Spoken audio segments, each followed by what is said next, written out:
Hello, hello. One, two, three, four. Hello, hello, hello. One, two, three, four.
Two win one सुना होगा, 3 in 1 भी सुना होगा, चलो 4 in 1 भी सुना होगा. Introducing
Hello. One, two, three, four, five, six. One, two, three, four, five, six. Hello, hello, hello. Hello, hello, hello. One, two, three, four, five, six. Hello, hello, hello. One, two, three, four, five, six. Hello, hello, hello.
Hello, check.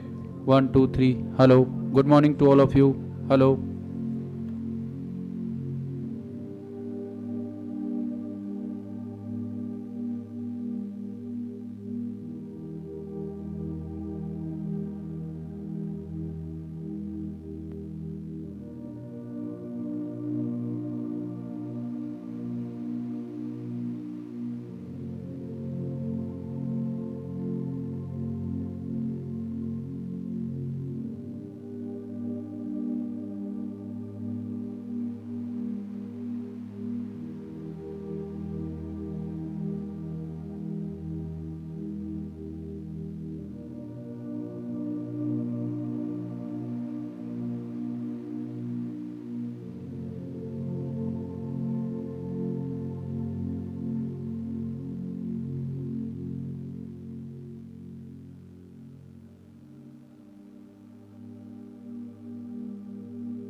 A very good morning, friends.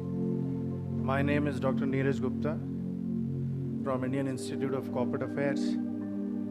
On behalf of the Institute and our team, I welcome you all and thank you for sparing your valuable time, being with us well in time.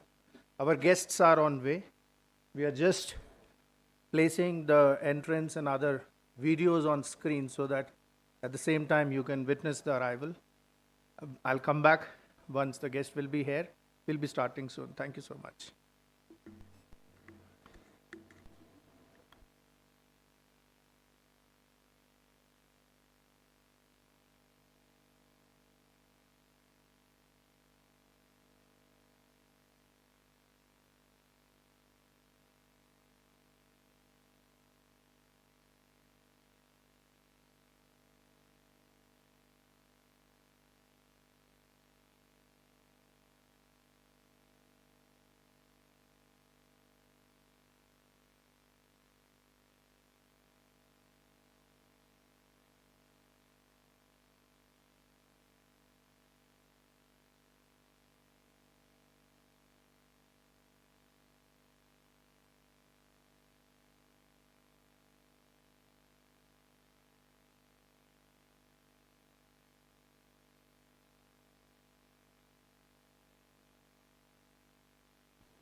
The CM, Government of Meghalaya, is already arrived.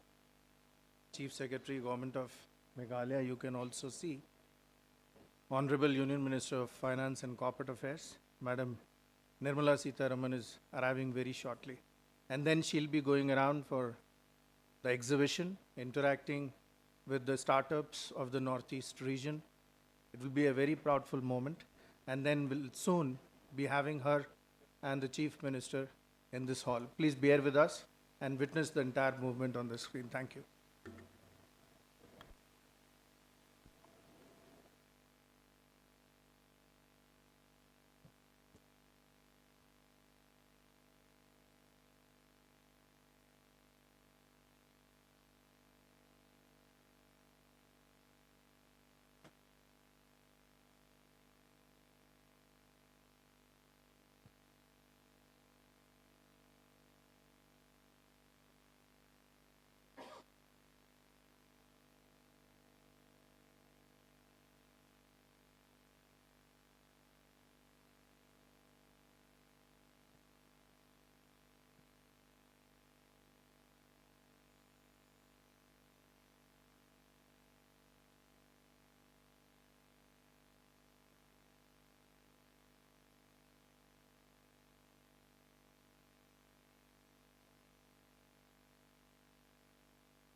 Secretary Corporate Affairs, DG IICA.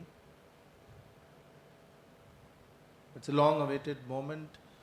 And dear friends, this is the occasion when we are first organizing our footprints in the Northeast region with this event, which is in form of a 2 days conclave. I would also like to share with you the government under its mega scheme for the progress and development of Northeastern region has sanctioned through Ministry of Donier a regional campus of IICA. Presently, we operate from our IMT Manesar Gurgaon campus, which is functional since 2012, in order to bring the corporates closer and to help the ecosystem to develop by empowering the professionals, youth, as well as the entrepreneurs. The institute today is starting its temporary regional campus. It will take time to build the regional campus at the 5 acres land which has been graciously granted by Government of Meghalaya. To unfold our journey, we are beginning with this 2 days national conclave with energetic and enthusiastic support from all the constituents and institutions of the Northeast. We are especially grateful to the government of Meghalaya for tireless efforts and kind support in organizing this, without which it will not be possible.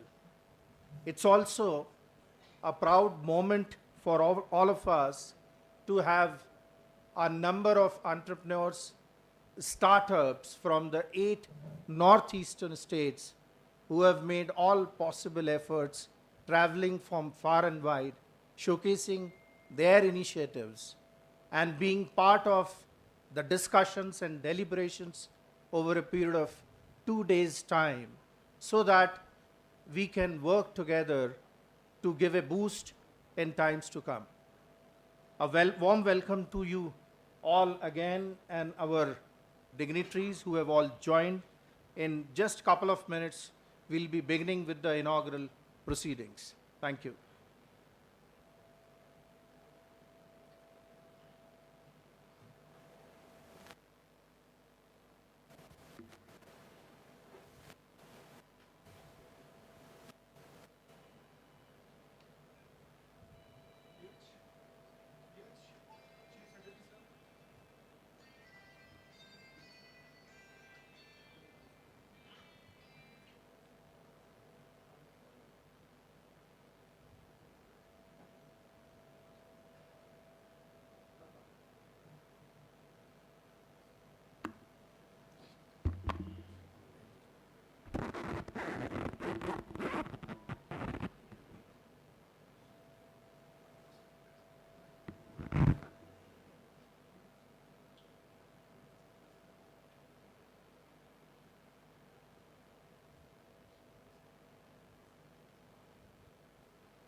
A tour to the stalls and the exhibit area representing the initiatives and achievements of the startups of the 8 northeastern states.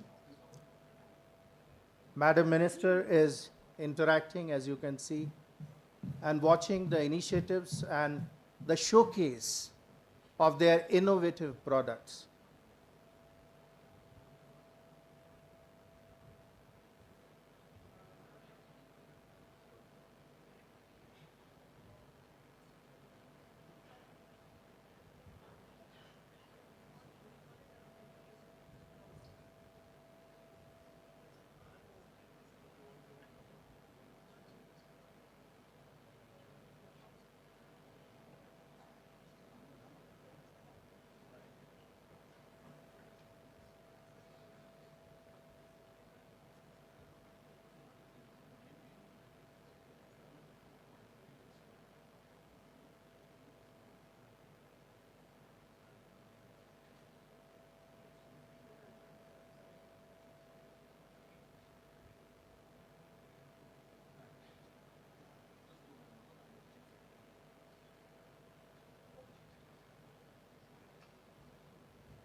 Matchbox is ready, है ना?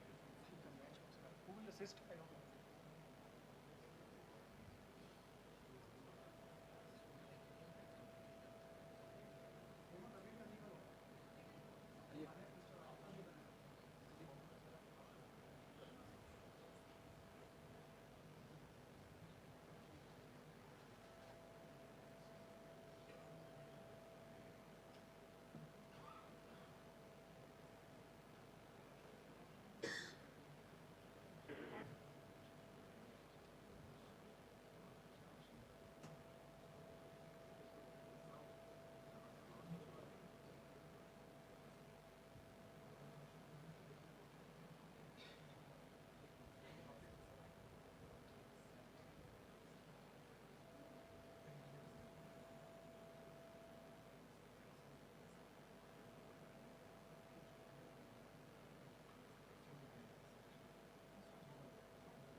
Madam move कर रही हैं।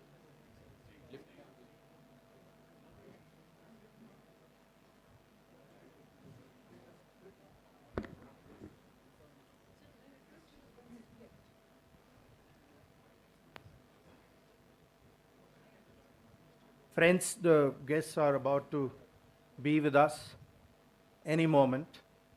I would request everybody to please settle down and put your phones on silent mode.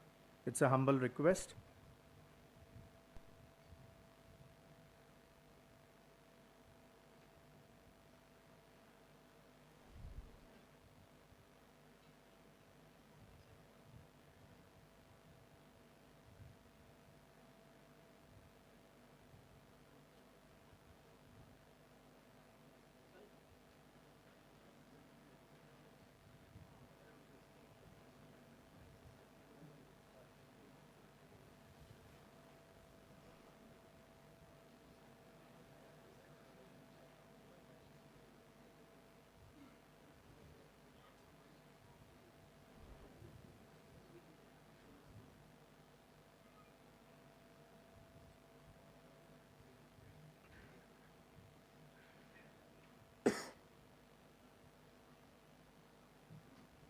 I would request to please clear the passage and help my colleagues on this.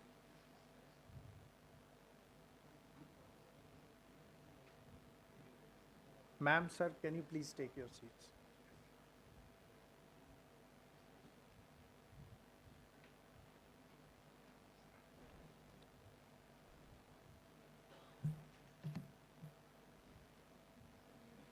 I'll request Mr. Batra to please ensure the passage is clear.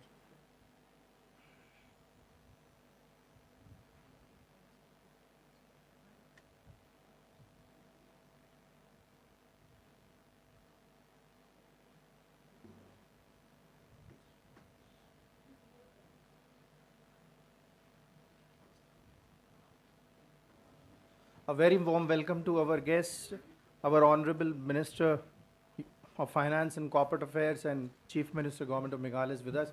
May I request, ma'am and sir, please, all the dignitaries be on the dais. Please stand up for welcoming the guests on dais.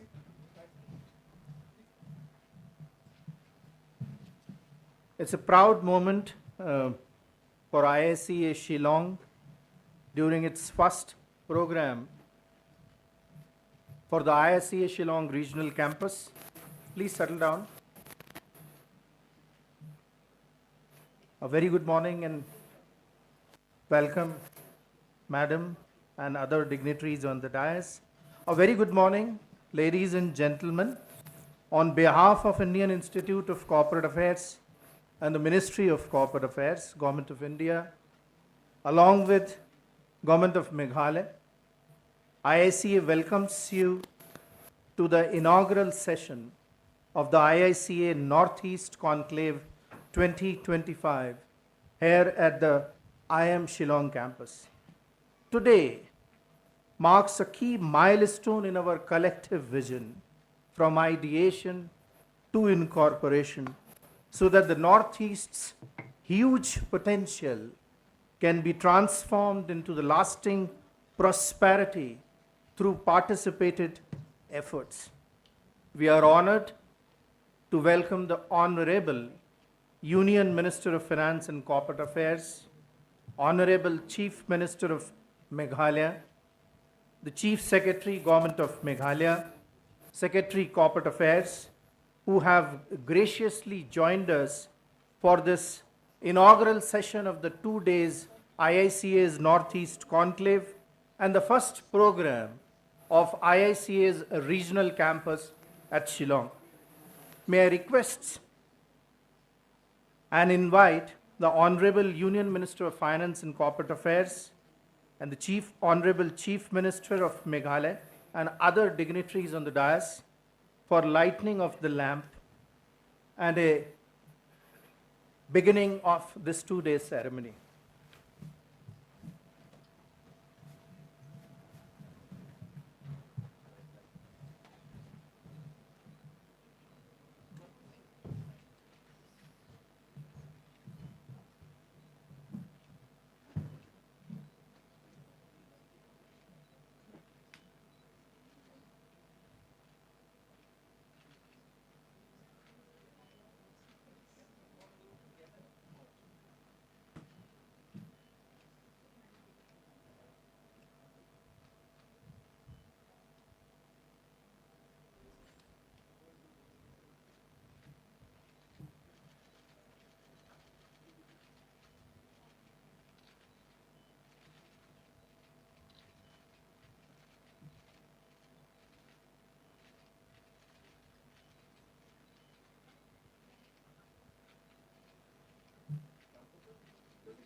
It's a very auspicious beginning of IICA Shillong's first event, the 2 days conclave, where the startups from 8 northeastern states are present with us with their founders, co-founders, and also showcasing their activities. Thank you, ma'am. Thank you, sir, and the dignitaries on dais for the auspicious unfolding. We now begin the formal proceedings of the inaugural session. It is my honor to invite Secretary, Corporate Affairs, Government of India, to deliver the welcome address and set the context for this 2 days conclave of our regional campus. I welcome Secretary, Corporate Affairs, please.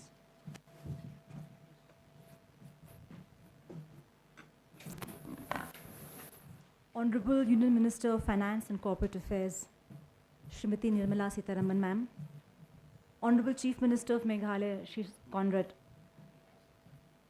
Sangma, Chief Secretary Meghalaya Donald, Director IIM Shillong and members of the Board of Governors, DGCA, CEO IICA, industry leaders, startups from across India's northeastern region, members of the 3 professional institutions, a very good morning. Let me welcome you to the first ever conclave organized by IICA Shillong. And like the previous speaker has mentioned, this is the kickoff event of IICA Shillong. The presence of the Honorable Union Minister and the Honorable Chief Minister of Meghalaya here today underscores our collective commitment towards strengthening India's entrepreneurial ecosystem and fostering inclusive economic growth. The topic of this conclave is very aptly themed as ideation to incorporation, and it is equally applicable for the IICA. If it was not for the 2 dignitaries who are sitting on the dais, IICA Shillong would have never happened. So it is with their support that this event is actually happening and IICA Shillong is taking place. So here today we are collected to deliberate, ideate, and commit ourselves to building an ecosystem that is rooted in robust governance and powered by sustainable innovation. We are guided in this endeavor by the words of our Honorable Prime Minister, who at the Rising Northeast Investor Summit this year said, "There was a time when the Northeast was just called a frontier region. Today, it is becoming the front runner of growth. This entire region is blessed with rich biodiversity, cultural capital, and an abundance of natural resources. It is uniquely positioned to cater to both local and global markets. It is heartening to note that the startup registrations in the Northeast have risen by more than 12 times compared to 2018. As of December 2024, over 2,050 startups from the region have been formally recognized. And this has led to almost generating employment opportunities of almost 23,000, which features 900 plus women-led startups. Where does IICA and where does the Ministry of Corporate Affairs fit in? So, from the Ministry of Corporate Affairs and IICA, let me tell you that we are aligning with this broad vision through our regulatory reforms, our digital transformation, and what we now call as the trust-based corporate regulation. The vision of the ministry is very clear. Good governance must not be a burden for startups. It must be an advantage. We are now building a policy and digital infrastructure that allows governance to be embedded from day one, not as a barrier, but as a foundation for trust and growth. This is being operationalized through our mandates encompassing the Companies Act 2013, the Limited Liability Partnership Act, the Competition Act, the Insolvency and Bankruptcy Code, and the professional regulatory acts for the chartered accountants, cost accountants, and company secretaries. The one-person company framework, ma'am, like I mentioned to you, out of the 400 registrations here, about 1/3 of them are one-person companies. This is a specific framework under the Companies Act designed to democratize access to corporate structure benefits for individual entrepreneurs. As of May 31st, 2025, we have about 69,000 active one-person companies with a collective paid-up capital of about 900 crores. This represents a very dynamic segment of India's corporate economy. The sectoral distribution of these OPCs is particularly appealing to the service-oriented enterprises, where the community, personal and social services lead at 31% of the new registrations, followed by business services and trading sectors. This pattern basically underscores the framework's effectiveness in providing corporate structure benefits with limited liability while maintaining sole control, making it an ideal framework for professionals, consultants, and innovative entrepreneurs. We have brought about massive changes that are aimed at making registering a business, running a business, and even closing the business much more quicker, transparent, and less costly than before. Governance is an important, very important aspect of at the startup stage, right from the beginning. Because investors today don't just invest in ideas, they invest in structures, in transparency, and long-time potential. So sound governance practices, which means having an independent board, maintaining financial discipline, regular statutory filings, these help startups become scale-ready and investor attractive. Through the IICA, we are deeply committed to helping build startups, MSMEs, and individual entrepreneurs understand and apply these principles. We will serve from IICA as a convergence point for regulators, industry, academia, and civil society. I am pleased to share today, ma'am, that IICA has signed 7 strategic MOUs with the leading institutions, including the Meghalaya Administrative Training Institute, IIM Shillong, ICAI, ICSI, ICMI, the Software Technology Parks of India, and NLU Guwahati. These MOUs are the foundational partnerships that will power training, research, knowledge exchange, startup advisory, and compliance readiness tailored for the requirements of the Northeastern region. Together, they represent a very comprehensive multi-institutional platform that will deliver governance innovation, sectoral best practices, and customized support to entrepreneurs and government functionaries alike. This 2-day conclave strategically addresses critical regulatory and governance challenges that startups face throughout their life cycle, from ideation to sustainable growth. We have taken note, ma'am, of the concern which you have expressed right now, and we will have a look again at the workshop agenda to see if we can get some more people in who can advise the startups of how to scale up and approach bigger markets. IICA is expected to act as the knowledge partner for this entire Northeast startup and entrepreneurial ecosystem. It will leverage its comprehensive expertise across corporate laws and responsible governance. The upcoming capacity building initiatives, which we are now planning along with institutions who are here, the 3 institutes, they include comprehensive training programs on corporate compliance, governance frameworks for early stage companies, insolvency and restructuring mechanisms, which is very crucial for startup pivots and growth financing, and competition law compliance when you're scaling up. The partnership with the professional institutions will allow access to certified professional skills in regulatory compliance, financial reporting, and governance standards. All the 3 institutions here, ma'am and sir, I think we had mentioned when we spoke to Donald, they will be coming out with customized courses for not probably a full certified professional, but even the short certificate course, so that people with a normal BCom degree or a BA degree can do these short-term certification and actually help the companies in managing their governance requirements. We also, from IICA, have an independent director data bank, which will also be accessible to the startups and the entrepreneurs or the companies here, and because they will be help them to advise them to meet both the regulatory requirements and the entrepreneurial needs. To every aspiring entrepreneur who's in this room, each of your idea matters, but the execution matters even more. And we have seen that sometimes compliance frightens away the best of ideas and its implementation, but we are there with you so that this doesn't happen, and we will let the governance empower you. We have startups like Galho from Nagaland in the organic food sector.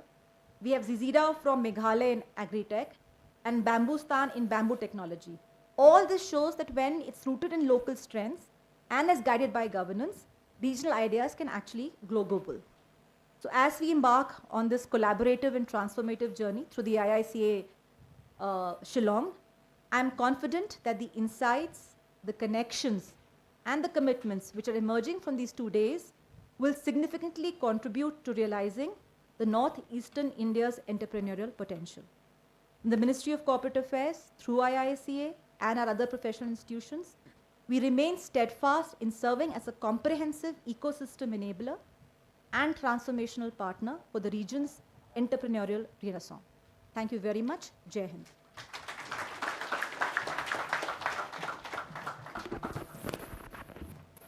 Thank you, ma'am, for your inspiring words, setting the tone for this 2 days conclave, and also sharing the policy level and policy level initiatives of Ministry of Corporate Affairs and capacity building initiatives that IICA has taken as well as will be taking with the help of the partnering institutes from today onwards.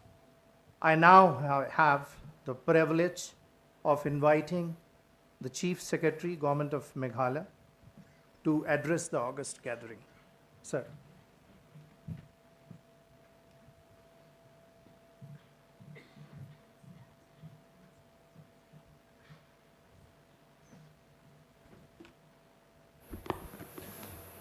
Thank you. Very good morning to all of you. Union Minister for Finance and Corporate Affairs, Madam Nirmala Sitharamanji, our Honorable Chief Minister Shri Conrad K. Sangma, Madam Deepti Gaur Mukherjee, Secretary of the Ministry of Corporate Affairs, Shri Ganeshwar Singh, the DG of IICA, Director of IIM Shillong, Dr. Nalini, the member of the board of Director IIM Shillong, all the representatives of different organizations, companies who are present here this morning for this very important event. Ladies, gentlemen, members of the press who are present here. Today is a landmark occasion in which IICA is holding this Northeast Conclave 2025 for the first time. This location itself, the IIM Shillong campus, symbolizes the convergence of tradition, governance, and enterprise. I remember just about 2 months back, we had a video conferencing with the Ministry of Corporate Affairs in which the Secretary Deepti participated from Delhi, and I was speaking from here.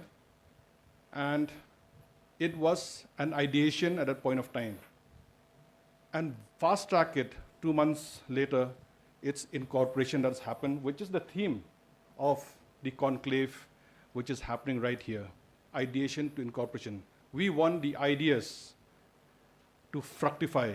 We want the ideas to happen, and that is the theme of this conclave.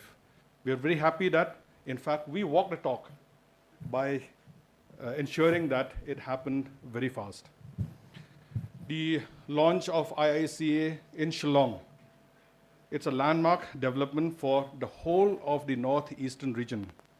It's a long-awaited institutional presence that will bring high-quality governance, knowledge, corporate affairs expertise, which is lacking in the Northeast especially, and regulatory capacity closer to our administration and entrepreneurial grassroots.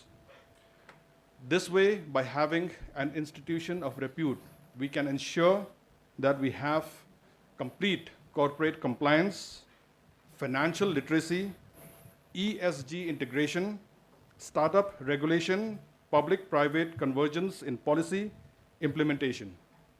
Happy also that today MOUs will be signed with many organizations, including some from our state here in Meghalaya, which I'm sure will create a synergy in policy implementation.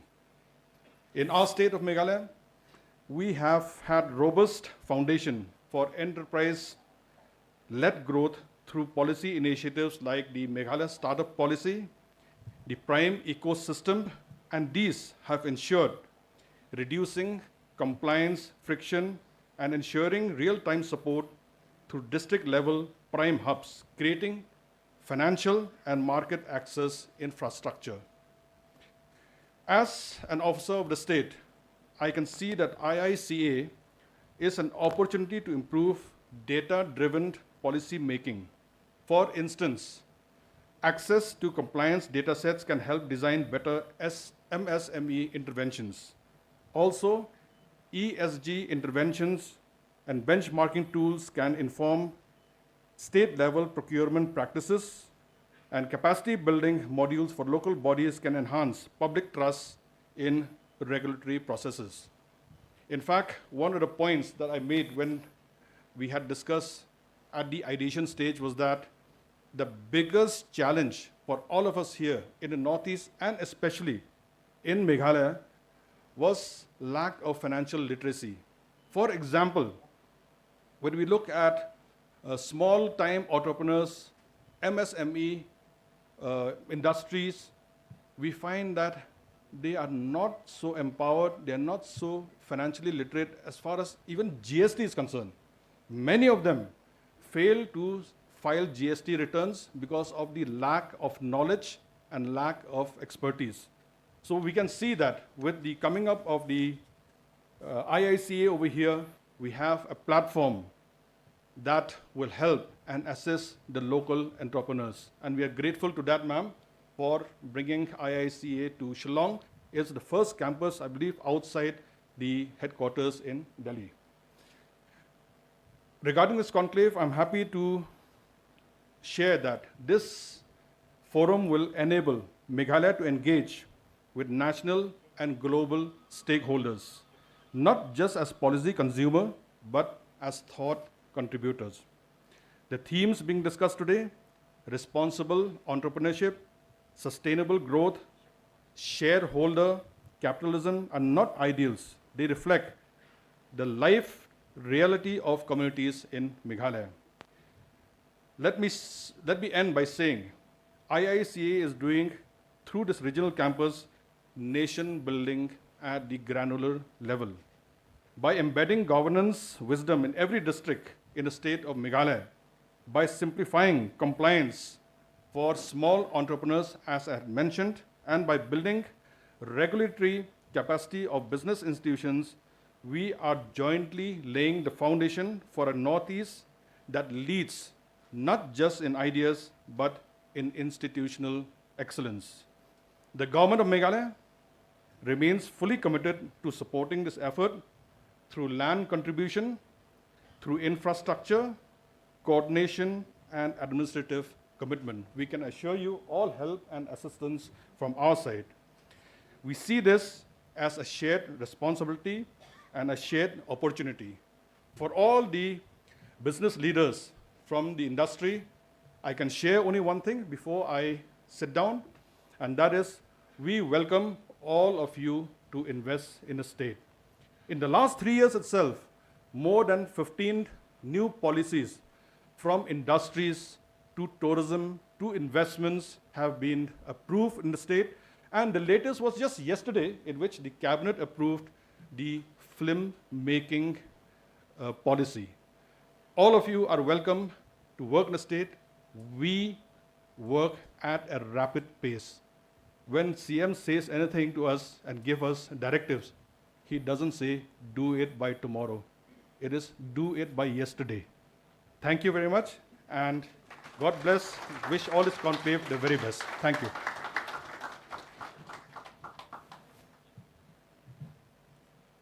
Thank you, sir, for your gracious remarks and steadfast commitment to nurturing Northeast entrepreneurial ecosystem with the help of Indian Institute of Corporate Affairs. Ladies and gentlemen, we now come to an important highlight to which the Chief Secretary, Government of Meghalaya, was mentioning: a formal exchange of Memorandum of Understanding between IICA and the 6 leading partners, some of them from the Northeast region, Meghalaya itself, and others the key institutions of Ministry of Corporate Affairs. Now I swiftly would like to request and invite, on behalf of IICA, our DG, Mr. G.K. Singh, and the representatives of the institute. May I invite Sri Cyril Dengdo, from Director General, Meghalaya Administrative Training Institute. Sir, may I request my colleagues to help?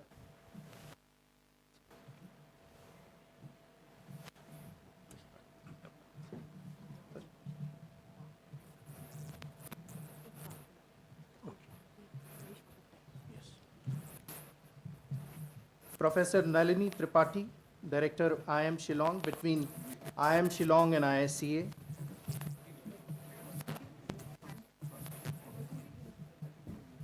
Shri Arvind Kumar, Director General STPI, between STPI and IICA. Shri Charanjot Singh Nanda, President ICAI, between ICAI and IICA. Shri Ashish Garg, past President, Institute of Company Secretaries of India, between ICSI and ISCA. Shri Vibhuti.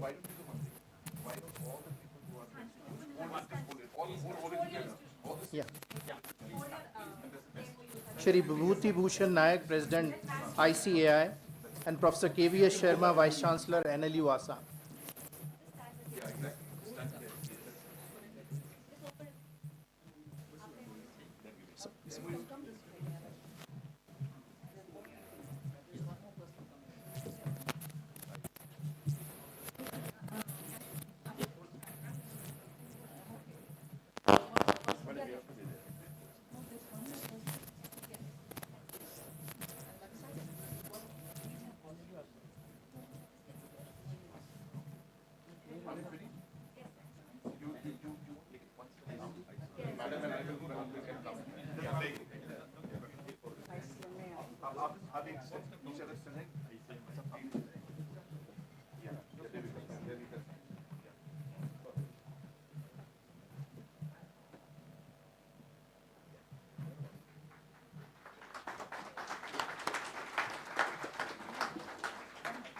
Thank you very much.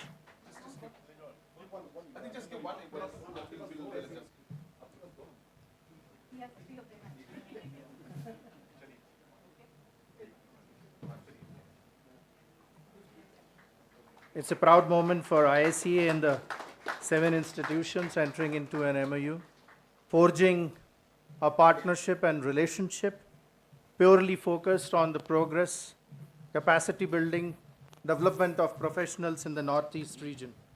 Thank you very much, all the key institutions and their respective leadership. Now, may I now invite Honorable Chief Minister of Meghalaya to grace this occasion with his special address at the inaugural ceremony of 2 days conclave. Over to you, sir.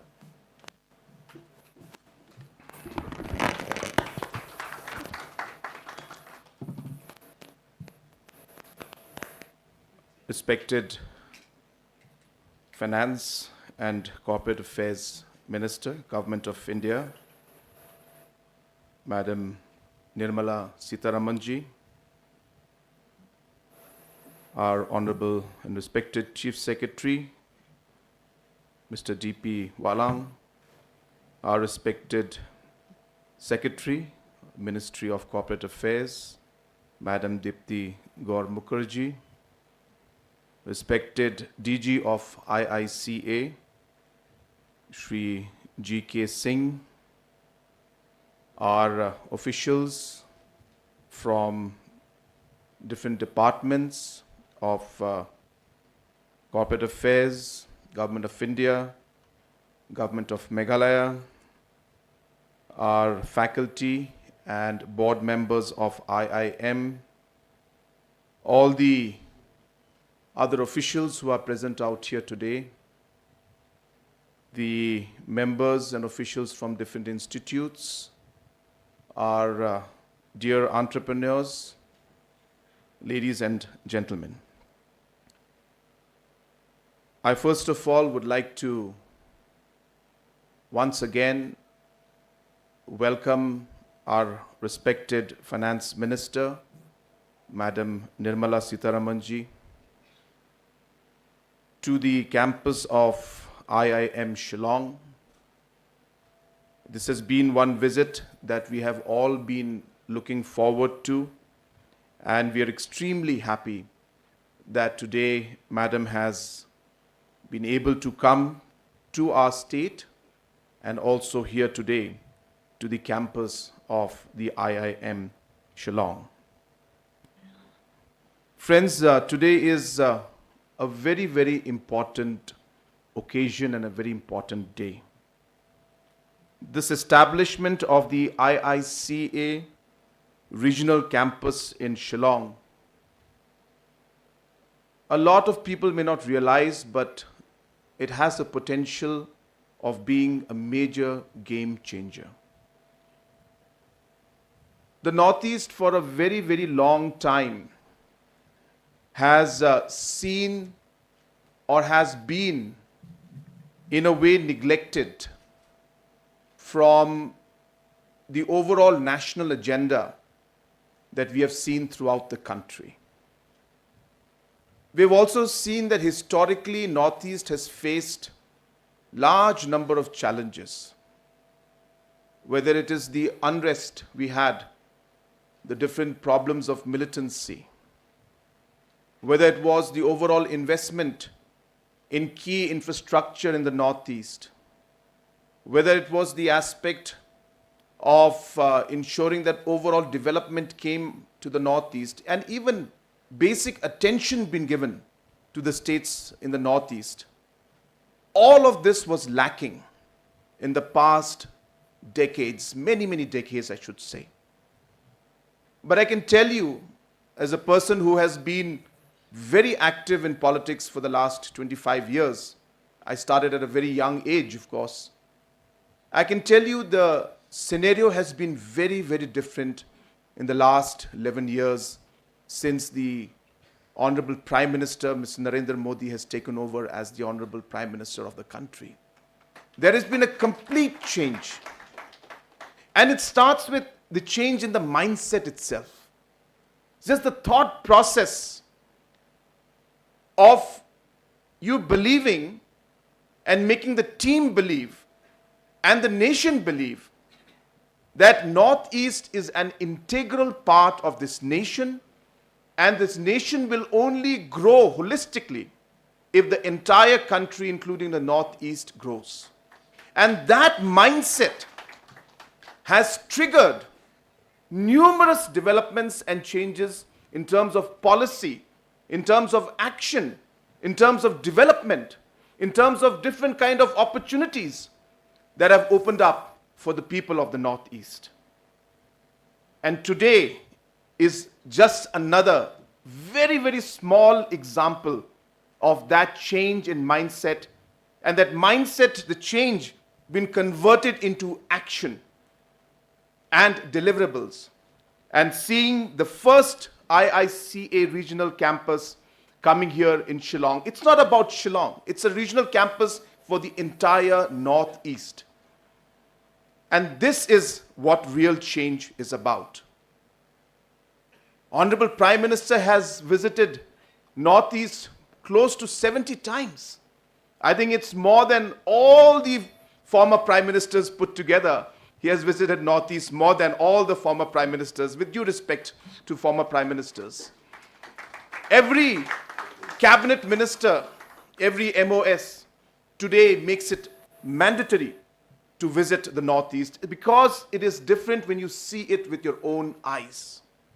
When you feel it, when you look into the peoples, the entrepreneurs who are here, the youngsters who are here, when you hear their voice and look into their eyes and see that passion in them, it makes a difference. When you see the different situations that we are facing in the Northeast and see it for yourself, it makes a difference. And this is what real change is about. And I can tell you, in the last many, many years, since the Honorable Prime Minister has taken over, we have seen the Northeast completely transform. And once again, I take this opportunity to thank the Honorable Prime Minister and thank the Honorable Finance Minister for all the support that they have shown and the action that they've taken to bring Northeast at par and maybe even beyond, so that we can compete with the rest of the country and even compete with the rest of the world. The IICA regional campus is a major step, But I used the word, if you remember in the beginning, I said has the potential. Because this is going to be a building. It's going to be an institute. The question is, how is this building and institute going to make a difference? How are you going to address the issues?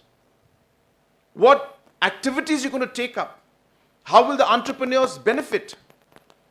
I think there has to be a lot of engagement in that aspect. And I do hope and I do expect that that kind of engagement will take place and we will see the kind of changes, as mentioned by the Chief Secretary, that so many aspects of professionalism that are required. That's just the basics. Those things must happen. And those things can happen, I should say, even without IICA, to be very frank. We can have many, many companies and organizations and institutes coming and doing the same. But what will IICA bring up that is going to be different from others? It is a connectivity with the rest of the world. The kind of human resource that you will have, the kind of engagement you can do with the ministries, the kind of engagement you can do with the rest of the world. It is that connection and that additional step forward beyond the mandate that has been given to you. That is what will make the difference. Therefore, I use the word, it has the potential. We have to catch up. And therefore, we cannot just simply walk. We need to run. And when we need to run, we need the best people in the system to be there to hold our hands and to work with us. I'm very happy to see today that many entrepreneurs are coming. Many states in the Northeast today, I'll tell you, I keep telling people this many, many times, that the timing is right for the Northeast. Let me tell you. The timing is right. The kind of focus that Government of India is having is just correct. The kind of activities and initiatives being taken by the state governments is absolutely correct. A lot more needs to be done, but it's happening like never before. The kind of aggressive development work and policies and movement that's taking place, it has never happened before. The coordination within the Northeast among the states to work together as a team has never happened before. The kind of peace and the situation overall that we see in the Northeast, that has never been there before. The kind of engagement that we are doing with the rest of the country has never been like this before. Therefore, if you look at the timing, this is a great time.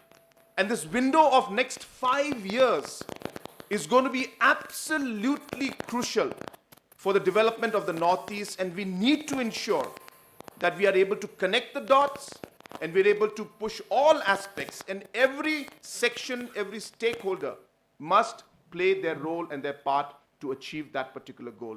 So today I see the entrepreneurs out here. This program and all the efforts put in by central government, state government, and all of us will mean nothing if the entrepreneurs don't take it in their hands to be able to make that difference. And therefore, I appeal to the entrepreneurs, you will not get this opportunity like this. There's a great opportunity, and I hope that you will take this opportunity and move forward. Ma'am, I can tell you that from the state of Meghalaya, because this is, of course, a program for the entire Northeast, but as the Chief Minister of Meghalaya, I can tell you that for us, entrepreneurship has been one of the biggest and the most important pillars, I should say, for our economic policy that we have followed. In the last 7 years, we started programs called Prime. Today we have a program called CM Elevate, where we give subsidies up to even 75% to different businesses who would like to start their businesses and become entrepreneurs. We are guiding them with information, with technology, with guidance, with policy, with training, capacity building. All of these aspects are happening through the Prime program, and we have created a very, very strong and powerful ecosystem. I'm sure, ma'am, you must be aware that Meghalaya for the last 2 to 3 years has been consecutively been awarded by Government of India among the smaller states of having one of the best ecosystems for startups. And we are proud that Meghalaya has, as I said, consecutively for 3 years been awarded the best ecosystem for startups among the small states. And we will ensure that we continue this particular thought process of ours so that entrepreneurship can really grow. Well, having said that, we were having a very detailed discussion with Madam while we were visiting the stores. And I'd like to share a story about the discussion I had with Madam. And of course, she was mentioning about the challenges that we are facing. And this is really about one marriage, organizer, a wedding organizer. And he basically supplies flowers. So I was speaking to him one day, and I asked him, because, in marriages in northern India especially, the flowers demand can go up to, crores, and sometimes even for one marriage. So I asked the person, I said, where do you get your flowers from? And without hesitation, he said, oh, I get it from Thailand. So I looked at him, for about 5 seconds. I said, Thailand? I said, भाई north east में पूरे भर के फूल हैं, आप कहाँ Thailand से आप फूल लेके आ रहे भाई? देन इसने कहा कि अरे भाई साहब, अगर आप हमें शादी जो है 20 तारीख को है, और अगर शादी 20 तारीख को है तो हमें 19 के शाम को हमें फूल रात को शाम को 6 बजे चाहिए. आपके नॉर्थ ईस्ट से जब तक हम लोग फूल मंगाते हैं वो 25 तारीख को पहुंचता है फूल, तब तक शादी खत्म हो जाता है. लेकिन अगर हम थाईलैंड से मंगाएंगे तो वो बिल्कुल डॉट 6 बजे शाम को 19 तारीख के शाम को पहुंच जाएगा. The point is very simple, that at the end of the day we have all these products with us. We have all the facilities, all the entrepreneurs who are there, who are working and producing different products. And there's local market, of course. There's a market, close by in different states. But to be able to really be able to access the larger national and global market, we do face a strong and a very large logistical challenge. And that really is, at the end of the day, the kind of the next step and the next level that we have to reach, where a strong logistical hub and network and system and SOPs to be created to be able to take our products to the rest of the country and to the rest of the world. We are talking to some of the organizations. I was mentioning to Honorable Finance Minister yesterday that Meghalaya has tied up with the Lulu Group. They are a large company that buys products, fruit products from different parts of the country. And they were very fascinated. They had taken about 10-15 metric tons of the pineapple and Khasi mandarin to UAE and Middle East countries. And they were telling us that they got a super response. People were excited, and they loved the Khasi mandarin and the pineapple from here. But the problem is now to take those pineapples and mandarins to UAE at a very cost-effective and efficient manner is a massive, massive challenge as of now. Whether you talk of the smaller storage spaces within the particular vicinity or the area for the farmers themselves, or the larger storage at maybe a hub like either Banihat or Guwahati, where it can be a large hub where all the northeast products can come in, or whether it is the transportation from Guwahati to the rest of the country or the rest of the world, and the larger ports from where we can send it to the rest of the world. These are actually next level challenges which we will need to address if we want to ultimately unlock the entire potential that is there in the Northeast. And that's really where we all have to put our heads together. I hope that the institutes, we have got very, very prominent institutes here today, can apply their minds, discuss this matter, talk about different aspects, because we are talking about entrepreneurship being built up. We're talking about businesses coming up, which is happening. We're going to have professionalism happening. They're going to increase. But at the end of the day, where do they sell their products? How do they take it forward? Because Northeast's market is limited. So therefore, all of these aspects should be, I think, we should engage in these aspects, discuss them, and figure out how we can actually find solutions to it. It's, as I said, we should look beyond the mandate of what we are trying to do out here and really look at the problem in its own self and try to see how we can solve the problem and not just, try to complete the mandate that has been given to us. And that's really what I would like to share today with IICA and all the other institutes who are here, who are sitting and, of course, putting our heads together. These MOUs have been signed, but these MOUs will be just simply papers which will be signed and left and mean nothing if you're not able to resolve the problems and address the issues that are really creating problems for the people of the Northeast. And as I said, with all of these things happening in the interventions by the Honorable Prime Minister and the Government of India can only result in larger benefit for the Northeast once we're able to address these larger issues. So I also would like to conclude by sharing, of course, that in the IICA, we will be setting up the Meghalaya Integrated Development Center of Excellence also, where Government of Meghalaya also has committed 7.5 crores to be invested in this. And we will be partnering again with IICA for this Meghalaya chapter, where we are hopeful that our entrepreneurs will be able to avail and get these professional services and will be able to upgrade their overall business through this particular Center of Excellence. Once again, ma'am, I'm very thankful to you. I've been repeating this. I'm sure madam must be very tired of listening to this same statement I'm making every day, but there's a different audience every day, so I have to say it. But I must tell you that in the last 7 years, as a chief minister, I can tell you I must have met madam more than 100 times. That's why she was saying that, she's got more than 100 Rindiyas. She saw the Rindiya and she said, I have 100 of them. No need to give me. Conrad brings one every time he meets me. So I have met madam more than 100 times, and with all complicated and difficult issues of the Northeast. But I can tell you, every time I get a positive response from madam. Always. And I'm not saying it because she's here. She knows it. She knows that she always has got a soft corner for the Northeast. And that is why a lot of people came to me. Ma'am, I want to tell you very frankly, my team and my officials and some of the people are saying, oh, we should give a list of things that we want from madam, finance minister is coming. I said, no, this is not the time for this kind of things. There is a time to discuss those things and there's a time to appreciate, what madam has done. And she is coming to our state. She is our guest.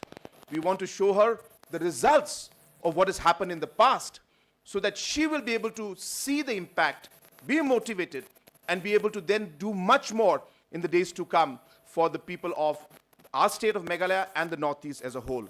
So I just wanted to share with you that this is a great opportunity. The fact that our Honorable Finance Minister is here, I'm sure will fructify into something very, very major and very big. She's been speaking about a lot of issues and challenges, and she is in a position to be able to take those issues forward and be able to find long-lasting solutions to those problems. And I really look forward to working with her and the entire team in the Government of India to be able to take our state of Meghalaya as well as the entire region of the Northeast forward. Once again, I thank all of you for being here. Once again, I congratulate and thank Mr. G.K. Singh, the Director General of the IICA, for having decided and established the IICA regional complex and the campus in Shillong. And I can assure you once again, as our Chief Secretary was mentioning, that, that we will be with you and work and support you all the way in order to make sure that this particular Center of Excellence really brings overall development and benefit to the people of the Northeast. Thank you very much. May God bless each and every one of you, and may God bless our beautiful state of Meghalaya. Kublai Shibun, Mathela, and Jai Hind.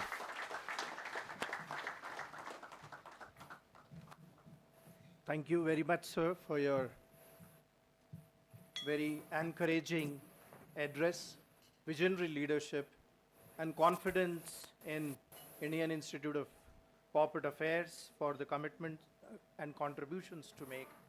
And thanks to you for sanction of the Center of Excellence to the IICA's regional campus. Now, friends, the moment has come, what we all were waiting for. I have the distinct privilege inviting our Honorable Union Minister of Finance and Corporate Affairs, Srimati Nirmala Sitharaman ji, to deliver our inaugural address and officially inaugurate the IICA's 2 days conclave. I request you, ma'am.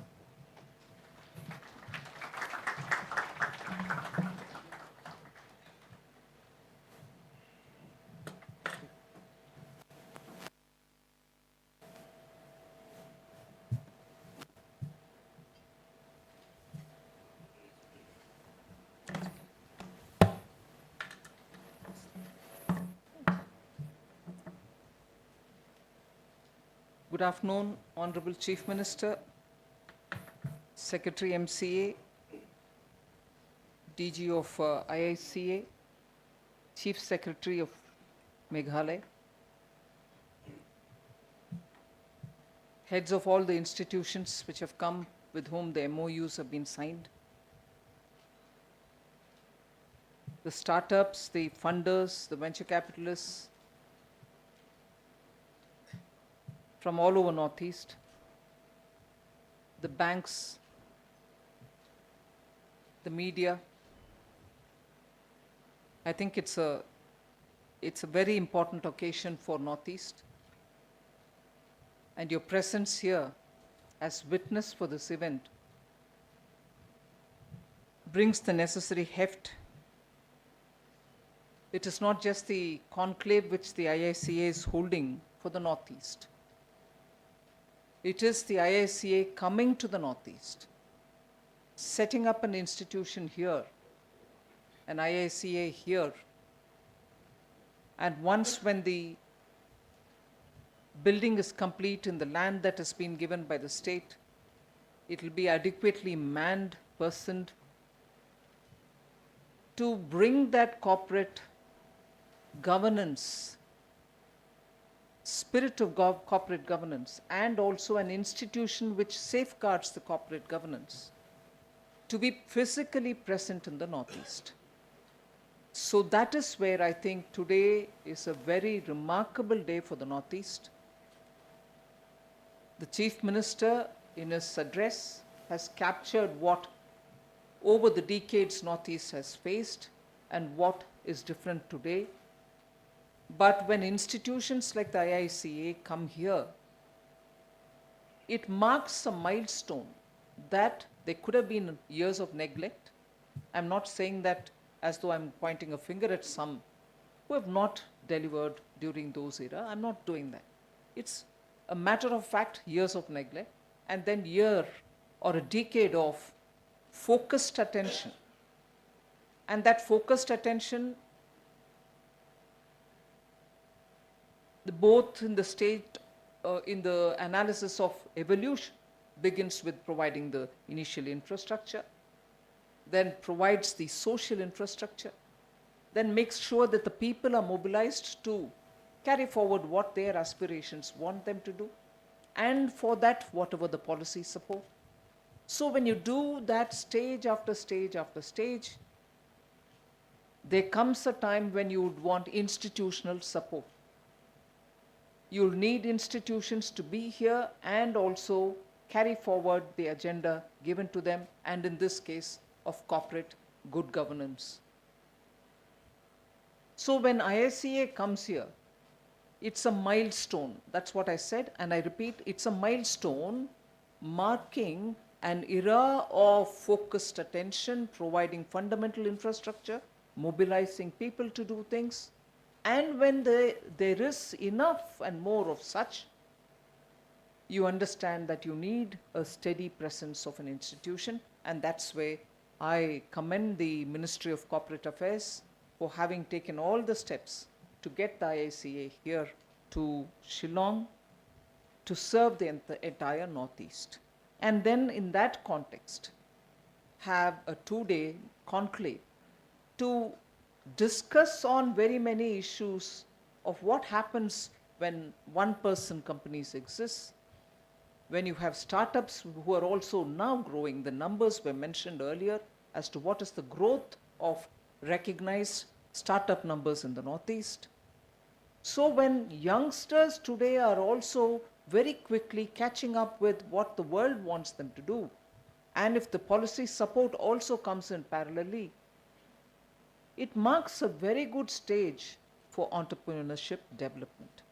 And that's where holding the conclave and capsule after capsule discussing issues which pertain to the core issues of startups, issues of compliance, issues of branding, issues of access to market, issues of connectivity, issues of legislative support, issues of compliance where different regulators are monitoring you, and also finally issues related, like the way it was mentioned, GST compliance, because taxation is one which gives you benefits as much as expects you to do that little duty that each one of us has to do for the nation building efforts.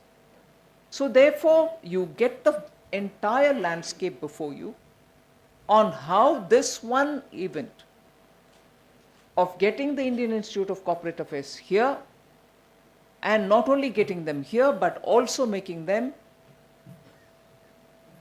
serve the cause of the youth of the region who have also caught up with the policy changes and are now revving to contribute to the society.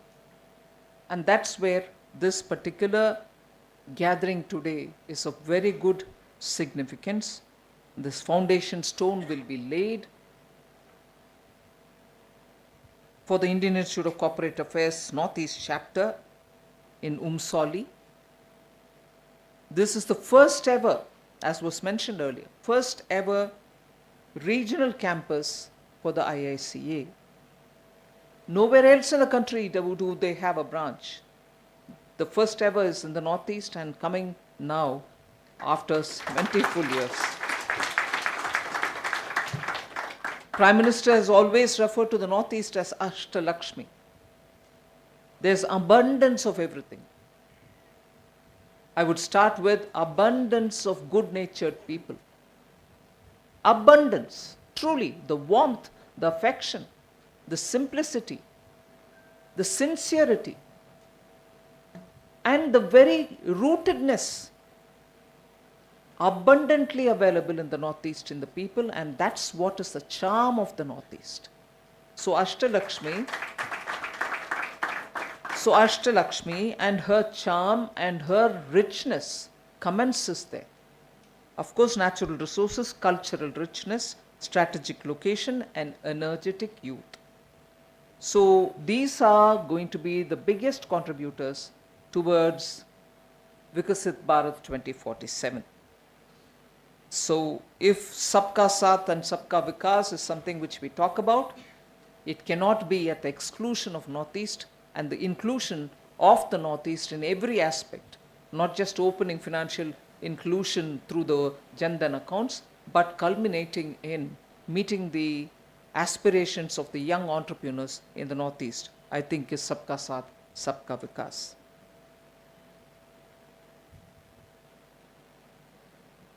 The Chief Secretary of Meghalaya, while talking, mentioned that since his first engagement on this matter with the Secretary of MCA, idea has come to get incorporated. We've walked the mile, is absolutely true. Both the state government and MCA have worked together, that this conclave's theme today, with every moral authority, can be ideation to incorporation, because the governments have walked the last mile. It is now for all of us to serve the cause of the people here. We need to reimagine development. And when I say reimagine development, and I was discussing since yesterday with the Chief Minister, today in the corridors after having seen the exhibits which are there, we need to understand that enterprise exists, innovative ideas exist, and we can come up with a lot more of support for them to bloom. But despite the presence of digital presence of markets, the GEM portal where some reservation is given for startups, and the ONDC, which is a public funded open network for digital commerce, we still have access issues. And that is why I'm saying access is not just about getting connected digitally. You got your products exhibited on ONDC or on GEM. So when government procurement happens in Delhi, they are able to procure your commodities, the Northeast products. In Delhi, they can make the purchase, or any state which is registered on the GEM is able to obtain access to products from Northeast. But globally too, and global big time purchases from India, meaning sourcing products from India, even they get the access digitally. So we've reached one stage, no doubt. But that has to be made more robust is another issue. We'll have to have GEM or ONDC even more robust. We have to get more buyers coming and registering on it, things like that. But what I would, in the name of reimagining development, hit at is finally come back to the basic. And that basic is we are landlocked here. We need to have our products go actually to the actual destination of the person who comes on digitally to say, oh yes, I have identified you, I need this product, this is fascinating me, I want to take it. That's when the difficulty starts. You might think in this digital era, what is she coming and telling us about? Oh, the fundamental problem is what was 500 years ago, what was 300 years ago, what was 70 years ago. You're saying even today. Ultimate realities are that we need to have solutions to get over the handicap that we have. How do we get over the fact that I was told and I got it verified, I double checked with the Honorable Chief Minister yesterday, great pineapples, no doubt. I'm sure great mandarins, no doubt. Great turmeric, no doubt. And this is recognized on the ONDC and this is recognized on the GEM portal by buyers who want bulk purchases. Great. Then starts the problem. And that's where I go back to the basic.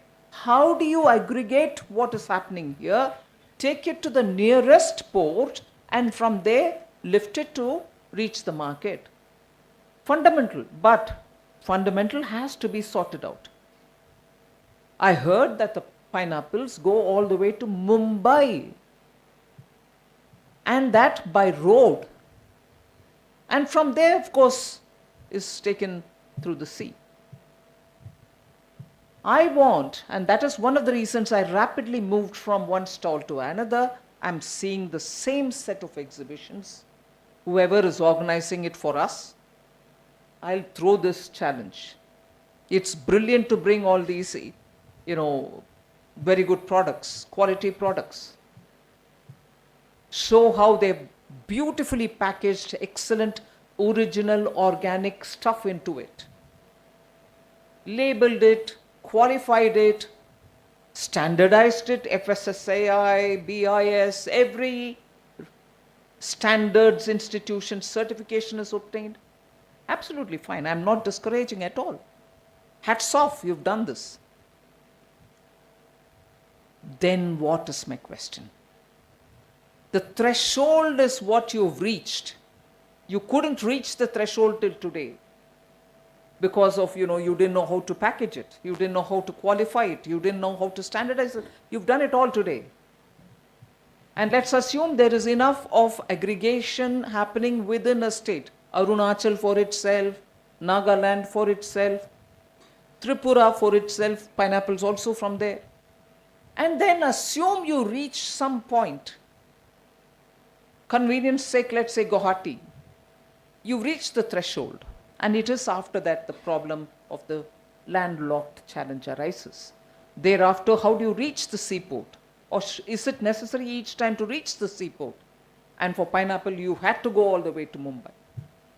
I appreciate the effort, I'm not undermining it. But does it have to travel all the way across to Mumbai and then get carried? Are there alternatives? What can technology do for us?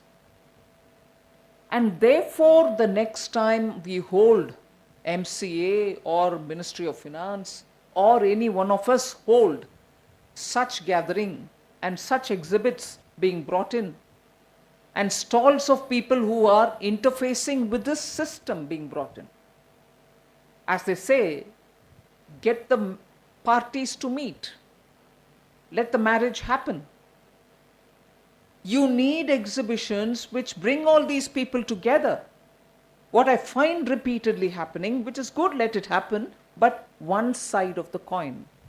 All the products which are coming, quality products which are coming in, funders who are coming in, who are helping them in the initial stages, and even in the mid-course. But the other side of the coin of who's taking it from you, how are they being facilitated, just as we are helped for packaging, how are we helped for transporting, airlifting, or pushing through the sea cargo? There is a lot of work there yet to happen is my grievance. And for that, I think a lot more work has to be done.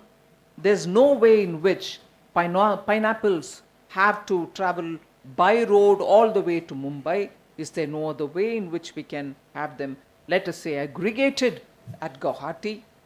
And I know through the country there are ways in which we are aggregating plantains, bananas coming from one region, grapes coming from another, farmers are getting trains coming and picking up their whatever methodology, I don't know. If there is aggregation happening and reaching Guwahati, can we have a good storage there? Can we have them airlifted from Guwahati, like the way you have, cargoes coming and lifting? I mean, I'm sure this example which the Honorable Chief Minister gave, Thailand flowers can reach Delhi or Lucknow or Bareilly or Varanasi on the date and time when they want it, is because airlifting is also possible. Cost-effective airlifting of perishable goods is possible.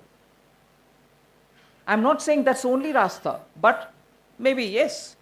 And if that is possible, can we have greater logistics arrangement, warehousing arrangement in, let us say, Guwahati, where all the 8 state stuff go and from there get airlifted? There are many more ideas which all of us will have to still work with, and I think we'll have to put our heads together and work. And the natural or nature-given challenge for Northeast is something which seriously troubles me, because if aggregation is getting solved as an issue, now is the question of thinking about how to improve our logistics so that the advantage is not lost out.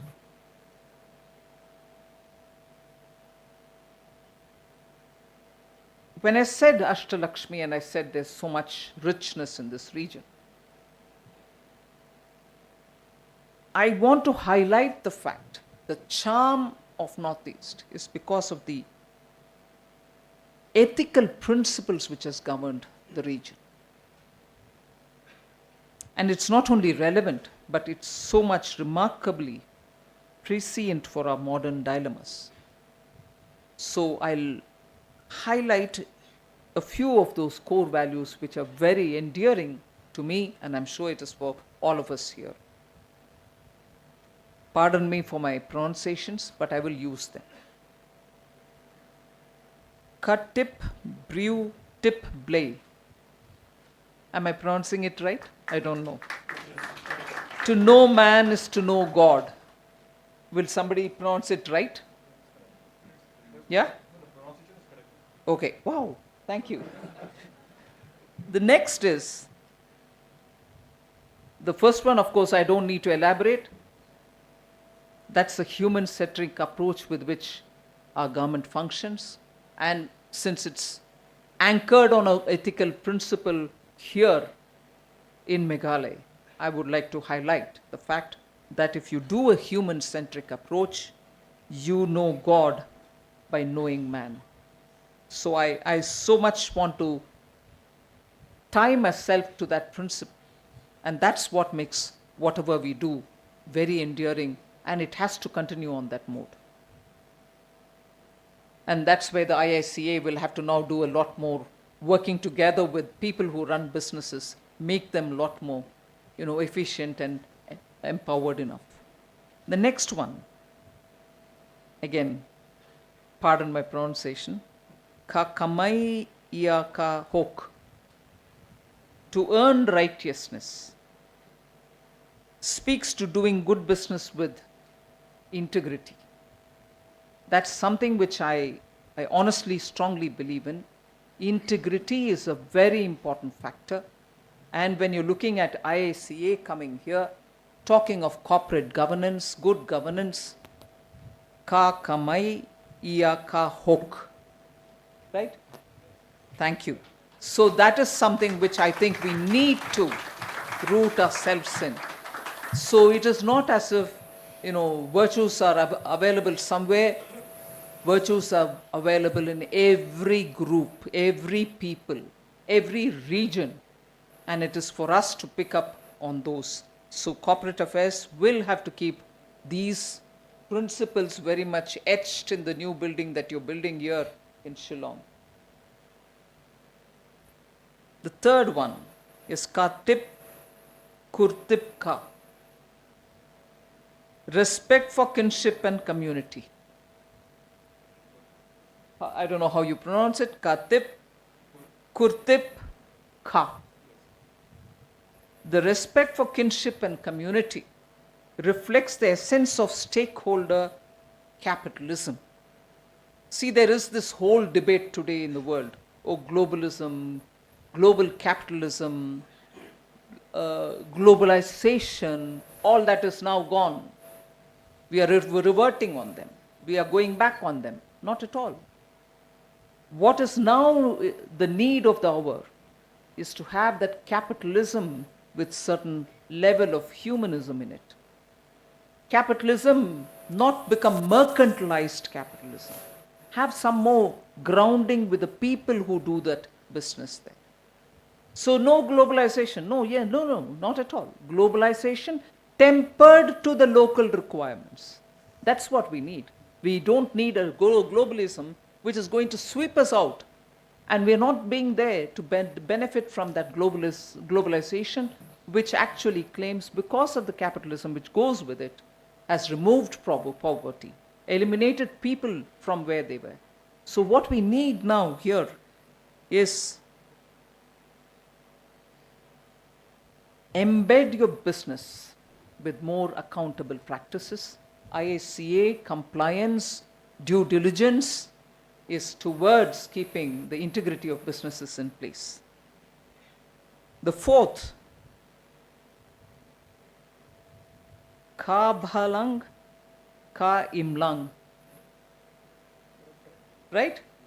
Ka bhalang, ka imlang. That is working for the common good. You do something, you take care of your family. You do something, it is for your good. But that cannot be at odds with somebody else's good. We need to do something which is for the common good, which is again from this region. That's the principle coming from this region. And therefore I would think IICA should also bring back this message. The common good is that foundational principle of sustainability and shared prosperity. The 2 or 3 words which we utter in every one of our international meets, G20, one earth, one family, Vasudhaiva Kutumbakam. That's exactly what was Ka Bhalang, Ka Imlang. The common good. Sustainability and shared prosperity is something which we cannot afford to ignore. No business can succeed in a society that fails, or no business can succeed by killing somebody else's business. It might give you short-term joy, but that's not going to be forever. And final principle which I learned from this region and which I value from this region, is Mai Ramev, Me Ramu, Ki Rinkwa Ki Basa. Reverence for nature. I don't know how you would say this here in Mai Ramu, Ki Rinkwa Ki Basa. So you work towards keeping the nature intact. And I cannot miss out on saying, yesterday when I was driving from Guwahati to Shillong, the immediate impact of a clean green surrounding, blue sky, and that water which quenches your thirst and doesn't just fill your stomach without quenching the thirst, all make difference to the human, the pulse which is inside you pulsates in different fashion the moment you see lovely greenery around you and blue sky around above. So that itself is the capital which makes you a better endowed individual. So if you have reverence for nature, which is what I saw as I was driving from Guwahati to Shillong, it itself brings a new energy into you. It itself gives you that new, as we say, prana, the life-giving air, which actually is in you, gets energized because of the clean nature. So that represents an ecological worldview that views nature as sacred. I find that in Northeast, and therefore I find that important for saying it today on the day when IICA is coming in here. So this is very much deeply aligned with the regulatory framework that exists in this country. But globally today, in the name of sustainability, we are hearing it all over again, being lectured back to India.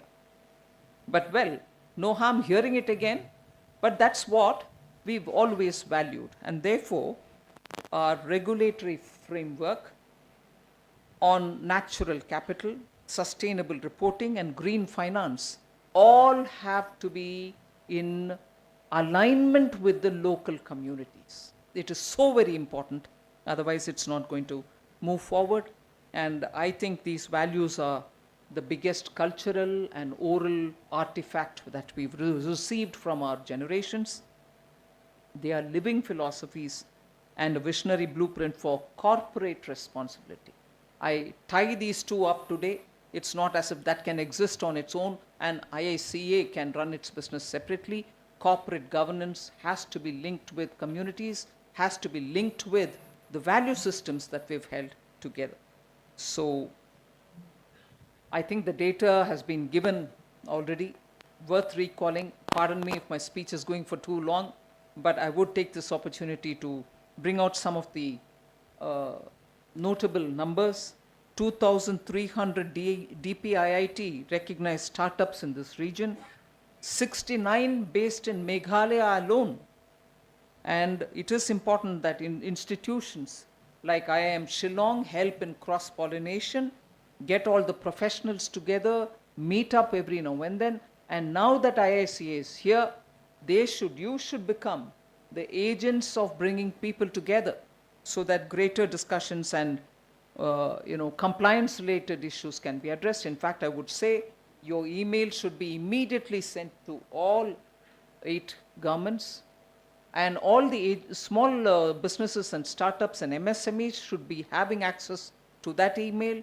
Any question on compliance they may have should be addressed within a matter of 48 hours so that people don't need to come here, but questions on governance and compliance can be addressed by institution here. And then the 2-year postgraduate insolvency program, which you offer, actually provides a fast-track pathway for all the young professionals to become qualified insolvency professionals and resolution professionals. We need more of them coming from the Northeast. There are a lot of RPs available in the country, but very few of them are from the Northeast. We need more of them. I appeal to the young to take this course so that you can become qualified professionals and be able to contribute for institutions to get over the difficulties into which they've fallen, unfortunately, so that they can be run as ongoing institution rather than get into liquidation situation. Finally, I think it is important that institutions do documentation, disseminate best practices, and particularly for the Northeast, be sure that communication is kept alive and ticking. There are a lot of talents which have to be aggregated just as the products, but I'm sure by the very presence of IICA, we have a chance to get more and more up to date on what is developing in corporate management and good governance. So I wish the institution and all those who are very closely aligned with the IICA all the very best for the future. And thanks to the government of Meghalaya for having been a very cooperative and active partner in setting this institution up here. Thank you very much.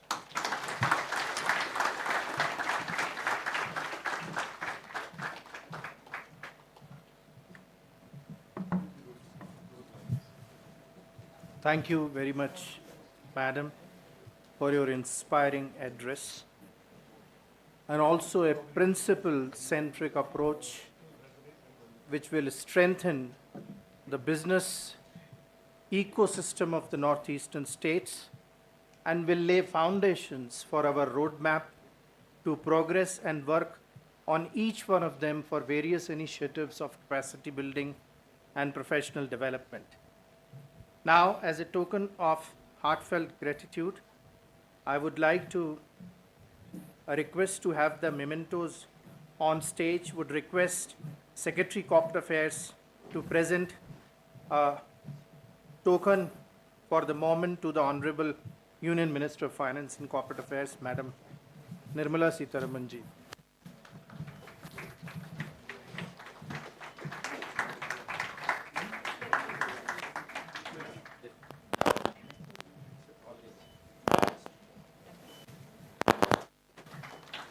I'll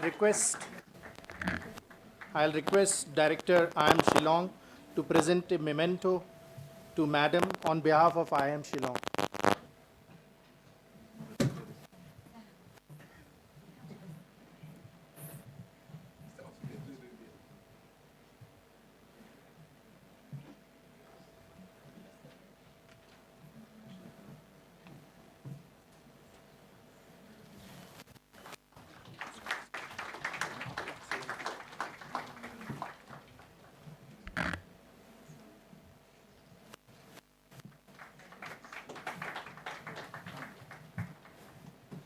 May I request DG IICA to present a memento to Honorable Chief Minister of Meghalaya.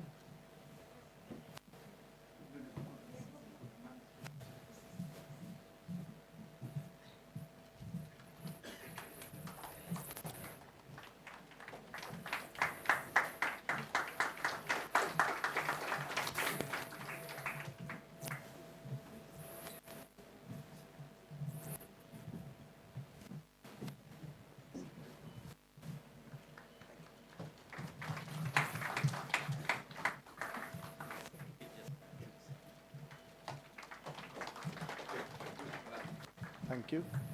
May I request Shri Bala Murugan, Joint Secretary, Ministry of Corporate Affairs, to please present a memento to Chief Secretary, Government of Meghalaya.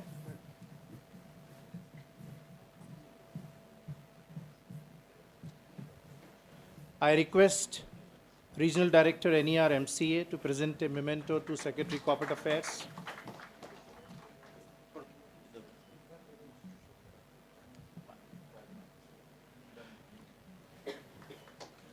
Thank you. To formally conclude the inaugural session, may I now invite Director General IICA to formally deliver a vote of thanks to the guests.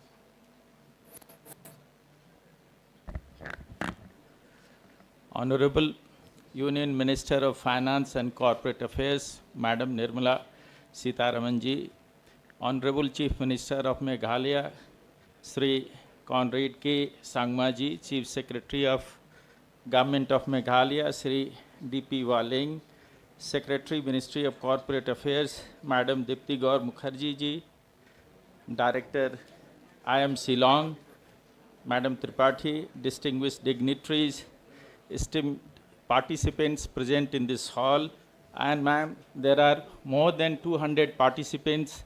They are joining from different states online. Ladies and gentlemen, it is my privilege to offer a vote of thanks as we conclude the IICA Northeast Conclave 2025. Today marks the beginning of our journey in the Northeast. IICA Shillong is born today, as Honorable Minister has already declared. First and foremost, I express my deepest gratitude to the Honorable Minister of Finance and Corporate Affairs for gracing this ceremony. Madam, at the cost of repeating, I would like to share my personal experience. Madam has a soft corner for Northeast. When I taken over this charge of DG IICA, the first thing Madam asked when I met her, what are the offerings for the Northeast from the IICA Delhi, the courses? So, Madam, we will try to live up to your expectation. The kind of a roadmap you have given for the corporate governance, this is not only new for India, this will be the new for the whole world, where we are talking about stakeholder capitalism with a local connect. This is a new framework, and we are very happy to announce IICA is working on this. IICA is a pioneer. We are equally honored by the presence of Honorable Chief Minister of Meghalaya. Sir, your unwavering support to IICA has made this conference a reality. Sir, your announcement of Center for Excellence and the kind of a target you have set, that all of us will try to live up to the expectation. Our gratitude also goes to Chief Secretary, Government of Meghalaya, for his efforts and support to make our campus a reality. Sir has also given the timeline how within 2 months we are here. Sir will work like a startup. Now this is our job to innovate the processes. And ma'am, whatever guidance you have given, our approach is all 7 institutions. We will try to work as an aggregator. We will provide much needed support to the Northeast. When I visited last time, our first focus would be to develop the corporate ecosystem, develop professionals. I was told we have 2 chartered accountants, no valuers. So they have to go to Calcutta to get the valuation done. So this is our first approach to develop corporate professionals here. Sir, we have worked very closely with your officers. Some of them I will name here: Dr. Vijay Kumar D, Dr. Joram Beda, Cyril. All of them, they work in such a way that this is a learning for us. The kind of team spirit I have seen here, I have not seen in many states, sir. We are deeply thankful to the Secretary, Ministry of Corporate Affairs, for her relentless guidance and support, making this journey a reality, along with other IIC officers, especially Bala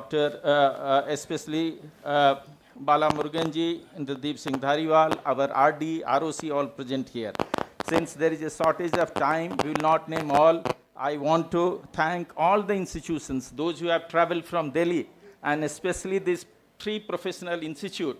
We are trying to come up with the courses which will be customized to the region, and they will make the youth ready for employment, ma'am. So these MOUs are not symbolic. These MOUs has been thought of in a strategic way, and they will be customized as Honorable Minister has given us the guidance, and that will be specific to the Northeast.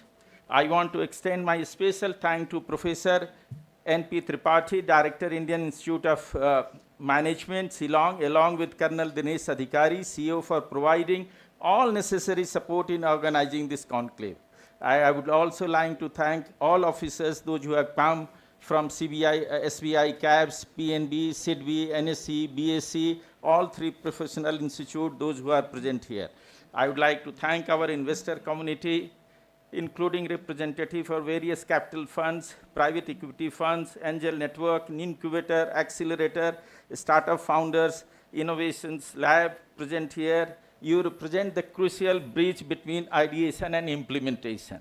And next 2 days, as Madam has set the agenda, we will be trying to address all the pain points of the startups. Finally, I extend my heartfelt appreciation to entire IICA team, those who are present here, those who are watching it from Delhi, for supporting behind the screen. I would like to thank our press, all the dignitaries who are sitting off the dais and participants, because the kind of support, the kind of active interest participants have shown, this is remarkable. We got within 2 days 410 registration, and 210 are watching from their own states. They wanted to come. So next time we'll have a bigger, when we are slightly grounded, we will have a bigger such get together. Thank you so much. Jai Hind.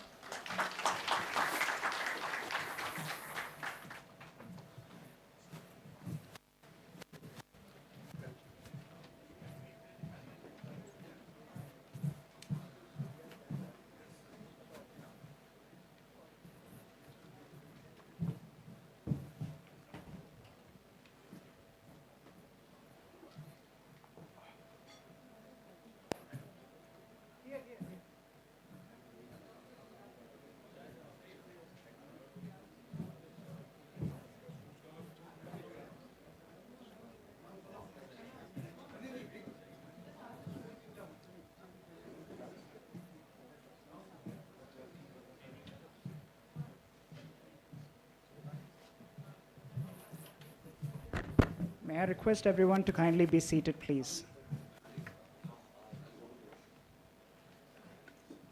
Yeah.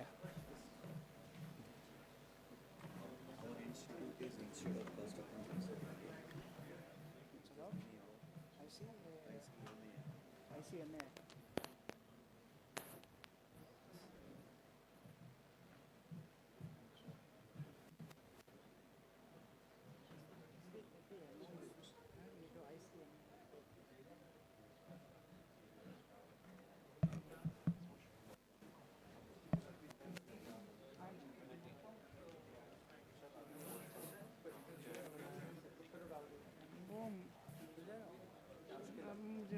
मेरे से कुछ नहीं होगा. Yeah. So there is refreshments made available here, sir. Right adjacent to it. It's available now.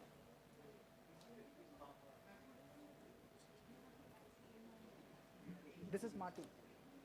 I need ICMA. ICMA.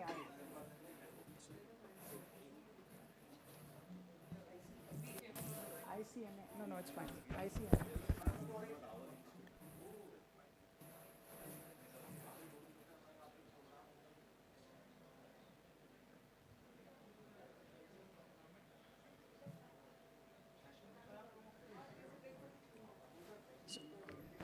Attention, everybody. There are to this hall. We have a 30-minute break, so feel free. Yeah.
You should go to the registration desk at the entrance.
called to the second floor. What time do we reassemble? CEO sir is asking us to be in the second floor. How much time will take to for this? ये छोटा सा T time कितना है? कितना दिया? ताकि हम उस हिसाब से मैनेज कर दें। हमारे पास टाइम ही नहीं है, बच्चे के टाइम।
मंत्र क्या रहा आपका इतना जल्दी प्रेसिडेंट बनने का, ये बताइए।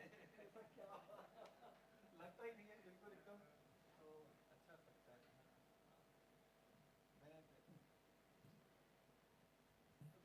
मैं तो मैंने टाइमली ज्वाइन किया। अच्छा, उसी टाइम की टेलर मैंने ज्वाइन किया। मैसेज आया था जी का। अच्छा अच्छा, अपीलेट में मैं अपॉइंट होऊंगा, इसके लिए मैसेज आया था।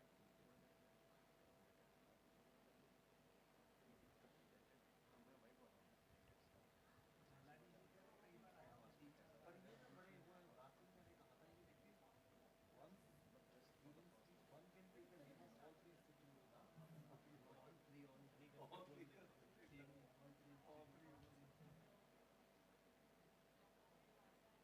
हाँ चलेगी, आपको चलेगी, आपको मैंडेट आ गया, बस बस बस।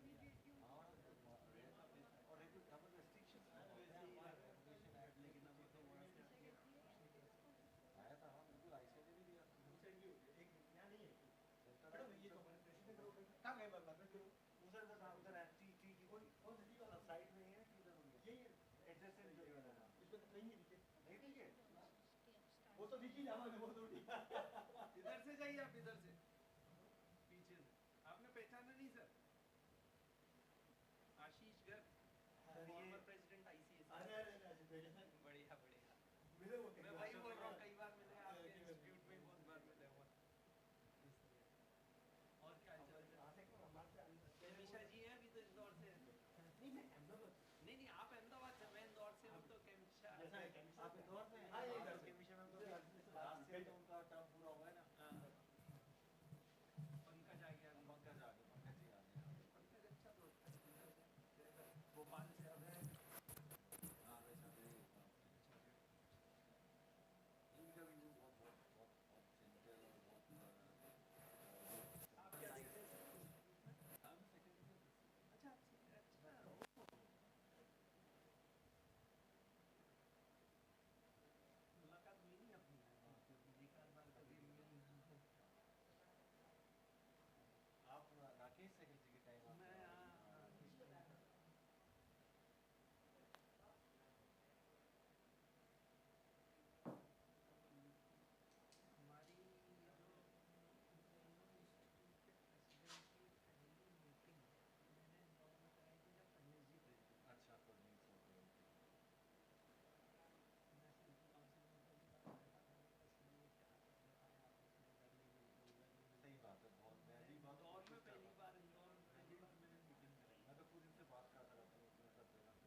I will leave just now. Yes, I will leave at 5. Yes.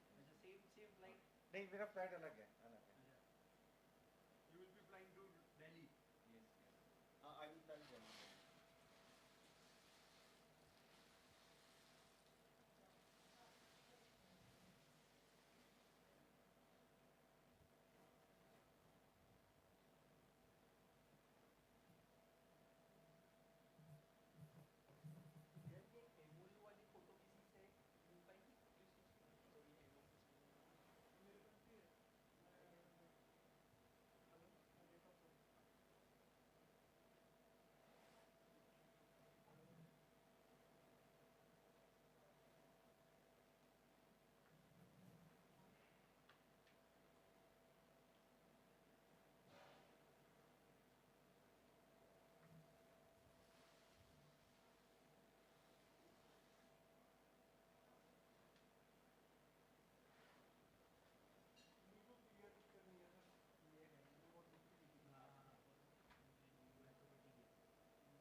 अच्छा अच्छा सर नमस्कार आशीष गैल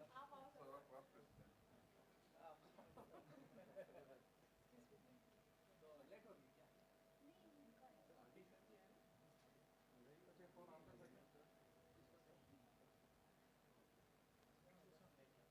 हाँ अभी प्रेसिडेंट सर का ही आप भी session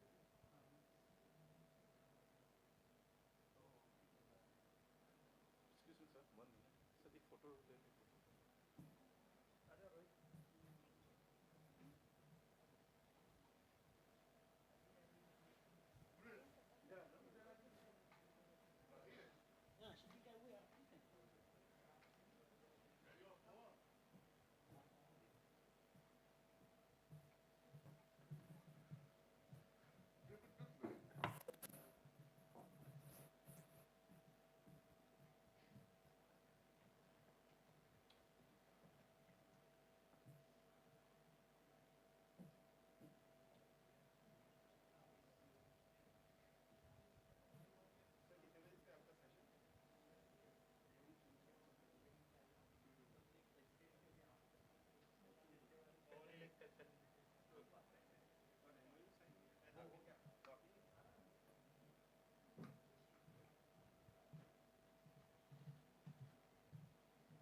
not registered, but they came in, so that sheet has been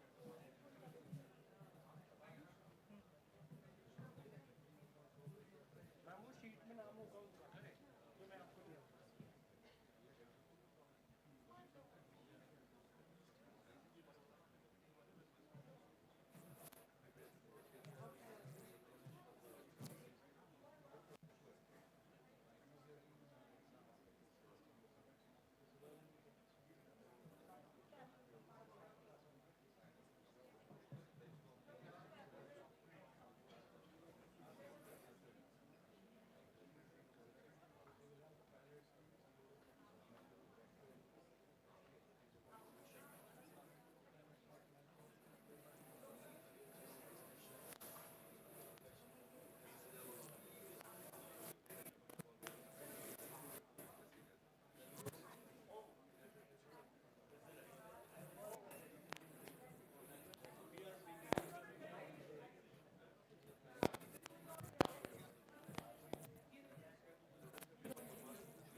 attention, everybody. So may I request our distinguished speakers for the Power Talk session to kindly join us on the dais.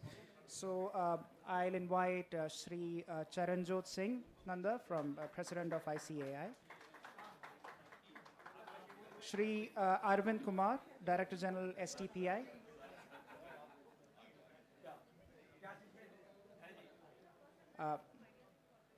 Mr. Ashish Garg, former President of ICSI.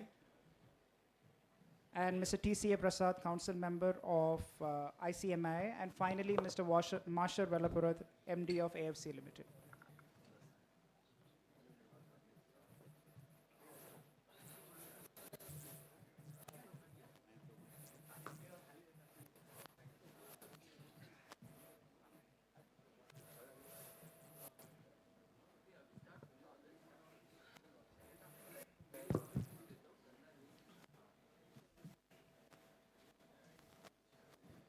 So may I request all of our participants to kindly join us in this at the auditorium, please.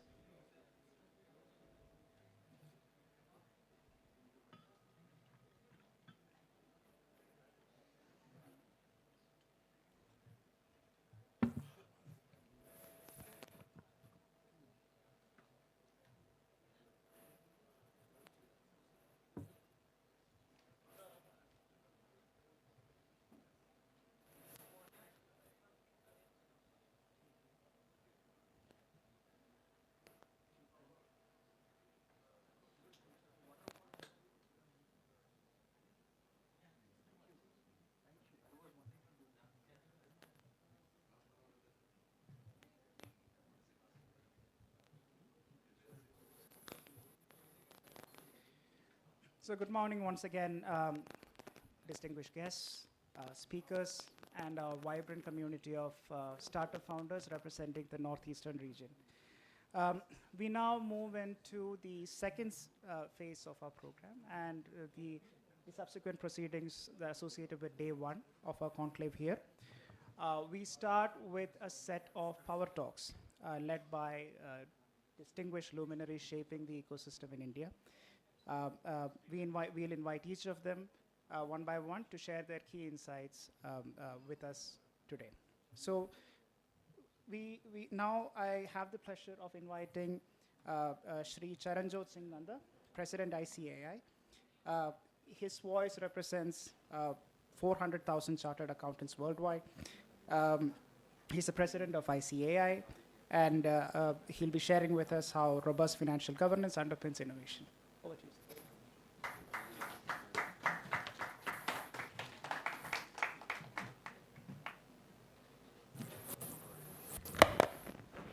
A very good afternoon, ladies and gentlemen, the honorable distinguished dignitaries on the dais, Arvind ji, Marshal ji, Prasad ji, Ashish ji, my very esteemed council colleagues, Secretary ICI, ladies and gentlemen. It is truly an honorous opportunity assigned to me to speak on the ecosystem development of North Indian states. I would like to very candidly put across that ICI, I'll give a brief history about ICI. ICI was set up an Act of Parliament way back on 1st July 1949, when the most important document of the democracy, the Constitution, was not adopted. You are aware that the Constitution to this great country was promulgated on 26 January 1950. The pertinent question that arises is, what prompted the Constituent Assembly to set up an Institute of Chartered Accountants of India? Even before the official democratic setup, the Constitution was not in place.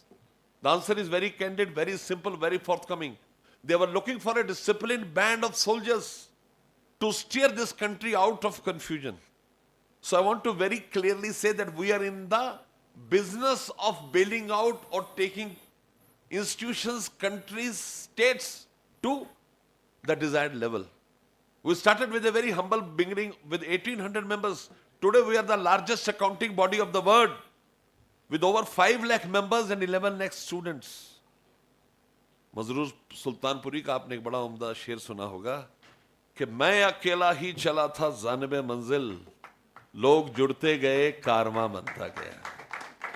एक अजीम कारवां तैयार है to support the country APJ Abdul Kalam Sahab very rightly said, Indian Chartered Accountants are partners in nation building, and we have always lived upon that proposition. We had a MoU with Honorable C&AG office on 21st April to make the concepts of forensics, accountings, auditings clear to their officers. Right 15 days after, 5th May, the training program started at our premises, COE Hyderabad. 1 month rigorous training program for officers of C&AG with 5 fat backgrounders to keep them abreast with the contemporary changes of the profession. So coming to Northeast, we are seized of the fact, and that is why my entire team is here. I have 4 of my council colleagues here, the secretaries of the committees, particularly MSME and Startup Committee. I'd like to tell you something about one of our very astounding and one of a very prestigious MSME committee. You are aware that 27th was International MSME Day. 26th and 27th, we had a very glamorous program at Sara Star, Mumbai, with more than 3,000 participants. Manji, the Honorable Minister, was the chief guest. Mr. Suresh Prabhu also joined as a guest of honor. Discussions were all around how MSMEs could change the structure of Indian ecosystem. 31% of GDP is contributed by MSMEs. So if you want growth of Northeast states, growth of MSMEs is imminent. Very candidly, I want to tell you that without their growth, without their indulgence, without their coming into the mainstream, things won't improve. Things won't improve. So in Mumbai, we did that program. Next day, on 27th, we did one very huge program all across the country. We have 179 branches. Close to 85 international destinations we have our presence. It was flagged up to all those destinations. And the best part was, we serviced 20,000 MSMEs pro bono on 27th June 2025. We had clinics for them with senior chartered accountants sitting, telling them that if there is any issue, we stand by you. So with respect to northeastern states, first thing, I was in talk with my secretary and my colleagues. We are now giving a research paper on how to augment resources and create infrastructure for transportation of fast goods from Northeast to other Indian states and internationally. During my tea, I spoke to my council colleagues and they were very keen that they should do it. I have requested the chairman of MSME committee, Mr. Mishra, to take over as the convener, and will be coming out with a draft paper. The only issue which the Honorable Chief Minister said, that how flowers be transported. Flowers come earlier from Thailand, then from Meghalaya, or then from the entire northeastern states. We are now setting up a research on that, and very soon we'll go that research paper to the government of Meghalaya for their involvement. You have to understand one thing. Before you do something, you need to have a vision. सोचने से कहाँ मिलते हैं तमन्नाओं के शहर, चलने की जिद भी जरूरी है मंजिल पाने के लिए. We have to work towards creating value and worth. Second important thing, we have now started initiating students who could come and be an integral part of doing CA. We have accorded 75% discount to any student from northeastern states who wants to do CA. Third important thing, again going back a year back, CAG wanted trained accountants for Panchayati and Municipal Corporation accounting. 40,000 is the salary, but the person doesn't have to work. He needs to know GST, he needs to know double entry accounting, and he can come, work and do the thing and do his other course, his other avenues as well. I propose that this should be done in Northeast so that the youth could be involved into the entire system. I was yesterday night speaking to the DG IICA, I explained him that this can be one of those initiatives. Third, to mobilize trade You need funds. Involving banks and requesting them and giving our people support who could always help them create such infrastructure where a bank credit is accorded to them and they're able to effectively take into account their thought process. Fourth important thing, their movements and training to other parts of the country and internationally. I was in Doha 3-4 days back. I was not having great impression about Doha, but the moment I entered Doha, I was taken aback. More in infrastructure than even US, UK, Dubai. Temperature outside is 55 degree. On that walking track, the temperature is 20 degree. कोई छत नहीं है, कुछ नहीं है. एक walking track पे temperature 20 degree है और walking track से आप कदम बाहर निकाल ले तो 55 degree है. We all have to grow, we all have to use technology, and that is the next step, the sixth step. We need to bring technology to the forefront. I want to tell you, not only artificial intelligence, blockchains, but largely using technology for creating value and worth for government as far as MSMEs. We have done a lot of hand holding to so many MSMEs so that they could effectively use technology. Technology gives three very imminent benefits. Number one, technology gives you a timeline on which you can finish the job. It is not left to your mere desires. It is ultimately a destined timeline when you have to finish the job. Second, more monotonous jobs can be given to them. And third, very important thing, the errors are very minimal, 0.01%. And when it comes to technology, I want to tell you that 81% of international technology initiatives emerge from India. May it be Internet of Things, may it be data analytics, may it be blockchains, may it be artificial intelligence, may it be cyber security audits, may it be information system audits. All these things come from India. And the last thing to conclude, we at India have turned the tables. Times have changed. Earlier, when we used to go outside, we used to see ourselves as second-rank professionals. All my array of professionals sitting here, all of us are now at premium in international markets. When you go and introduce yourself as an Indian, the respect you get is phenomenal. I can give you examples where Indian professionals have been respected and have been given a center seat for all discussions. In spite of the fact that you are a visiting faculty, they'll call you up onto dais and speak and give your vision. And this changes my thought process. We may now become partners not only in nation building, but partners in global building. So I would like to end one thing by complimenting all of you that you are an integral part of today's discussion.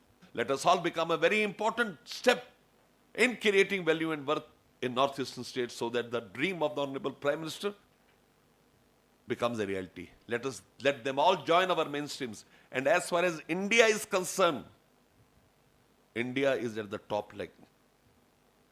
Our valuations are indomitable. Most attractive valuation, 68% of our population is less than 40 years. The biggest spending economy of the world. The entire world wants to come to us, and therefore, Indian professionals are respected maximum internationally.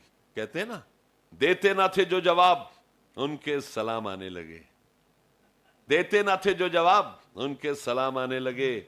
वक्त बदला, तो मेरे नीम के पेड़ पर आम आने लगे. Let us use this harvest for creating a developed India, an India of our dreams. Thank you so much. Thank you, sir.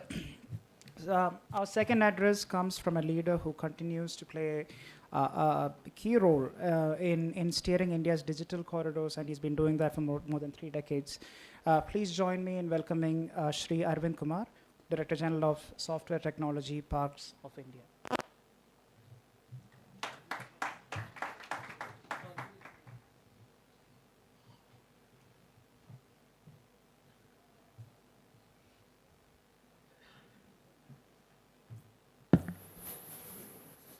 Thank you.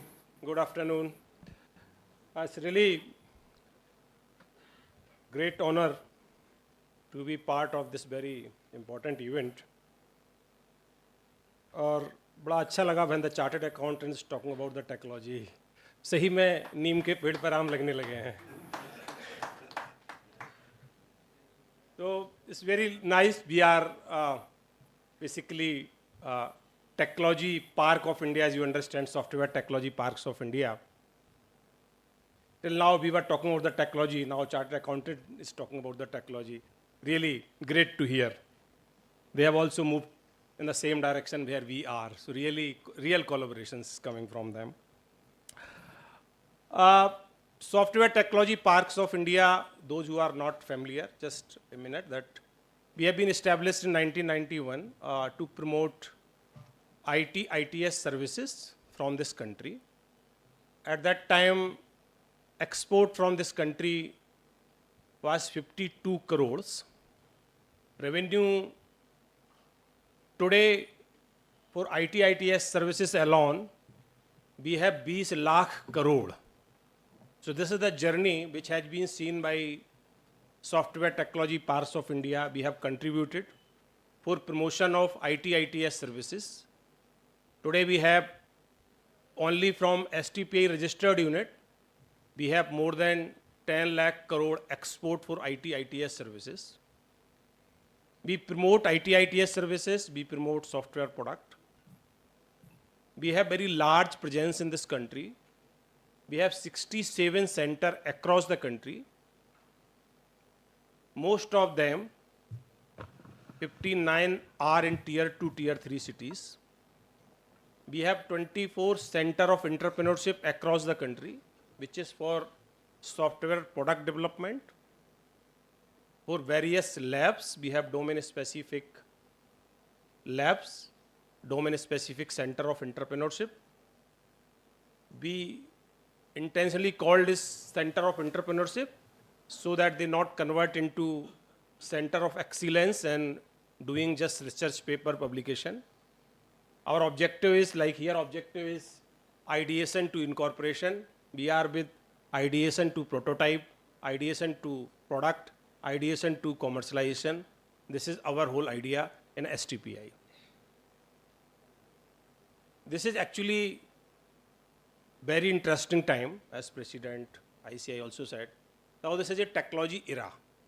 This 5 to 10 years, which country will lead, who will do good in technology.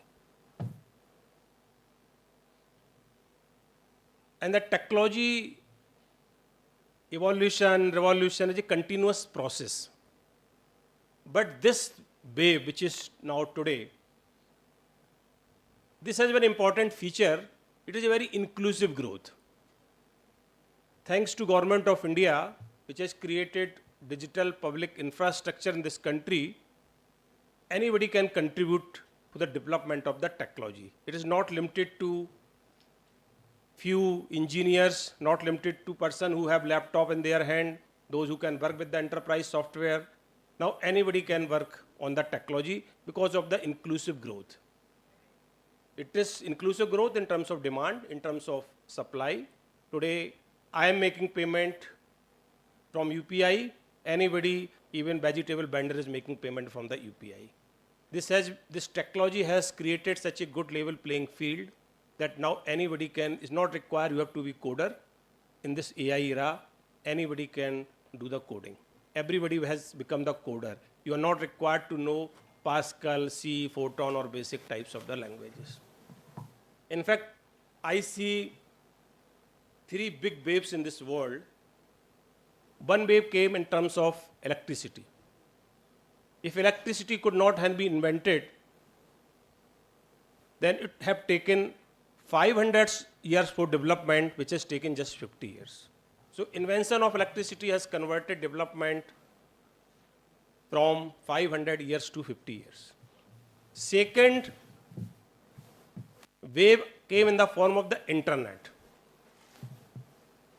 which is, if internet could not have come, what kind of the development today we can have seen in 10 years, it might have taken more than 50 years. And this is third wave, which is AI. AI will develop whatever development we have envisaged, we have done the projection for 50 years that will happen in next 5 years. If you don't know AI, then it means something like today somebody doesn't know anything about the computer. Same thing is going to happen in next 5 years. We have to unlearn, we have to learn, we have to adapt. This is the theory which we have to adopt. Everybody has to work that this is the only technology which can make Viksit Bharat, all dreams of this government of India. And we should understand AI and whatever today we talk about the startup, whether 2000 startup Northeast, every startup has one or other element of the technology. And that technology element has to be further enhanced, further capitalized for the public good. Northeast has distinct advantage, high literacy rate in some of the state, English speaking people. They have contributed a lot into IT industry, may not be in the Northeast state, maybe another state, going Bangalore, going Hyderabad. Now this is the time where they can contribute in their own states, because government is providing all kind of the support to all Northeastern region, especially for the Meghalaya. We have also created multiple startups scheme. As I said, now we are more on promotion of the startups which can create products. In Northeast, we have our presence in all states. We have created Center of Entrepreneurship across the country, in all states of the Northeast as well. We have created 20,000 square feet space for a small startup to accommodate. We have created more than 10,000 plug and play space in various our Center of Entrepreneurship, wherein any startup can come and plug in there. We have created Center of Entrepreneurship. As I said, we always create Center of Entrepreneurship which are domain specific, so that peer level learning can also take place. We can put better mentors to you, better investor to you, better angel investor to you, because every angel investor has some of their focus for some of the technologies. We have created in Guwahati, we have created on IoT in agriculture. We have created on animation at this place which is Shillong. We have created on AR/VR on Imphal. On health, tech and agri-tech, we have created at Gangtok. On brand technology, we have created at Itanagar. And for IT applications and graphic design, we have created at Kohima. These are Center of Entrepreneurship we have created under the scheme is called Octane, where we provide 25 lakh seed fund also to the startups. Any startup which is selected in the challenge programs, which we run continuously over the years, and they can get that fund, 5 lakh initial fund. Once prototype is ready, then 15 lakhs, and then finally 5 lakhs for marketing to cover their marketing costs. In this manner, we provide 25 lakh rupees as a seed fund to startups for developing their product in various domains. We also run one scheme is called Next Generation Incubation Scheme. This scheme is basically for tier 2 cities across the country. And fortunately, there are 2 cities from the Northeast. One is Guwahati, other is Agartala. Here we also provide as a seed fund of 25 lakh rupees to each startups for developing their prototype, developing their product. In this manner, we are supporting around 200 startups across the Northeast. We have also given fund of around 5 crore to these startups, disbursed till now. 57 startup has been funded out of these 200 startup. Apart from these support to startup, which we provide 360-degree support to startups in terms of seed fund, in terms of mentoring, in terms of global outreach. In this NGI scheme, we also run a program is called Leap Ahead, where the selected startup, we take them to Silicon Valley to meet the mentors there, to meet angel investors there, to meet VCs there. So we run that program is called Global Connect program. We used to take startups from all over the country, including Northeast, to USA for their market access. Apart from supporting these startups, we also want to create funnel for the startup. Accordingly, we are providing some hands-on training, not online training, so that they can have hands-on on lab equipments, they can work, they can create really pilot type of the project. IoT tools, we are providing such training as Guwahati. On digital visualization and animation, we are providing a training at Shillong. Foundation course on IoT and wearables, we are providing at Gangtok. These are all trainings we are providing all over country. We are not only just providing seed fund is a very small amount. Ultimate objective is to get fund from angel investors, from VCs. In fact, we have, if you see all over the country, we have just invested 44 crore rupees, but out of that 600 crore they have obtained from the outside, which is angel investors, VCs and other investors, which is testimony that we are selecting right startup, we are nurturing right startup, because if some angel investor is going to put dollars on that, that means they are good startup, they have been nurtured well. This is whole startup ecosystem has been created by STPI. We have very good startup. In fact, one of the startup is Cosmic Cluster, which is working at Shillong. They are doing something good in animation. They are creating their YouTube channel. They are providing this all animation to BBC channels and all. So we are having good set of startups which is working in this area in Northeast. And best part of the startup is, best part of the STPI is this, that wherever you are located, whether you are located in Northeast or even remotest part of this country, we provide whole STPI infrastructure. You can use it. We take them to Bangalore Tech Summit. They can make the benefit of Bangalore Tech Summit, UMagen at Chennai, or Vision Summit at Hyderabad. Wherever we have the event, we take a couple of startups, good startup, to those exhibitions where they can sign MOUs, they can look into the market, they can meet the people, they can do the networking. So at the end of the day, they get good networking and develop their products.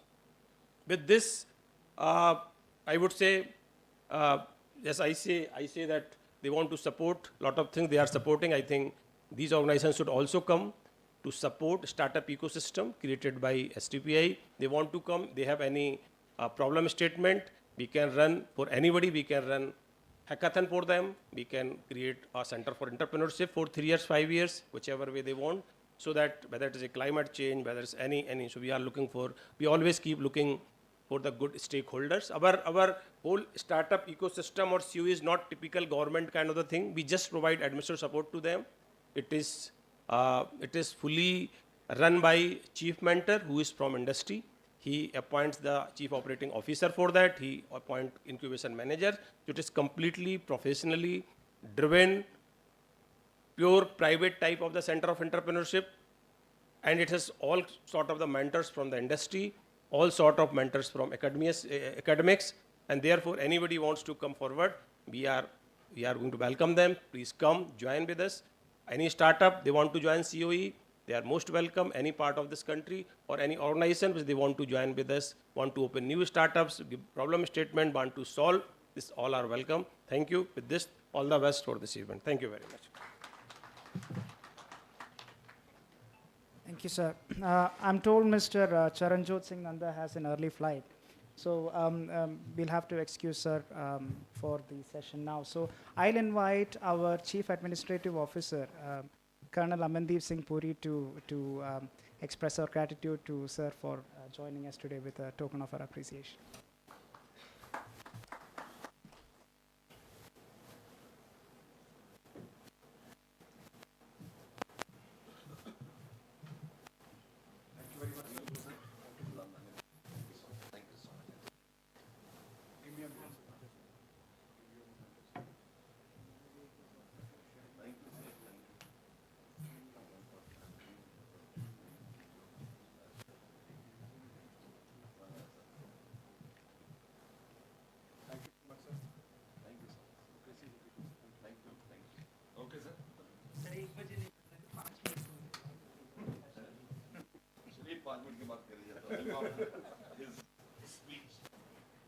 All right, so moving on. So now, as we are all aware, governance is the backbone of credibility. We are lucky to have former president of ICSI, Mr. Ashish Garg, who will tell us why structured compliance can actually accelerate growth. Over to you, sir. Thank you so much. देश में सूरज की किरण यदि सबसे पहले कहीं निकलती है तो वो निकलती है नॉर्थ ईस्ट में। सो नॉर्थ ईस्ट में यदि हम बोले कि विकास देर से हुआ है तो ये पहले की बात थी जब बोलते थे कि नॉर्थ ईस्ट को मुख्य धारा में जोड़ने की ज़रूरत है। अब उसे जोड़ने की ज़रूरत नहीं है, वो ऑलरेडी मुख्य धारा में जुड़ चुका है। और इसी का एक उदाहरण है IICA का आज यहाँ पे जो प्रोग्राम हो रहा है। जिस तरीके से स्पीच यहाँ के चीफ मिनिस्टर ने दी, बहुत ही इम्पैक्टफुल स्पीच थी, बहुत पावरफुल स्पीच थी। और उन्होंने बताया कि क्या चैलेंजेस हैं नॉर्थ ईस्ट के और किस तरीके से पिछले 10-11 सालों में नॉर्थ ईस्ट मुख्य धारा में पूरी तरीके से आ चुका है।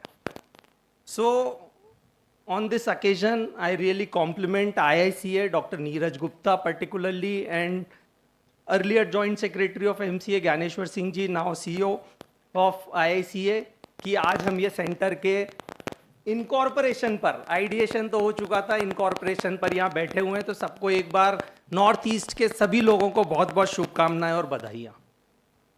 Friends, north east played a very significant role. It is all about 7 sisters. Hindi में सिस्टर्स को यदि हम बोलते हैं तो माँ और मौसी बोलते हैं। तो जो सिस्टर है वो माँ जैसी होती है मौसी। तो इसी तरीके से हम तीनों इंस्टीट्यूट भी 3 are called sister institutes, not brother institutes.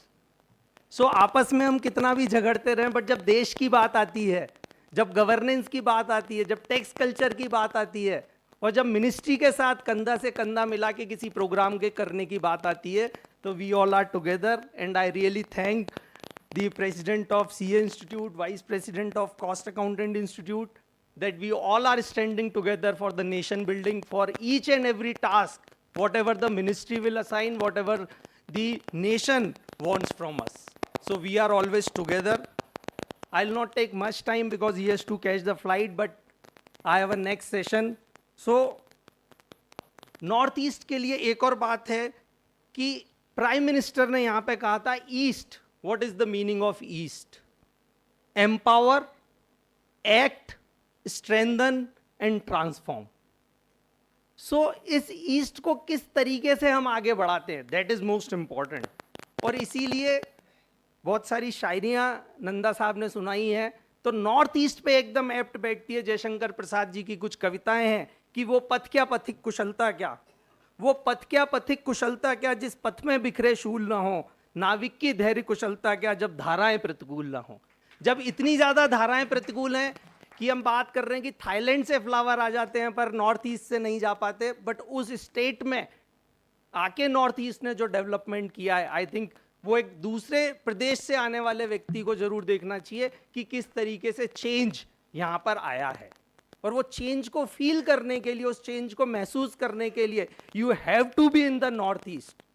आपको यहाँ पर आना पड़ेगा। सो स्टार्टअप की या इकोसिस्टम की हम जो बात कर रहे हैं, इनकॉर्पोरेशन की बात कर रहे हैं, there are so many things from incorporation till the insolvency. As honourable minister said that only 2 or 3 valuation professionals are there, only 1 or 2 IBC professionals are there.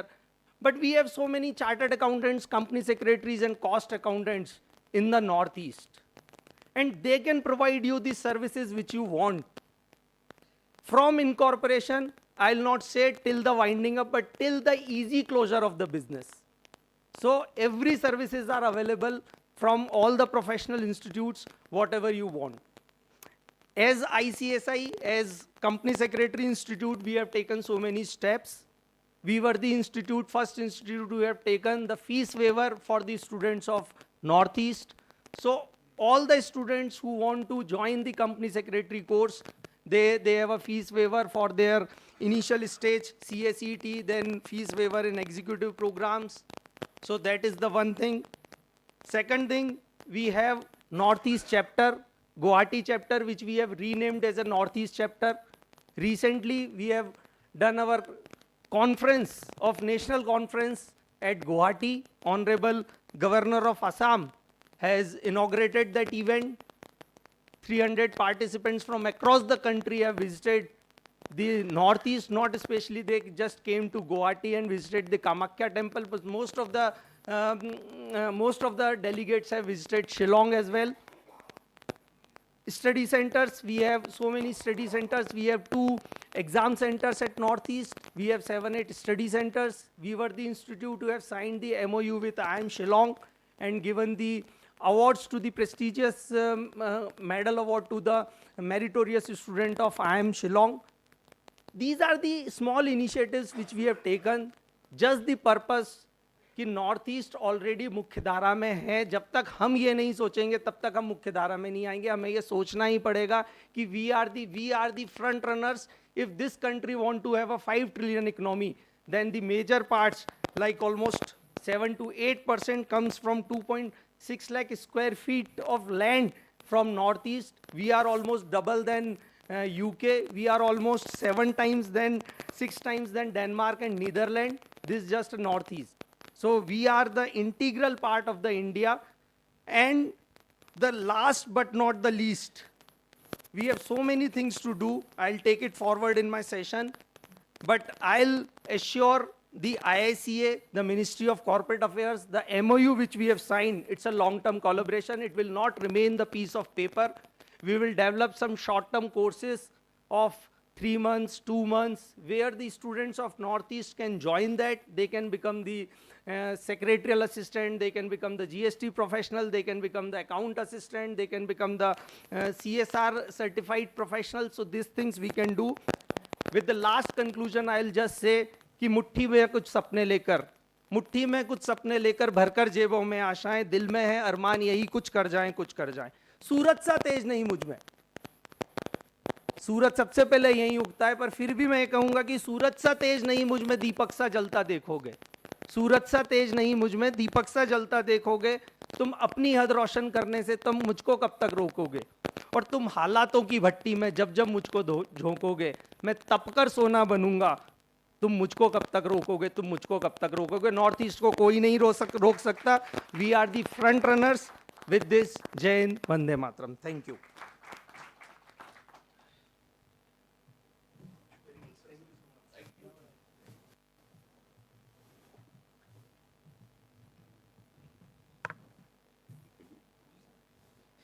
Thank you, sir.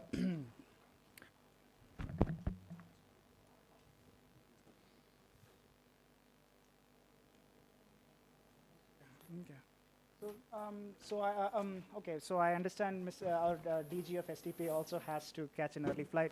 So once again, I'll welcome our CAO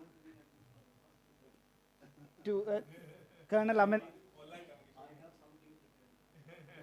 So I now welcome Colonel Amandeep Singh Puri to express our gratitude with a memento from ISD.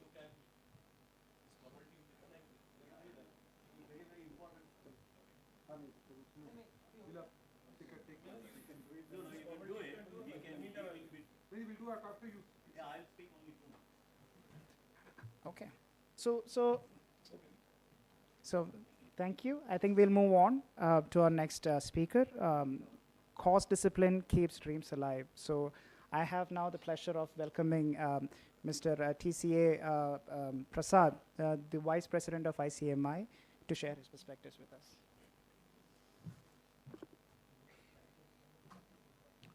Good afternoon, everyone. The previous speakers have really brought out their contributions and commitments. Shri Arvind Kumar was very happy when he mentioned that the president of the Institute of Chartered Accountants of India is talking about software and technology. So you will be glad to know that the person in the form of vice president of the Institute of Cost Accountants of India is basically a software specialist and a ERP implementer with 5 decades of experience. So I thought this sentence you should listen. That's why I requested you to stay back. We are the largest management accounting body in the world, and institute was started way back in 1944 in England, and then converted by the Act of Parliament in 1959. Our members adorn the positions of CMDs, CFOs, CXOs, and CEOs in major PSUs and very major private corporations and all. So we have 4 chapters in northeastern states, and we have many support centers here. And we are providing scholarship like other institutes that the northeastern states. We have close to, in the very recent time, we have close to 2,100 students taking up our course and then doing. And the institute has got a very, very dedicated board for MSME and startup. In fact, my chairman is sitting here. And then we have come out with many publications for MSMEs and startups. You can see many of them in our stall at the ground floor where our people are there. We are helping the MSMEs and the startups in a big way. And we already have a certification program, what was being discussed in the morning inauguration session for all walks of life. And then we are very happy, sir. We have joined hands with the Defense Ministry, and then we are training all the 3 service personnel on our certificate of accounting technician, which is a very unique role that we are playing. And we have our CMA Chittaranjan Chattopadhyay, who is sitting here, who is incidentally both on the MSME, and he is also Board of Banking and Insurance Services sector. And a lot of publications have come out, and then many of them we have kept, which will help the investors and the persons who are going to use that investment. And we have Mr. R.S. Bhatti, who is the chairman of the CAT committee, which I was talking. And then at this point, we would like to reiterate to IICA and to the MCA and to the northeastern states that we are with you on all your endeavors. Jai Hind, Vande Mataram.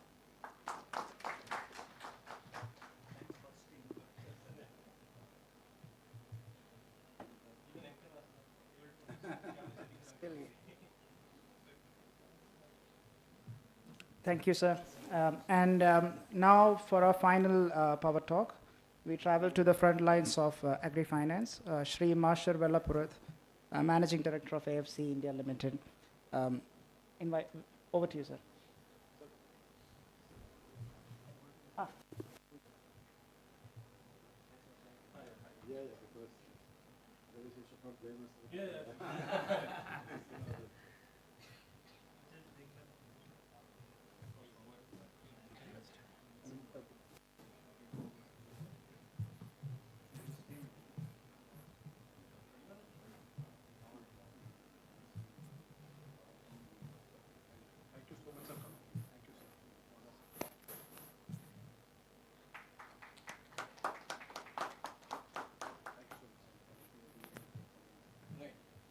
Thank you, sir, for joining us. So now, as I was saying, I invite Mr. Marshar to share his insights with us.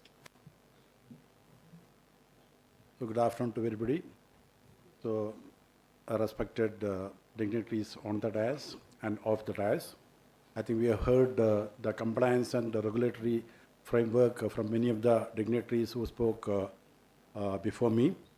And because the very concept of the startup ecosystem and the entrepreneurship which we are discussing today. And before venturing into that, at the outset, many congratulations to IICA for coming down to Northeast by establishing a separate entity, a separate unit. I'm sure that this very move itself is going to really foster and give a great push to the ecosystem of the startup as well as the entrepreneurship development program. So we in AFC, I mean, many of you would have heard about it, Agriculture Finance Corporation, which is basically promoted by NABARD and most of the public sector banks. And we had, although it is not as old as the Institute of Chartered Accountant or the Cost Accountant and all, we also established almost 55 years back, 1968. So which is a good legacy to talk about. And we had been working in the area, not just, although the name connotes agriculture, we work in very many areas other than agriculture, including the startup as well as the entrepreneurship development program, more importantly, the skilling part of it. So as I stand today, what I understand is that because India is almost third largest ecosystem provider for the startup. So we have something around 1.57 lakh recognized startups in India. And hitherto we were all believing that startups can come up only in cities like Mumbai, Bangalore, Hyderabad or Delhi. So that was the the notion based on which, because of the certain logistic and other technology provider support availability and all, so initial years of the startups started mushrooming in these major cities and all. But down the line, many of the tier 2 and tier 3 cities and all started taking the lead. And now, as I stand here, based on the data available to me, more than 51% of the startups are from this tier 2 and tier 3 cities. So that speaks that Northeast also cannot lag behind. Although in terms of the number from the inaugural session, I understand that it is around 2,300, the number counts. And this number, although it might look a little smaller when compared to the 1.57 and all, I am sure that with the support of the IICA and all the dignitaries present here and all, so maybe within the shortest period of time, this 2,300 should become 23,000, not less than that. So that is the wish to begin with. And see, because we also know that there are lots of programs Government of India announced, many of the state government announced for the startup to gain ground. And along with the startup, we are also trying to, a subset of a startup, especially much more maybe applicable to the Northeast, we call agri-startup. Because those are the startups which are based on the agriculture, the high-tech agriculture and other allied activities and all, which I will be talking about. Because we know that, because as I said, in AFC we had been working with, although may not typically fit into the very definition of the startup and all. So we call it, basically it is also lots of incubation assistance, and based on which what we wanted to see that the entrepreneurs stand on their own. They are in a position to get venture capital or the initial stage, which in the startup language we call it the valley of death stage. So valley of death stage, something known as bootstrap assistance, and through this bootstrap assistance and the valley of death stage, in the state of, I'm just quoting the experience we had, in the state of Uttarakhand, for the last 4 years we worked with not so qualified or not so highly educated individuals and all, but we found startups or the entrepreneurship can be built in even those people who have some sort of an idea, and this idea can be translated to enterprise. Could it be a micro enterprise? And this micro enterprise, we find that with the last 4 years of effort, we could bring something around 2,300 micro enterprise with the support of the financial institution, including banks, in the state of Uttarakhand, with the assistance of Hans Udyamita Mission. There is one Hans Raja in Uttarakhand and all, if you know that. So they have a foundation known as Hans Udyamita Mission. So then we found that this journey, although it is little difficult, little challenging and all, but it is worth pursuing. And with that, in fact, in the recently World Bank assisted program, IFC, so therein they asked us, can we not provide implementation support to some select startups in UP and MP.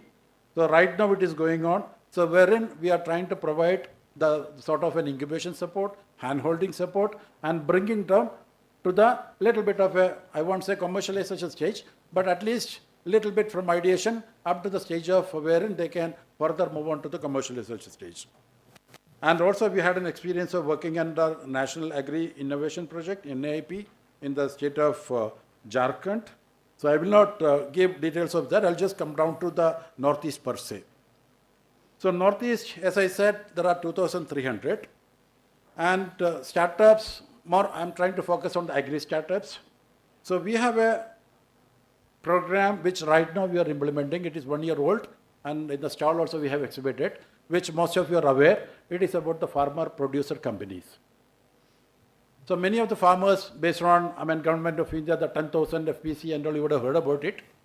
And governments in the Northeast, they are also promoting under a program known as Mission Organic Value Chain Development in Northeastern Region, MoVCD. So wherein the MoVCD, it is not just a farmer producer company alone. So they say that it has to be purely organically produced, product-based farmer producer company. So that is the underlying importance of that. So right now we have promoted 5 such FPCs in 5 districts of Assam in the northeast. And these 5 FPCs, typically one FPC comprises of 500 members. So that means 2,500 farmer members are the members in this movement. And they are into cultivation of organic turmeric, organic ginger, organic pineapple, organic vanilla, organic cocoa, and also some of the delicacies of the northeast known as Johar rice, Aijong rice, black rice, and red rice. So this is where the entrepreneurship we are trying to build. Out of this 2,500, I'm talking to the the staff members who are available here in this hall also. So can we not find out at least 25 startups?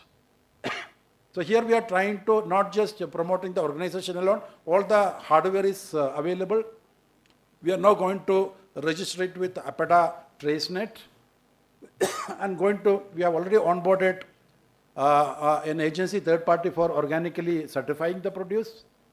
And all these producers, right in the inaugural session, what the Honorable Chief Minister, Honorable Finance Minister mentioned, how do we export the pineapple, how do we export the ginger or turmeric, and this is the answer.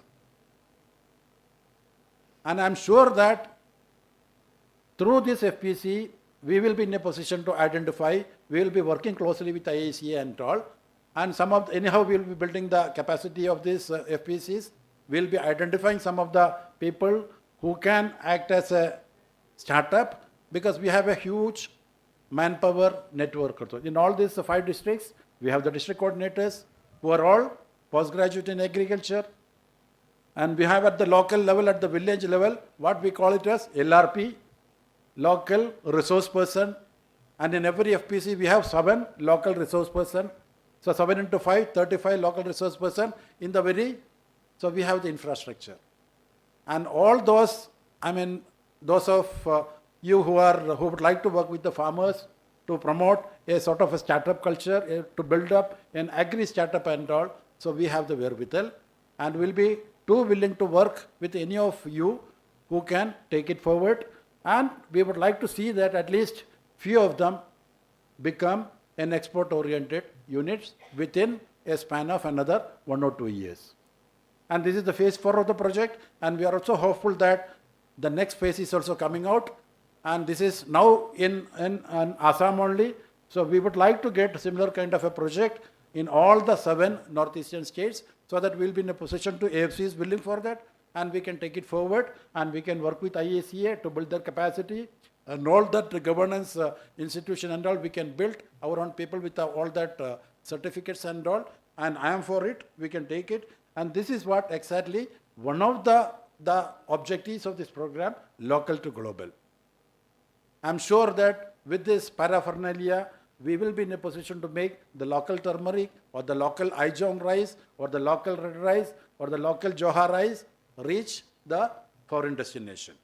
And side by side, because just yesterday while I was traveling, I met one of my friends, Mr. Kirtilal is there, who will be speaking to you after some time. Because few days back, we already have, because for the last 3-4 months we had been corresponding with each other. So we have an idea of, because he will speak about the details about what he is trying to do and all. So along with AFC, we are trying to, because we spoke about, I think somebody made a mention about climate change also. So the climate smart agriculture is an area, because all of us know that by 2070, India has to become net zero in terms of the global emission, in terms of the greenhouse gas emission, GHG. And if we have to become net zero, it is not just the major industries which only need to reduce their carbon footprint, emission reduction.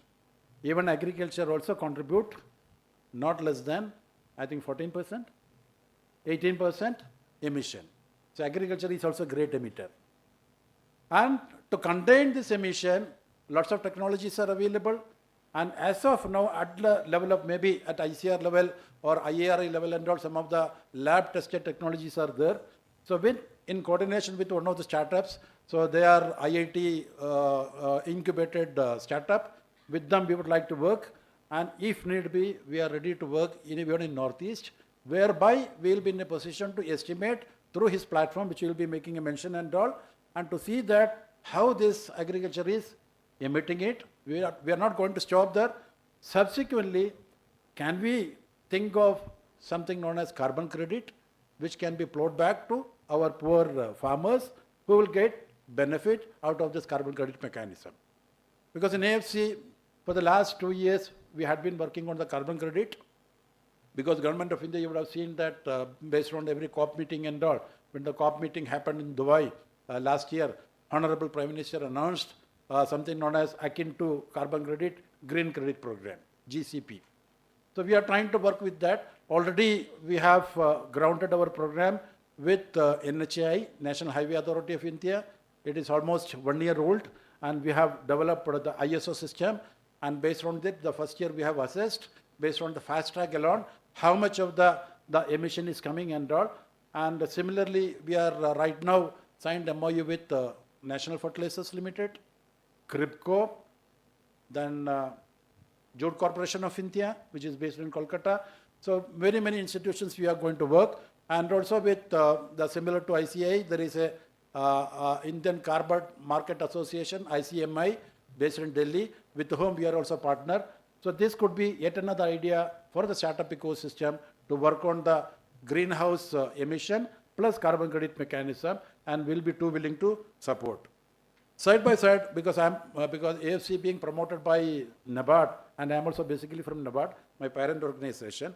So NABARD is having many programs meant for the startups, starting with, we call it as RBIC, Rural Business Incubation Center. Assam, I believe there is one in Assam Agriculture University. Remaining state, I do not know, because as of now, there are something around 13 rural incubation centers, wherein they provide right from incubation assistance to the networking, mentoring, funding, training and capacity building, all the support they provide it. And what I understand is that almost about 430 startups have come out of these RBICs, and 1,376 incubators have been rolled out. And adding on to it, there are schemes like catalytic capital support to provide this kind of a support. And more importantly, recently they have come out with AgSure Fund by NABARD, based on the announcement made by Honorable Prime Minister. And this is a sort of a alternate investment fund, about 750 crore. And this is managed by NAB Ventures, a subsidiary of NABARD. I think AFC and IICA jointly, we can also tap this availability of these funds and all for the benefit of the Northeast. I just wanted to give an idea only. To conclude, what I would say is that let us together create youth-led enterprise, finding national and international markets, agri-tech startups, building smarter supply chains, organic value chain focused farmer producer companies for export facilitation, and green and climate resilient models for future livelihood. Thank you so much. Jai Hind.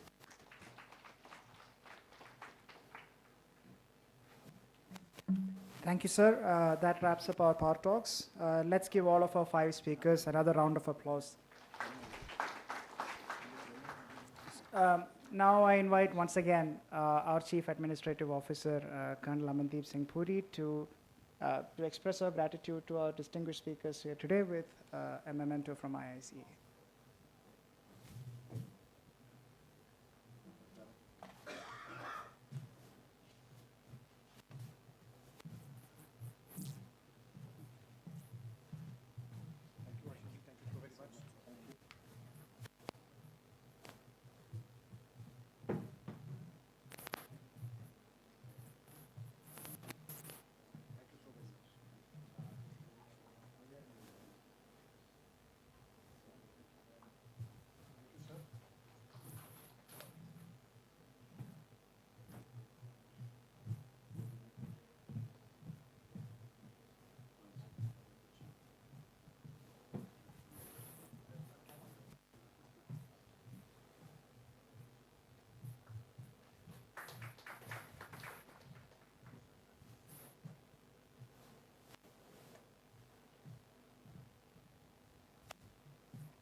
Thank you.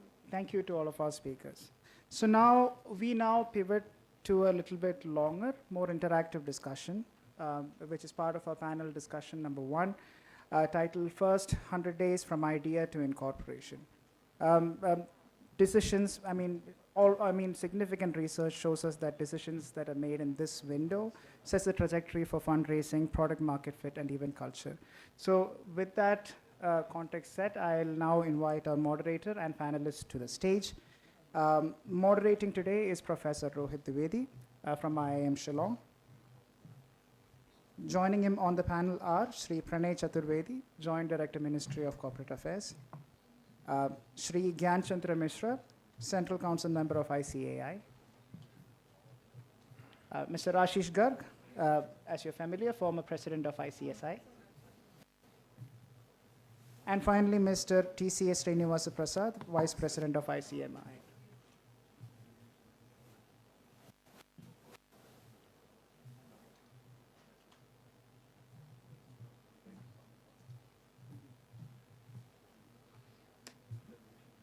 Gentlemen, please take your seats.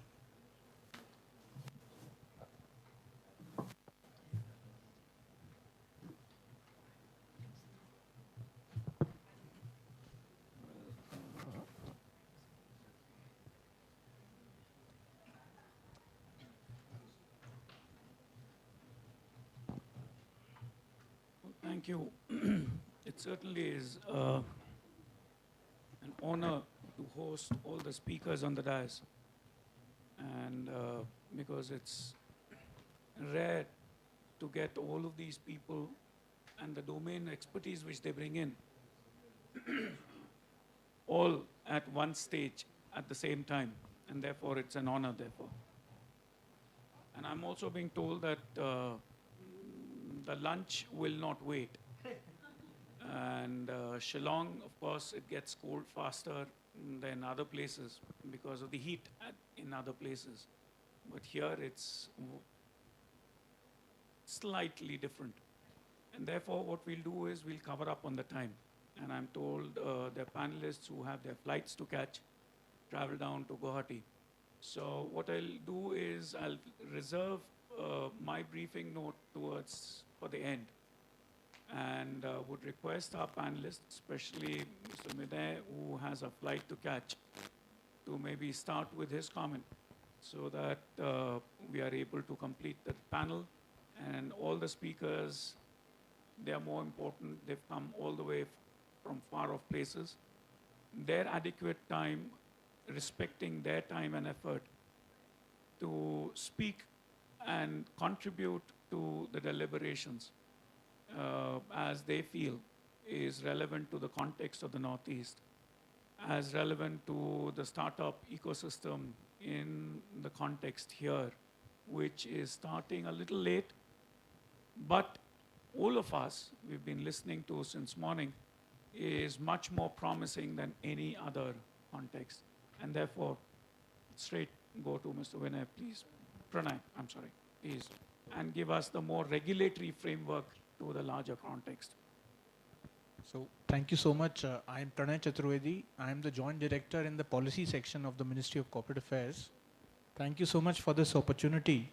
So, just to begin with, the theme is ideation to incorporation. I believe that as the Government of India, our duty is to ensure that while the ideation may be slightly tougher and may involve more thought process, but incorporation should be as simple as possible.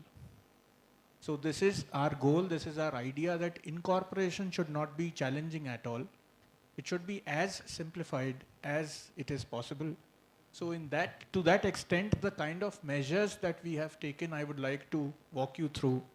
So the thing that we have done is, first and foremost, unlike even the evolved jurisdictions, I would take the example of UK, where they still follow a hybrid system of submission of documents to the registry. In India, we have a completely online system, and this has been working very well since 2006. So while many jurisdictions are yet to move completely to an online system, we have already moved to the online system way back in 2006. And this is something the idea was to remove the physical interface, so as to ensure people who do not have ready access to the registry offices to be able to do this sitting at their home or in their offices. So this is number one. Then it comes to the cost of incorporation. A significant decision was taken with regard to this. What we have done is that we have made the cost of incorporation, if the authorized share capital of the company is up to 15 lakh rupees, totally free as far as MCA fees is concerned.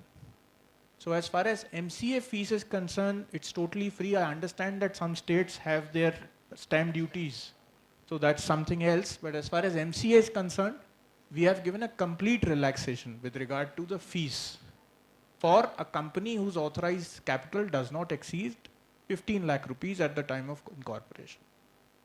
Apart from this, the thing that we have done is that we have made a combined a form which is called Spice Plus form. Now this form is a form which actually puts together a bouquet of services, which a person which intends to form a company can use this form to not just incorporate a company, but at the same time get a PAN-10 registration at the same time, get a EPFO, ESIC registration, get a bank account open. So all of these things can be done together in a single form. This is one of a kind form which not many other jurisdictions have such kind of a facility, where you have one single form which offers a bouquet of services, and many services can be obtained through this single form. Apart from that, a genuine concern which many people have been do come across is the issue of registered office. And this is something, a common concern which has been highlighted in case of GST registrations also. We saw that sometime back, GST registration, the issue of having a registered office or having a principal place of business, as they say in case of GST, was flagged at the highest level. So as far as MCA, the thing that we have done, I must share this with you, is that what we have done is understanding that at the time of incorporation, an entity, the entity which is about to come up, may not have readily available documents on registered office. So this is something that we understand, that the documents may not be in place. You may be still making those documents. So what we have done is, our form makes an option. When you come for incorporation, do you intend to report the registered office at this point of time? You can say no. I don't want to report my registered office at this point of time. The form then asks you to report your correspondence address. And if you report your correspondence address, the concerned person who's going to check your form, who's going to process the application, will never ask for any proof with regard to that correspondence address. So had it been a registered office address, you would have to give the necessary proof with regard to, so as to show as to how this registered office is connected to you. Whereas in case of a correspondence address, all this thing is out of the window altogether, and then you have a 1 month timeline. Within this 1 month timeline, there is an option through which you can actually give the relevant documents for your registered office, and this is subsequent to the incorporation. So the whole hassle of getting all these documents at the stage of incorporation itself is sorted out. And this is something which is across the board. This is for all companies. Another thing which I would like to highlight is, again with regard to the ease of compliance, some measures that have been taken in the past, is that another issue which comes up is with regard to KYC of the subscribers and directors. On this account, I must also say that we have something called a director identification number. Now, when a director identification number is issued, a detailed KYC is already done. So if someone is a subscriber or a director in a second company, if a person has already obtained his DIN once, and he or she wants to incorporate another company, he or she may not be a director this time. He or she may be simply a subscriber in that company. So in that case, the KYC of all those people who already have a DIN is not being sought again. We understand that we already have the KYC of these individuals, And these individuals will have to go through a separate KYC process every year, which is called a DIR 3 KYC. So at the time of incorporation, the KYC of these individuals is never sought. Another very important thing which the Honorable Minister of Corporate Affairs spoke and the Secretary of Corporate Affairs also spoke was the issue of OPC, one-person company. Many a times, I'm sorry, I'm wrapping it up very quickly. So the issue of OPC is something very, very significant. It is not many jurisdictions have this concept where a single person can make a company. Now, in India, we had this concept in a very, very restricted, we were applying it in a very restricted manner. We said that an OPC can be incorporated, but the concerned person who's incorporating it must be an Indian citizen and must be resident in India. So these were the two conditions, first and foremost.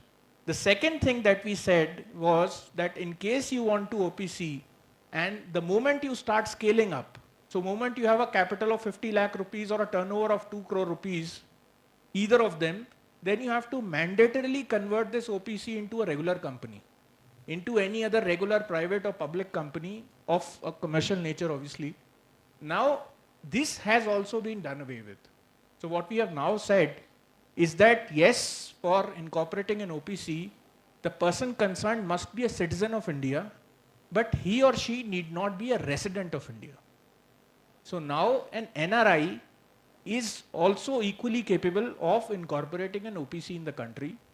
Secondly, we said that we do not have problem in scaling up of OPCs.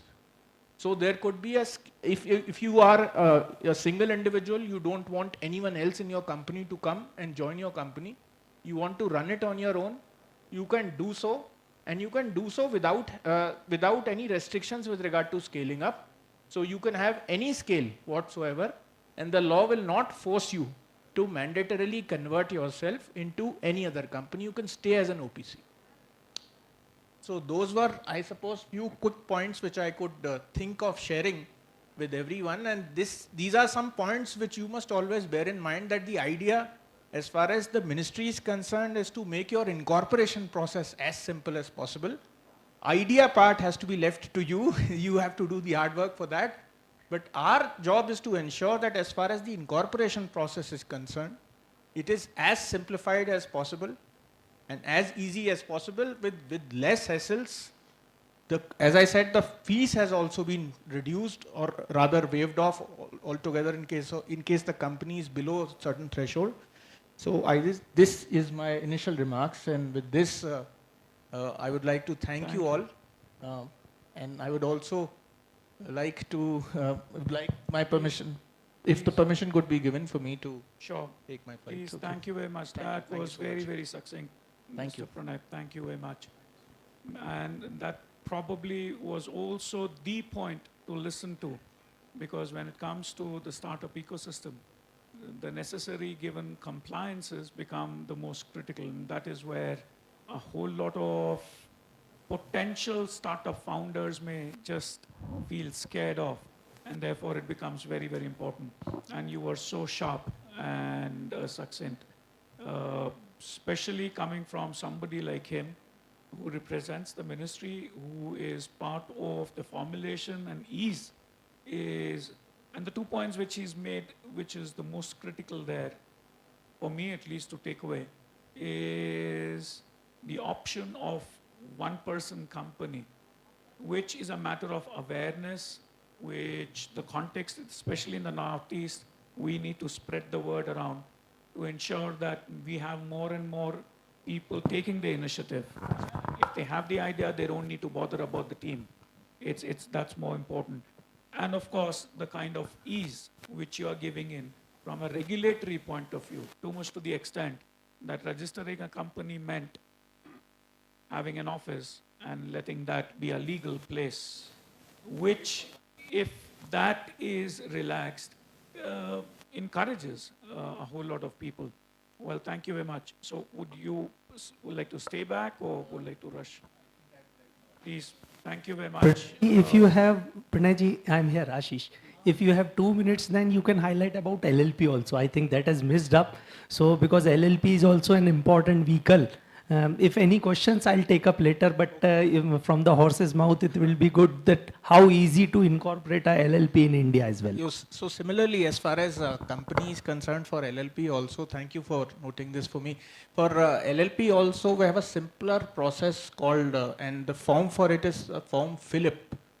Now, in case of LLP, unlike a company, LLP is governed by its agreement.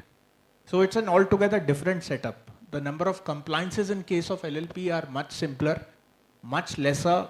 You do not have the kind of filings that you have in case of companies where your resolutions have to be filed. You have to regularly file your other compliances also, other annual compliances, for example, DPT3 and all those forms.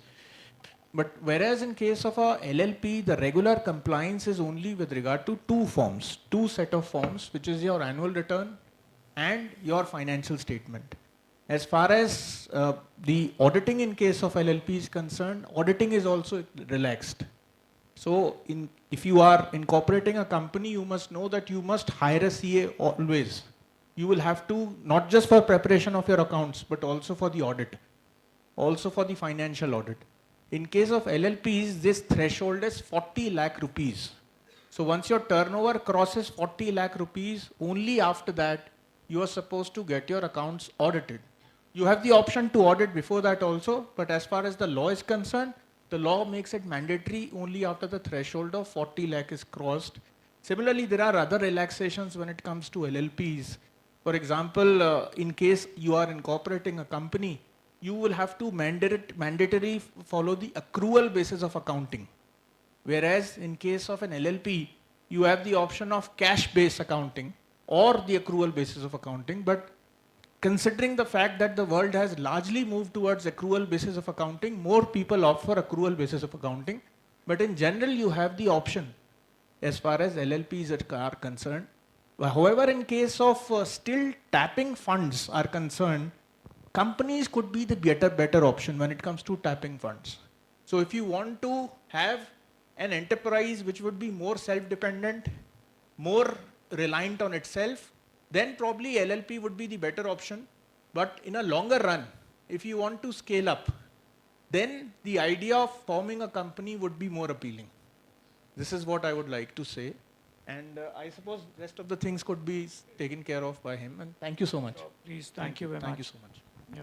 So, do we allow him to please catch his flight? So I'll invite Mr. Rajesh Batra, sir. He's the head of our department for MSME.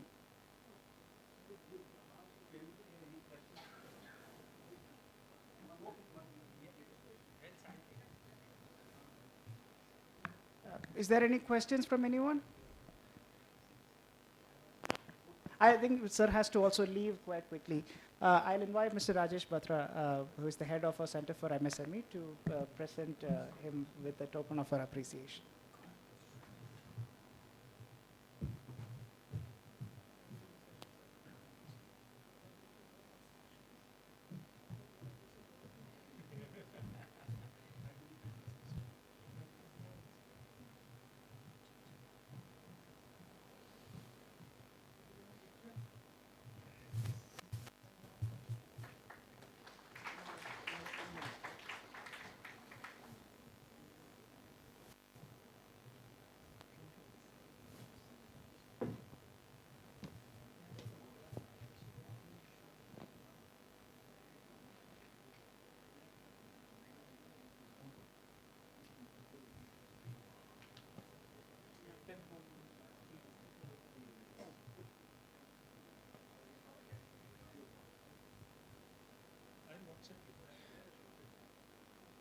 Sure.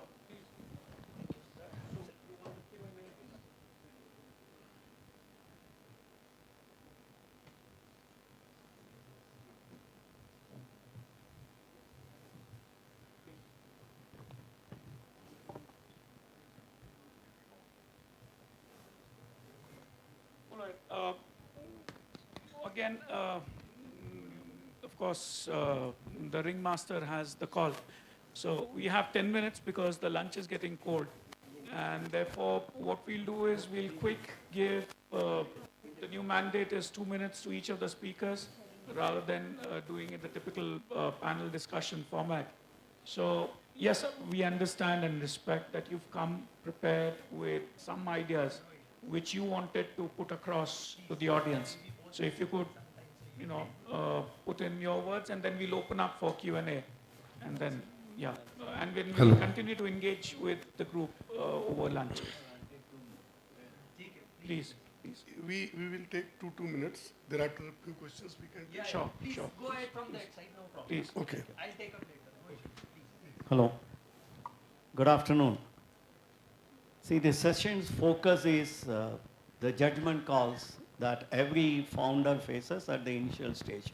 1, business planning and incorporation. 2, selection of the best suited legal entity. Form means to seek registration with DPIIT and state, and understanding do's and don'ts while deploying resources. There are some basic rules we can think of. Starting with every rupee spent in the first 100 days sets the tone for your burn rate and breakdown path. What happens, many of the startups, they do investment on vanity instead of validation, like a flashy website and engaging a very high-end MBAs to do it within the first 100 days to do all those things. So that, I think, needs a care not to be done. Avoid fixed costs wherever possible, and then prioritize variable cost over fixed cost. Delay any long-term commitments unless they directly support the customer acquisition and revenue generation. And then they can use the tools, MEPs, co-pilots, no-code platforms instead of engaging people, because we have been discussing about artificial intelligence and GPT and all, the large extent. And what should be the legal entity? I think we were discussing about this, taking into the long-term cost impact, whether it should be a LLP versus a private limited, what are all the impact on cost, tax, compliance, and then it is better to do a 3-year simulation before we take a major decision, tie structure to a growth plan. Then compliance, whether it is always worth it yet, that is a question which we will have to ask. Evaluate the timing, then the cost of registration versus whether we should start taking the first year, say, benefits Lena, 9 Lena, and then focus on PMF first. And then our time and the equity are not free. This point gets missed many times, especially the startup founder's time. He has to track his time, and then treat it as a cost center and then work on it. And then creating a lot of equity in the initial stage is going to really have an impact on the future profitability, so it has to be protected. And then use advisors and ESOPs very wisely. And then instead of hiring fixed people, we can go for freelancer initially. And then even freelancers, milestone-based engagement we should do. And then we should do a profit first, talent planning. And there are certain challenges which I think can be discussed later. Thank you very much.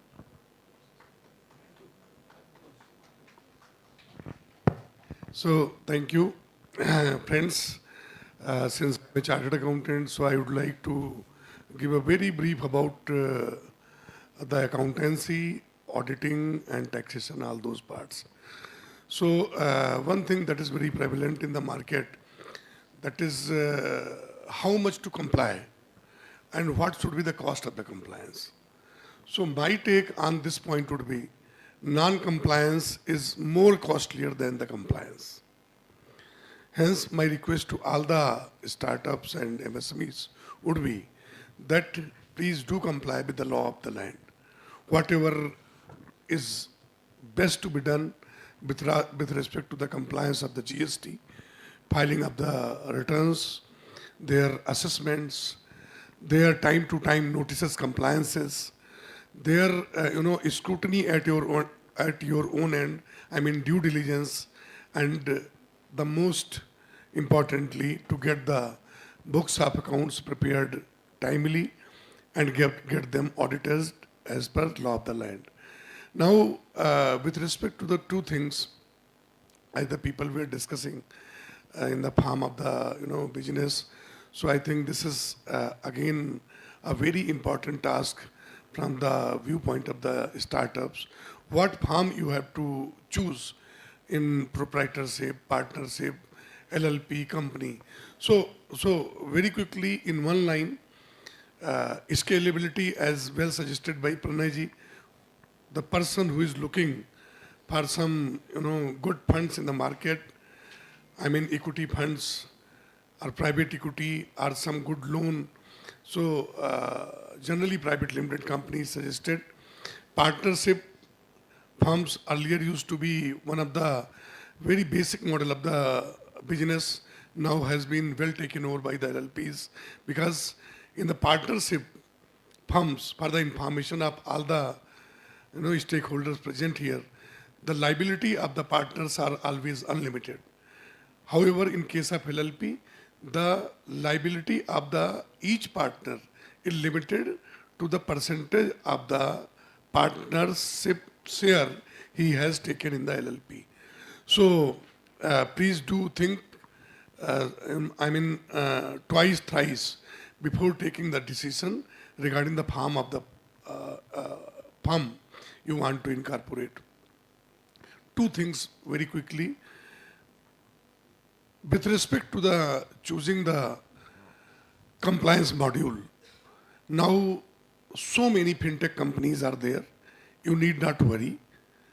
So many softwares are there. Very easy, user friendly. You take the softwares, use those softwares, and if needed, take the guidance of the professionals. The last take that I would like to tell, don't depend on the non-professionals. They might be more and more costlier to you. Try to connect to the professionals.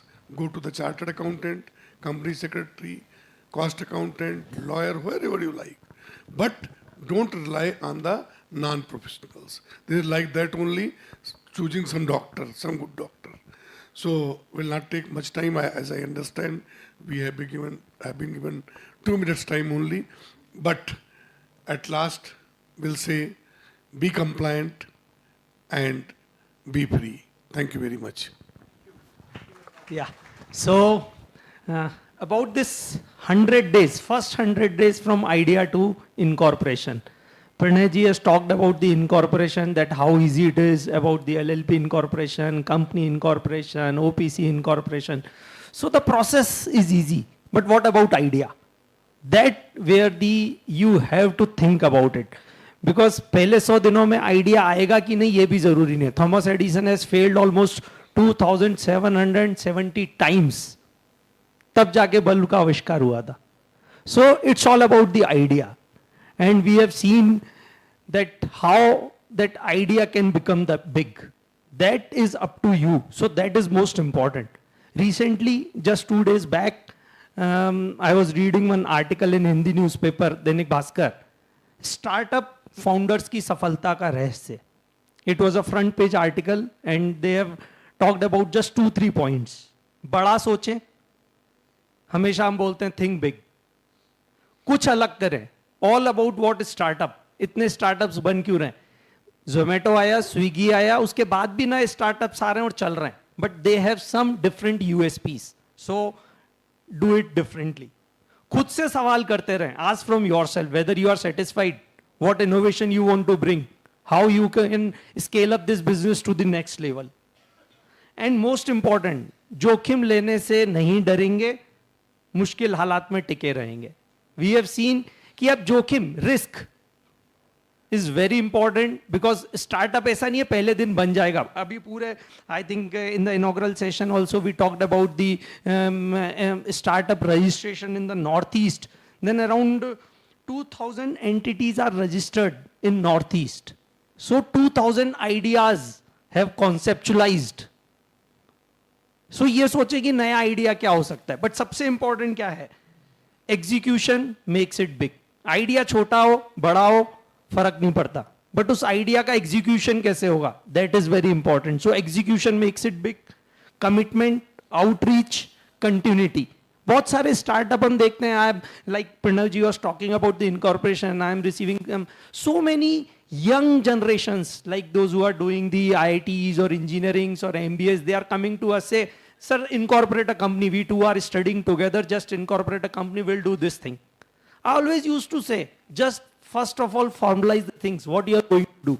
Because I have seen so many times कि एक जना US चले जाएगा, दूसरा अपना business join कर लेगा, कोई job में चले जाएगा, और वो जो startup बना है, जो company बनाई है, वो end में strike off करनी पड़ेगी या बंद करनी पड़ेगी. So think about the idea for the more time. And if I'll just last concluding things, कि दुनिया में दो तरह के लोग होते हैं, एक जीतने वाले, एक हारने वाले. जीतने वालों की जो रेस है वो खुद से होती है, वो दूसरों को नहीं हराना चाहते, वो खुद को हराना चाहते हैं. उनका जिद जो है वो जुनून है. और यही आप देख लीजिए कि आज जितने भी बड़े स्टार्टअप्स बने हैं, if you are talking about Google, Infosys, Apple, they all have started in a single room place. एक छोटे से कमरे में वो लोगों ने, 4 लोगों ने, 5 चालू की थी. ये his wife, वो 5,000 रुपए लिए थे, और आज Infosys is one of the biggest startup, is a biggest success story. Apple, we can see it. So idea important hai, think about it, think differently, and yes, idea to incorporation first 100 days are very important. We have seen that this conference was conceptualized just 2 months back, and today we are hosting this conference successfully. So it's all about thinking and think different. Thank you so much.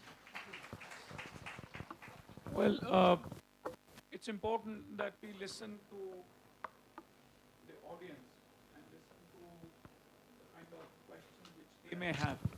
What we are trying to understand here, and of course, as I learned from the panelists, is the role of a professional, or the role or the need to comply, the need to understand what rules, what kind of formulation, what kind of act I need to adhere to becomes important.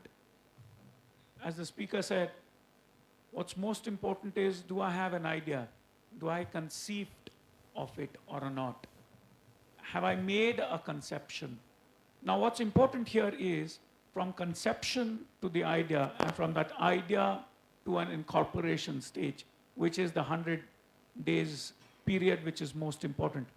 I understand in the audience, there are people who have startups, small, medium, micro, from the region and from outside.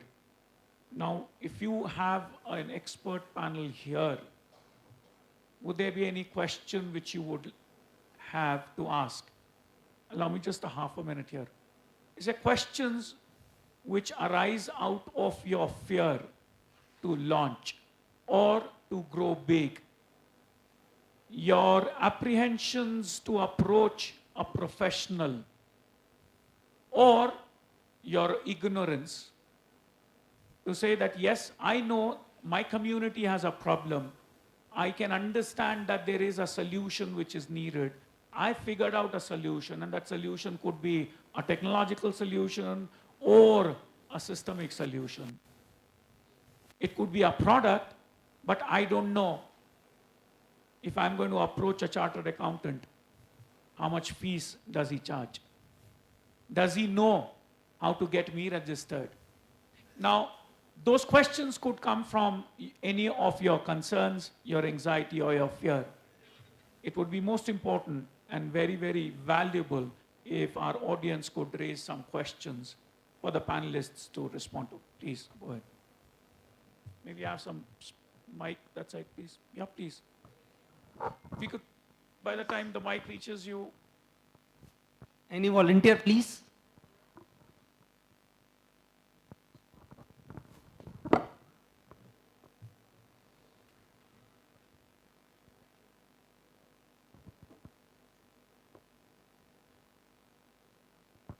Yes. Hello. Audible. Thank you. Hello. Yeah. Yes. Thank you very much for this event. I'm very lucky to attend this. My name is Huxley L. Colney from Aizawl, Mizoram, and I'm just a beginner in a startup, trying to be.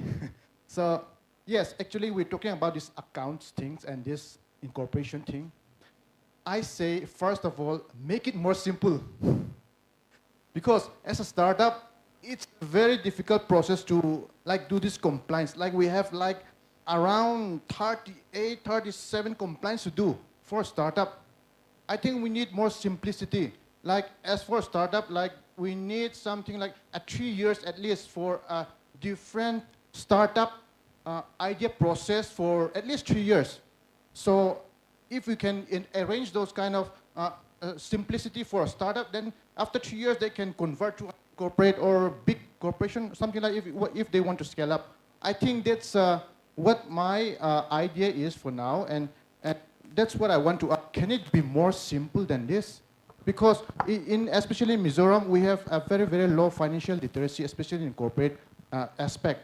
So for that sense, I am actually a chartered wealth manager myself, but for me it's simple, but for others it's a very, very difficult thing. And we don't have availability of chartered accountant there as well. So we have to approach every different aspect of the state.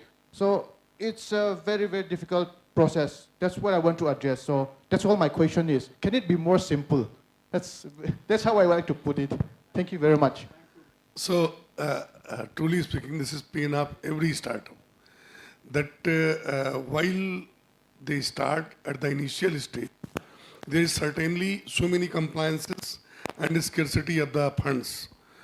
And for this, the institute has always given the representation to the government to come up with some ease of doing business, so that the startups could, get some time, at least 1 year or so that the compliance could be reduced. But my friends, I am really sorry to say that as of now, if you are tolerating or if you are ignoring single compliance and you are non-compliant, that will be heavy on your pocket. So request would be, as of now, you please connect to some professional. As I suggested you, there are so many fintech companies, they are giving you softwares at very reasonable amount, like 500, 600 in a month. You take the softwares, you just, give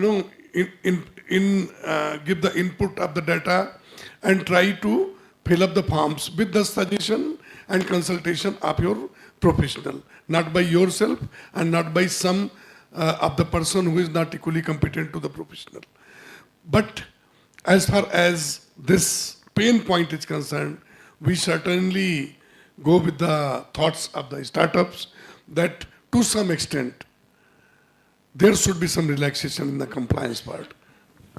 Yes, you are right, because incorporation of a company and LLP has made simpler. But if you are a startup, then you have to register with the DPIT. Idea has to be innovative. That's why startups are facing few issues.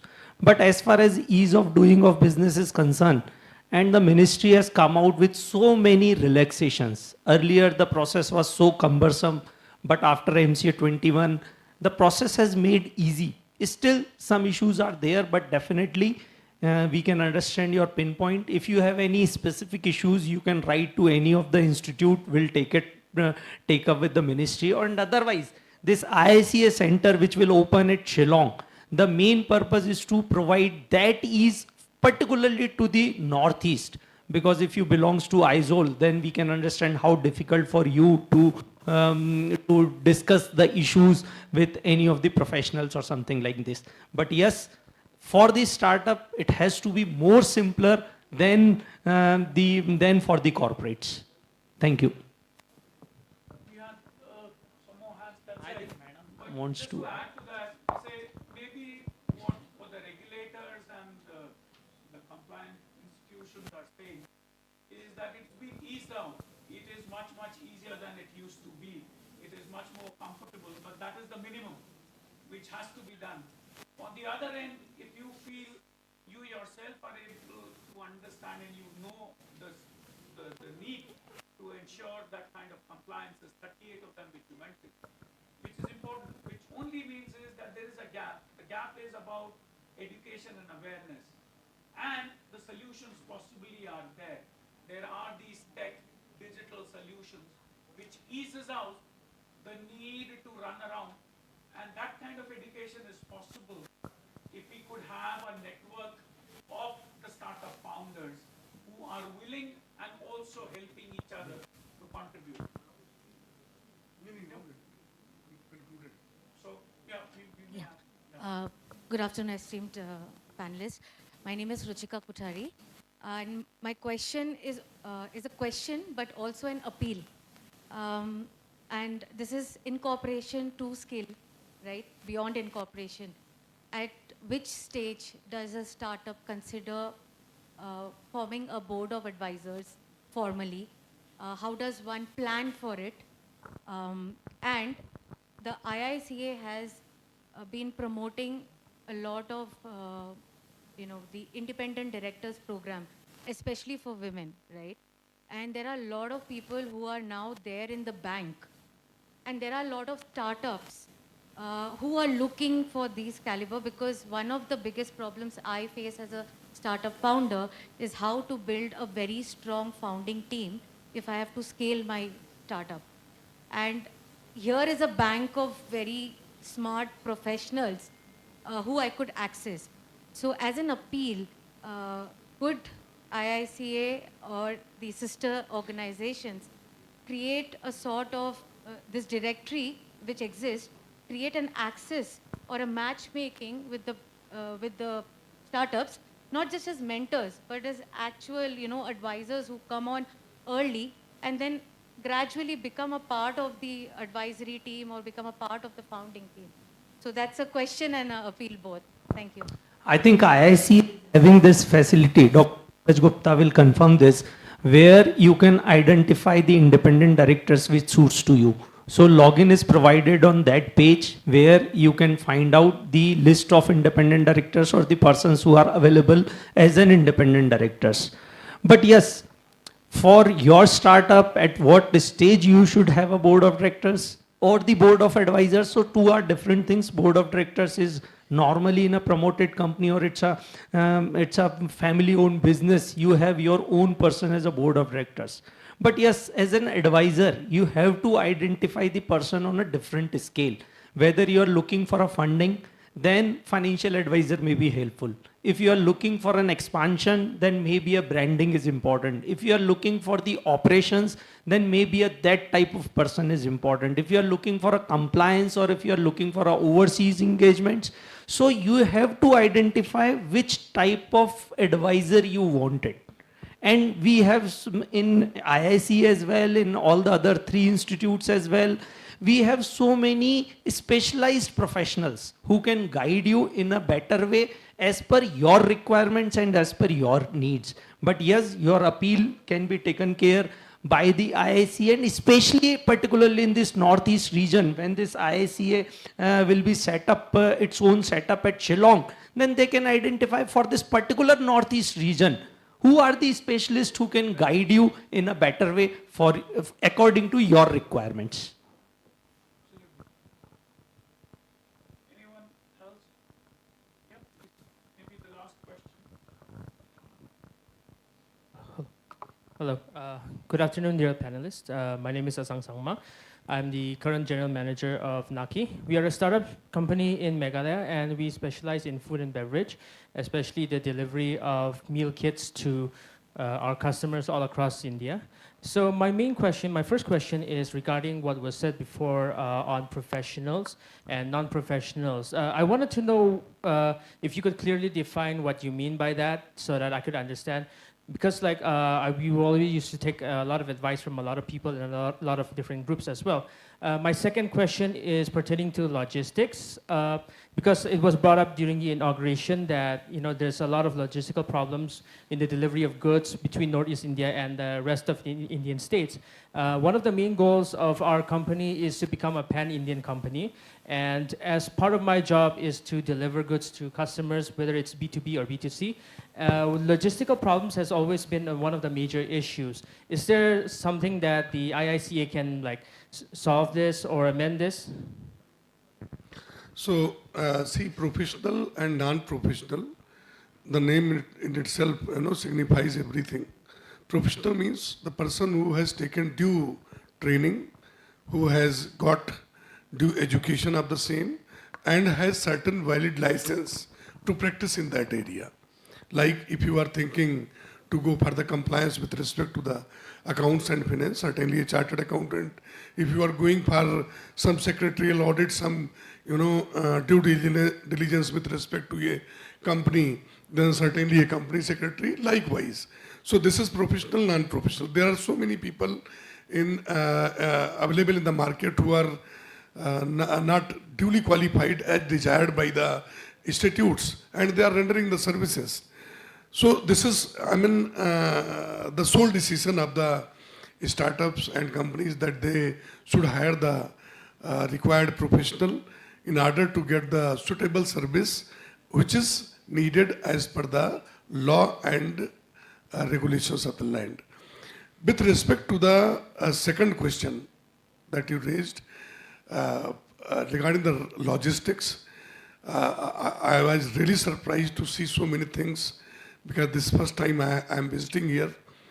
Resources are immense, potentials are huge, and certainly President of our Institute of Chartered Accountants of India, he immediately took this initiative, and he promised that very soon the Institute of Chartered Accountants of India will come up with one research paper which shall be delivered to the Honorable Finance Minister also and to IICA also, with respect to the logistics, how the Northeast can come up with the best of the solutions for the logistics.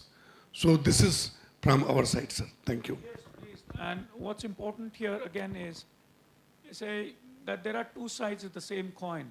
On one side, while compliance is important, while adherence and knowing and understanding what a professional would do and why startup founders need to connect and learn from the professionals and also seek their services, the other side of the coin is managerial. The other side of the coin is more about the necessary infrastructure which is needed to be managed, which has to do with the logistics, which has to do with transport. You say there is a whole lot which has already happened, not happening. So there is a multimodal transport hub which is being created around Guwahati, which is going to be state-of-the-art global multimodal hub. And there, it's not just Assam, it's not just Guwahati which can cater to that kind of hub, which is why multimodal? Because it connects the rail, the airways, and the sea. Not only to the rest of the country, but to other countries in this part of the world. That is a facility which is coming up not only for the state of Assam, that's coming up for the entire region. Now what one needs to do is to just reach out and announce to the world, hey, I need this help. Is there a solution which is already existing? And therefore I'm calling it more managerial and administrative. So there are these aspects which again is a matter of education to startup founders like you.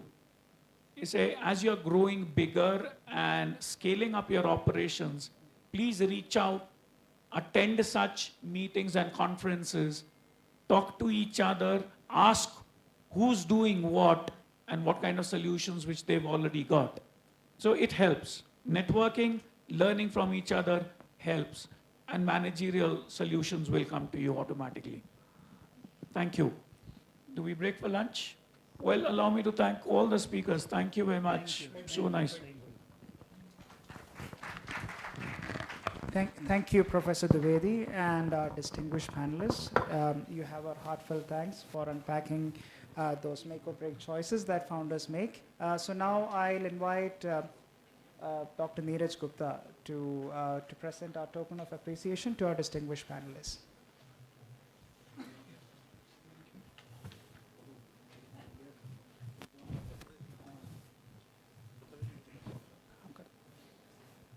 I'll also invite, I'll invite Mr. Rajesh Batra as well to present our mementos.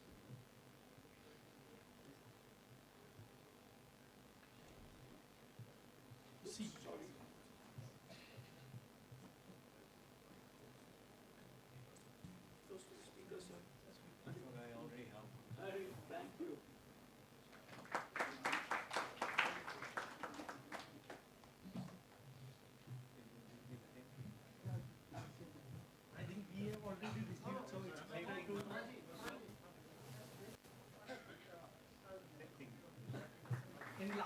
we have already received.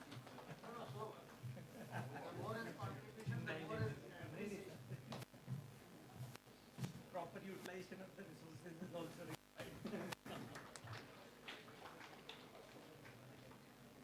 Sir, please, this group photo. No, one more. No, that's, he's already has. मेरे पास है. Sir, नहीं, need to give fresh.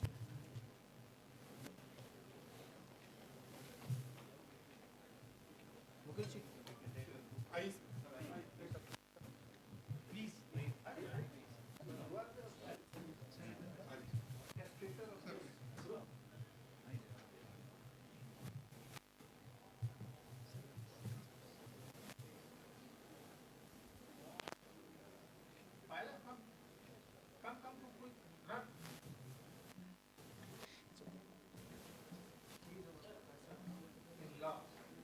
Please do come, sir. Overnight he has traveled from.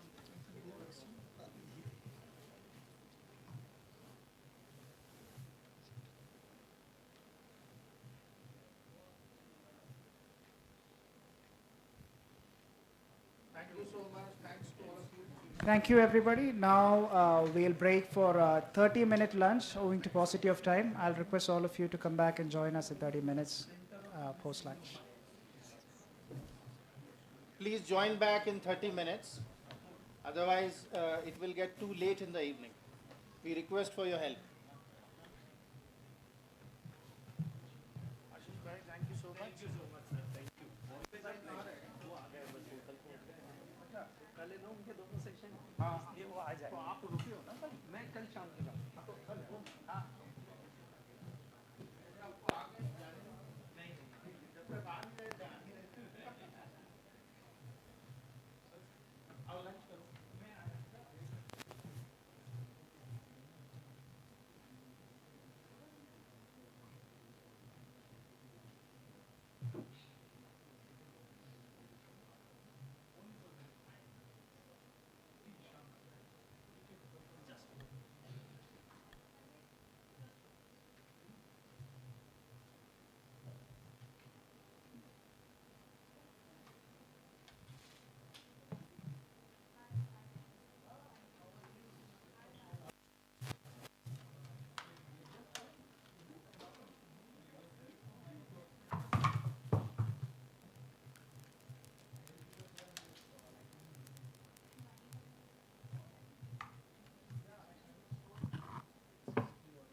Fahad also, Fahad.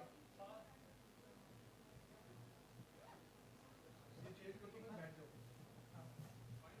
अच्छा ये feature startup से ये जो फहद जी sir और बनवाना है भाई. आप ना बनाइए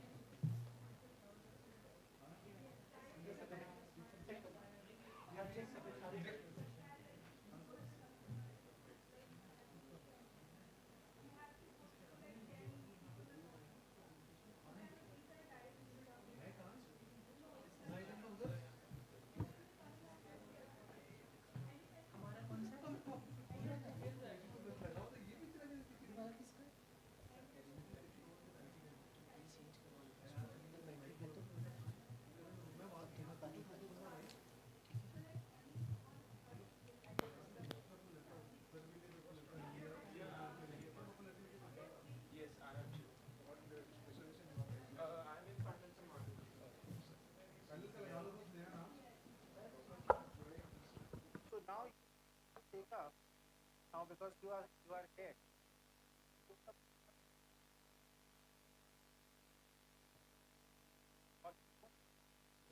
Check, check.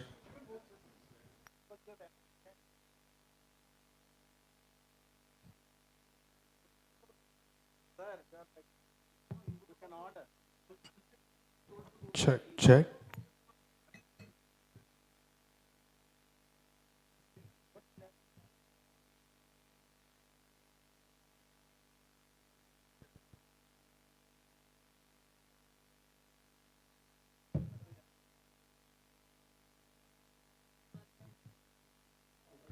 Check.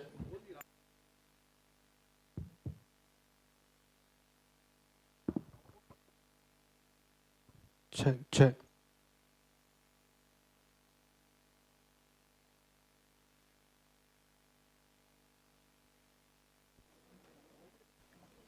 One, two.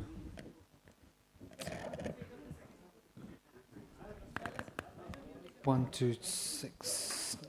Check. 1, 2, 6.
This is panel. Yes. We are running a little late today. So I was given a time of 2:45. I'm in a panel 3. Yes. You are here, right, sir? This is your friend. Yes. So it will get delayed because programs got a bit stretched with the inaugural So session. how long it takes to complete one session? So we're looking at about an hour here. Yeah. So I have to reschedule my plan. Yes, I think you have.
I request all of you people who are sitting at the back, can you come a little bit front so that we can start the session, so others will join in due course.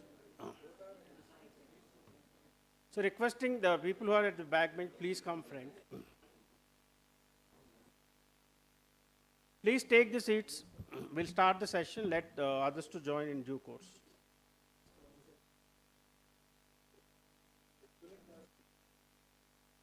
Sir, please come friend.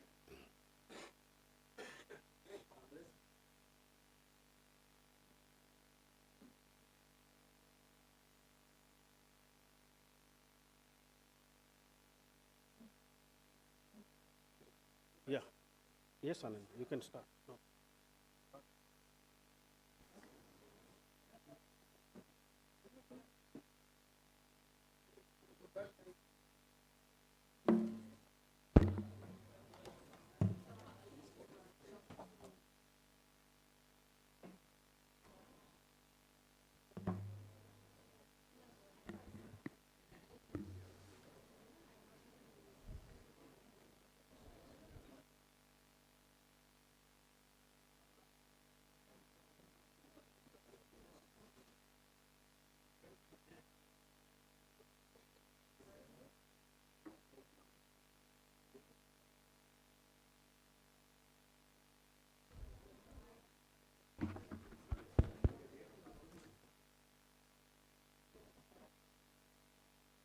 So, a very good afternoon to everybody.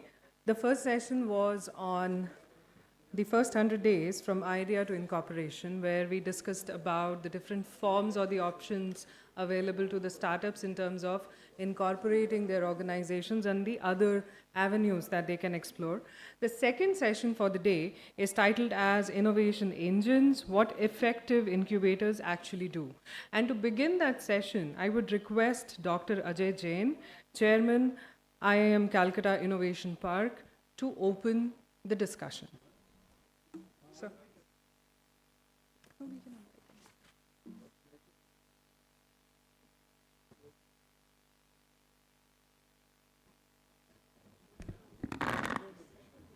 Good afternoon, everybody. I hope people are not feeling very sleepy after such a sumptuous lunch.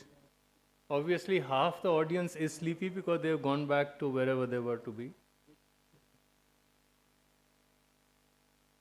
So I would request the organizers to be a little more innovative in putting these panels together and the lunch timings. Probably that will make a difference. I would start actually by inviting all the panelists here because, let's have a discussion rather than just speeches. So may I request Swapnil, others, yeah. Swapnil, Omkarnath ji, Himanshu, Geetilal to come, please. And Arpit Kabra is coming. Arpit is here. I thought he left.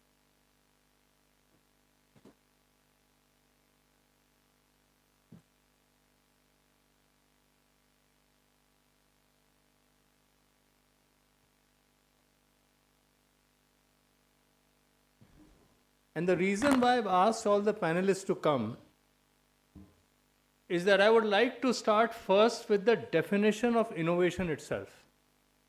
Because a lot of people talk about innovation, but innovation, in my view, is one of the most misunderstood words by far. So I would of course give a definition myself, but I would request all the panelists to spend 1 minute, 1.5 minutes each on telling what they think innovation actually is before we delve into the other area. Okay, so to me, innovation is a process. And I'll tell you the reason why. Worldwide, only 5% to 6% patents are converted into actually marketable solutions. That does not mean you stop doing inventions. So the difference between an invention and an innovation is that an invention gives you patents and innovation creates value. So unless basically the process, the improvement which you have done adds value, value could be to society, it could be to your company, it could be to the environment, wherever. It could be to the entire technology biosphere by itself. Innovation is something, it has to add value, and it has to add value to people's lives. Because ultimately the stakeholder is the society and it's the people, it's not the businesses. Because unless you deal with that stakeholder, you will not have a sustainable competitive advantage. It's about finding novel ways to solve problems. It's about enhancing experiences. It's about creating new opportunities. So to me, that is the start of innovation. And now I would request all of you to also give your definitions before I move ahead.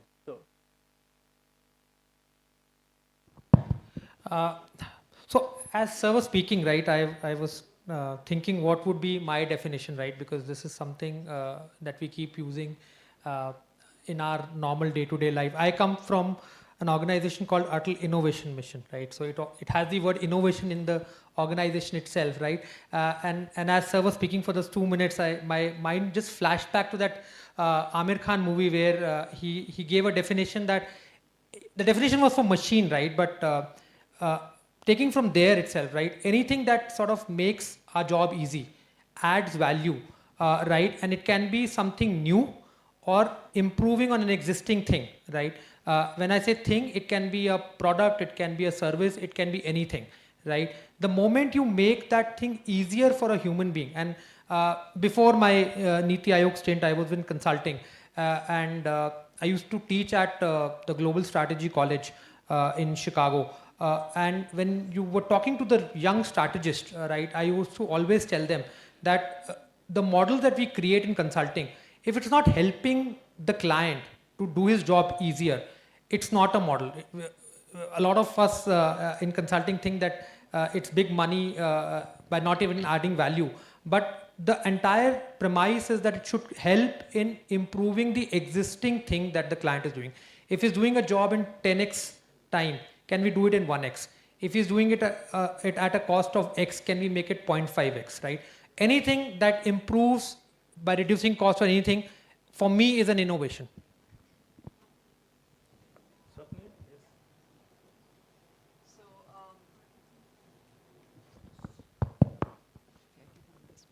Thank you.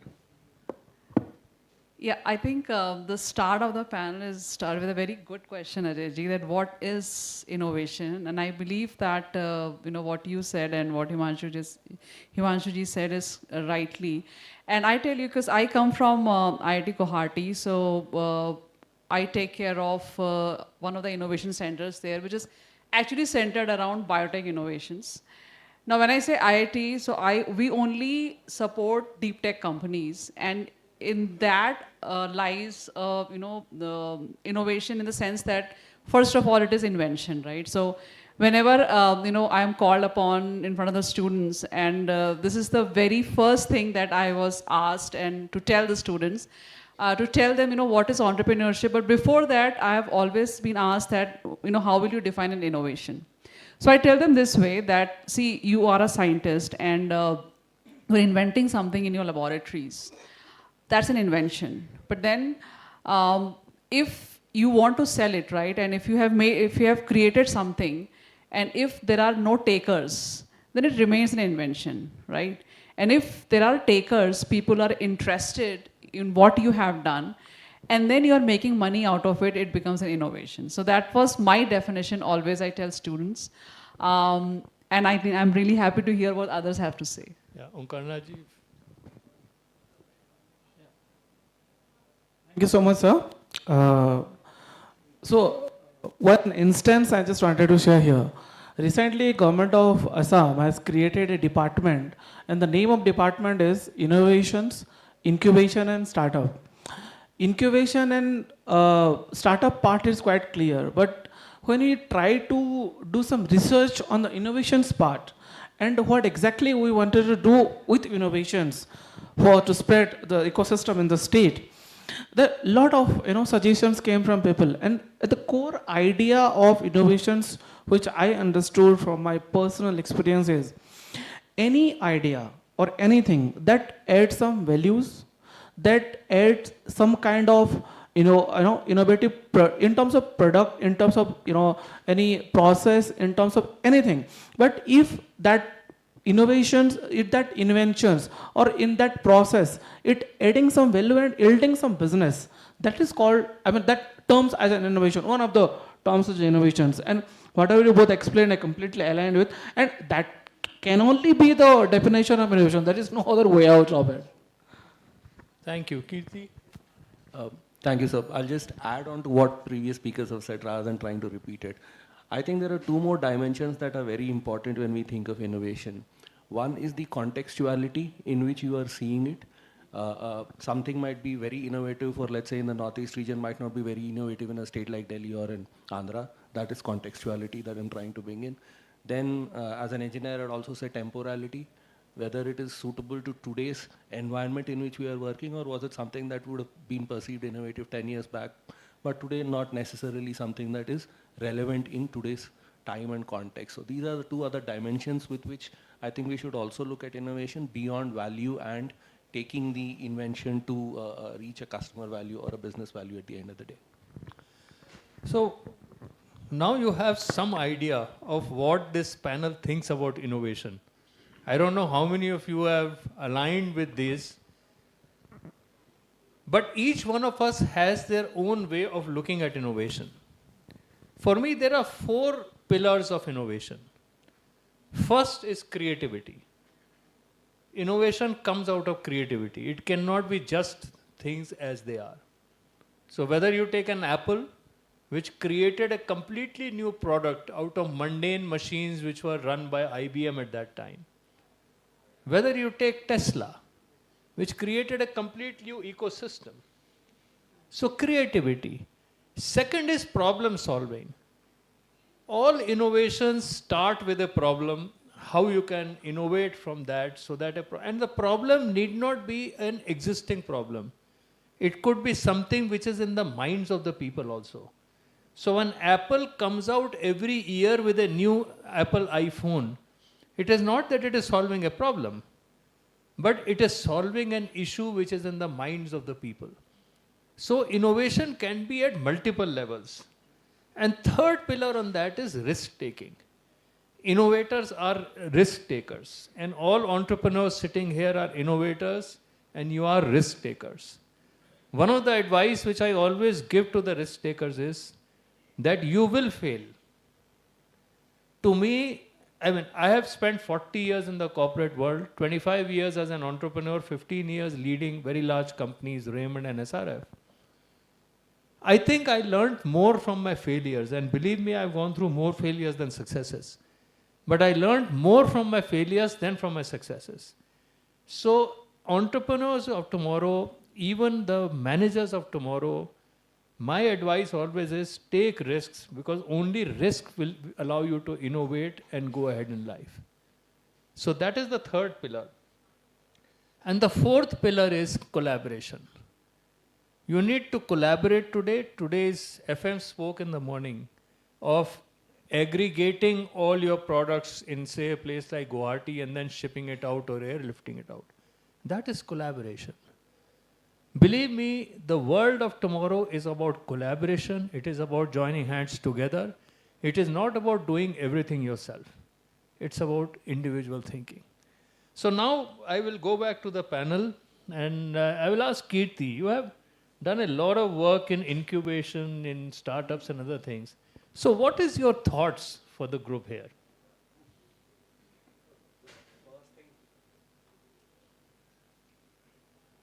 One of the first things that most of us, when we are coming at it from an incubator perspective, tend to forget is we first need to understand where the entrepreneur is walking in from, which perspective that person or individual is walking in from. Only when you understand that individual's perspective will we be able to even think through what is the support that that person or that startup needs, and how within the limited resources and the ecosystem or the network that the incubator has, can we bring maximum input to their table for them to become successful.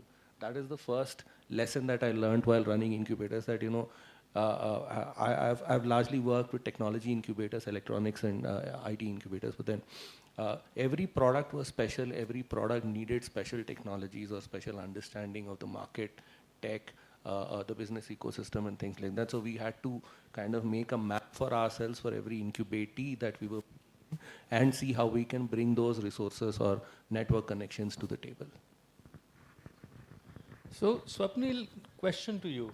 Same question. No, not the same question. In a setup like BioNest, IP is central, right?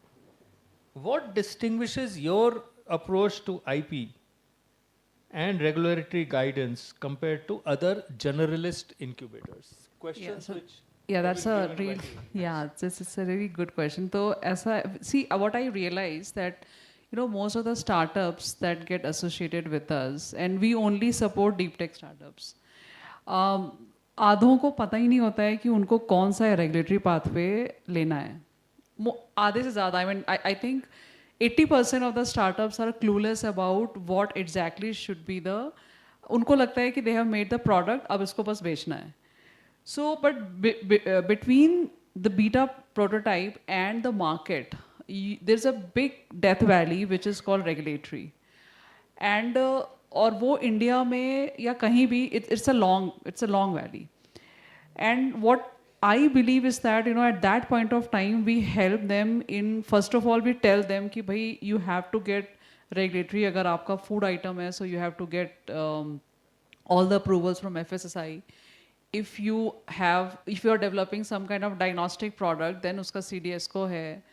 Ayush में आप, if it is a nutraceuticals, and if if you are making some kind of a medical device or anything, and they sometimes उनको सिर्फ इतना पता होता है, and believe me, it's ironic, मेरे पास बहुत सारे startups ऐसे आए, उनको ये लगता है कि उन्होंने कुछ डायग्नोस्टिक प्रोडक्ट बना लिया तो अब सीधे FDA लेना है उनको ये भी नहीं समझ आता कि भाई इंडिया में बेचने के लिए FDA से पहले आपको CDS को चाहिए. यूरोप में भी वो बेच देंगे FDA से. It's not true. So we keep on doing this kind of master classes for them, and we have one-to-one session, and उससे भी ज़्यादा फर्क नहीं पड़ता, honestly I'm telling.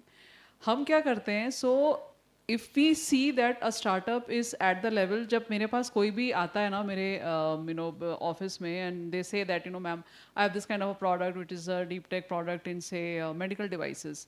So I don't touch them for next 3 years. मैं बोलती हूँ कि ठीक है, you make your product, because for these kind of products the gestation is very long. So I tell them, okay, you do your product, you do your tweaking, जितने iteration करने हैं करो. I'm not going to disturb you. बीच बीच में हम बोलते रहते हैं कि भाई रेगुलेटरी भी करना होता है, वो सब भूल जाता है. अब उसके बाद जब प्रोडक्ट रेडी है बीटा प्रोटोटाइप का, वो बोलता है मुझे अब मार्केट में जाना है, फिर हम उसको लेके बैठते हैं. मैं बोलता हूँ अभी नहीं, now you have to meet this person. This person will tell you the entire regulatory pathway. He's going to take you, the CROs and whatever, जो भी facilitation में देना है. सबसे पहले हम उसको IP प्रोटेक्ट कराते हैं. I know many of the startups in Northeast, they don't understand the value of patents. They don't understand the value of that you have to register your IP. And these things, we tell them, we do a health check, right, for probably every month, किस level पे वो innovation पहुँच गया है. So once we see that now it is ready for patent, we tell them, उनके पास हम patent attorney को connect करते हैं कि भाई now you have to get the patent. Anyhow you have to get the patent. So we have those kind of services with us. And once the patent is done, the startup and the founders, they are still working on the product. They are doing a lot of iterations. And then it is ready for, finally ready for, market penetration. And then at that point of time, we tell them, now you have to meet this person. Now you have to go to the entire ये, और अभी CDS को लेना है, इसको लोगे, फिर FDA जाना, फिर CE जाना, उसके बाद वो सारी चीज़ें आती हैं. कुछ भी, FSI है, and I know there are few startups, and they have a food product, they are still selling it in the market without any FSI approvals. And उनको पता है ये बात कि ये चीज़ गलत कर रहे हैं वो. So they say they only sell in the local market. They don't want to go out. And partly because if you want to take FSI approvals, then you have to make that food product in a certified GLP facility, जो Northeast में नहीं है. अब यहाँ पे दूसरा एक बहुत बड़ा gap है यहाँ पे, because you don't have those facilities to make that GLP product, जिसको आप finally market में food grade product जो होता है, जो आप market में उसको डाल सकते हैं, even for FSI approvals also, they have to outsource it, and that adds a lot of capex on them. And that is another very gap area which is there in Northeast. So from our end, right now we are trying, and with this, I don't know how many of you have heard of this government's Bio-E3 policy. So currently we are trying to develop a biomanufacturing hub in IIT Guwahati, where we're going to make the product in those ISO facilities, GLP facilities, so that it could be made ready for the regulatories, for all those agencies जिनको वो ready products चाहिए जो finally आप market में डालने वाले. So we have all those testing done here only. So we'll have the NABL certification also. So that all those, so वो आपको एक turnkey देना पड़ता है. What I realize in Northeast and in any setting, it's not just Northeast. So you have to give the entire turnkey, starting from ideation to alpha prototype, then beta prototype, फिर आप बीच में patents apply करवाइए उनके, and then you have to give them a facility where now they can have a pilot production in a certified facility, all the testing done, so that it can go for the regulatory pathway, and then they can take off from an incubator and become a full-grown enterprise. So two things I'll just add. One is, as IIM Calcutta and IIM Calcutta Innovation Park, we are already in talks with IICA to actually run a program for startups on governance. Yes. And on early stage startups' need for governance, what they need to do. So we'll be shortly coming out with that program. Entrepreneurs can take advantage of that so that they can learn whatever you have been talking about, number one. Number two, I would just like to say that, IIT Guwahati and all are very, very good in technology areas. But we as IIM Calcutta bring together the management part. From product to market to scaling up to acceleration. That is where our core competencies are. But I would not like to take too much time on that. What I would request you, Omkarji, is, in Northeast, the models which you need to adopt are completely different. There are tier 2, tier 3, tier 4. I know we have worked with multiple thousand women entrepreneurs at grassroots levels. So what is your advice to entrepreneurs? How do you think, or what do you think are the most relevant models for Assam and Northeast for entrepreneurs to succeed? Very apt. While just giving a background, the tier 2, tier 3 story is very close to my heart. Because when I was a program director at a meaty startup of Ministry of Electronics and IT Government of India, we have created a scheme that is called Genesis, Gen Next Support for Innovative Startup. It was inaugurated by Honorable Prime Minister and praised by him as well. So the idea of spreading the startup ecosystem into tier 2 and tier 3 cities and beyond that also, much necessary at current stage. Because all the startup ecosystem, if you see in India, there are 170,000 startups registered, but the majority startup registers are in the 5 metros and Pune, 0.5 we call 5.5. So all these are the major hubs for the startup ecosystem. Right now, the challenge and the opportunity for us to explore the unexplored area, that is in tier 2 and tier 3 cities and beyond that. So in Assam, it's been around 3-4 months. I joined here in February. So in 3-4 months, what I have experienced is the major change we need to bring or inculcate in the people of Northeastern region at a large is we need to show them value in reaching out to boundaries beyond Northeast. One of the major challenges these people are facing that if any startup creating a product in Guwahati, they think if their product is reaching out to Shillong, if their product is reaching out to Agartala, if their product is selling in Kohima, that is a success. If a startup created something in Nagaland, if they reach to Guwahati, they think that is success. I mean, this is a bit what I'm feeling from personal experience, that a lot of startups are doing well in the established market as well in India. But one of the major opportunity for us is to provide them the larger market in India as well as in Southeast. One of the larger market of this part of India is to reach out to the Southeastern countries. So this market opportunity you need to provide them. So they need to understand that this is not the end. This is just the beginning. They need not have to settle for these things. If a startup is earning, so there are a lot of startups who are doing excellent in the Assam ecosystem as well. But if you see the growth of their revenue, it's completely consistent. One startup, I won't take the name, their revenue was 1.1 crore, 1.2 crore, 1.5 crore since last 3 years. So this is consistent ecosystem because they're not looking for a larger market. Else the product is getting sold. That's how they're earning revenue, right? If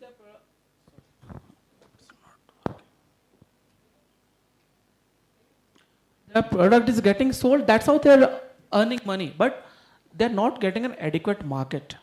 Third thing is provide an environment for develop the culture of problem solving.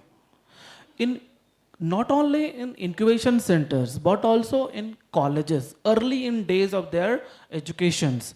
This kind of initiative that we are looking at right now to inculcate the problem solving cultures in the educational curriculum by developing labs.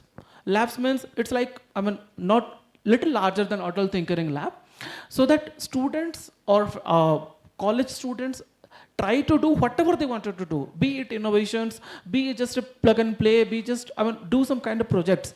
But out of that, they understand or they get to know about there is an ecosystem that who will support them after they graduate from this place, or if they build something that can be a scalable model for them. So the only thing is, our objective is to create an environment and do a proper outreach or awareness campaign across Northeast, because the talent and innovations are there. There are a lot of indigenous solutions are there which we need to scale it to, all the lot of problem solving cultures are there which can be replicated across India. Startups are coming with a very good idea, but they do not know how to go ahead. What is the next? That next part, we need to play a role in that. And that's why we wanted to pose ourselves and as an entity who can solve out the problem of the startup from ideation, not pre-ideation, to scale-up level. So this is what our target, to support them from full journey, from point 0 to -1 to 0.9 or 0.10. Okay.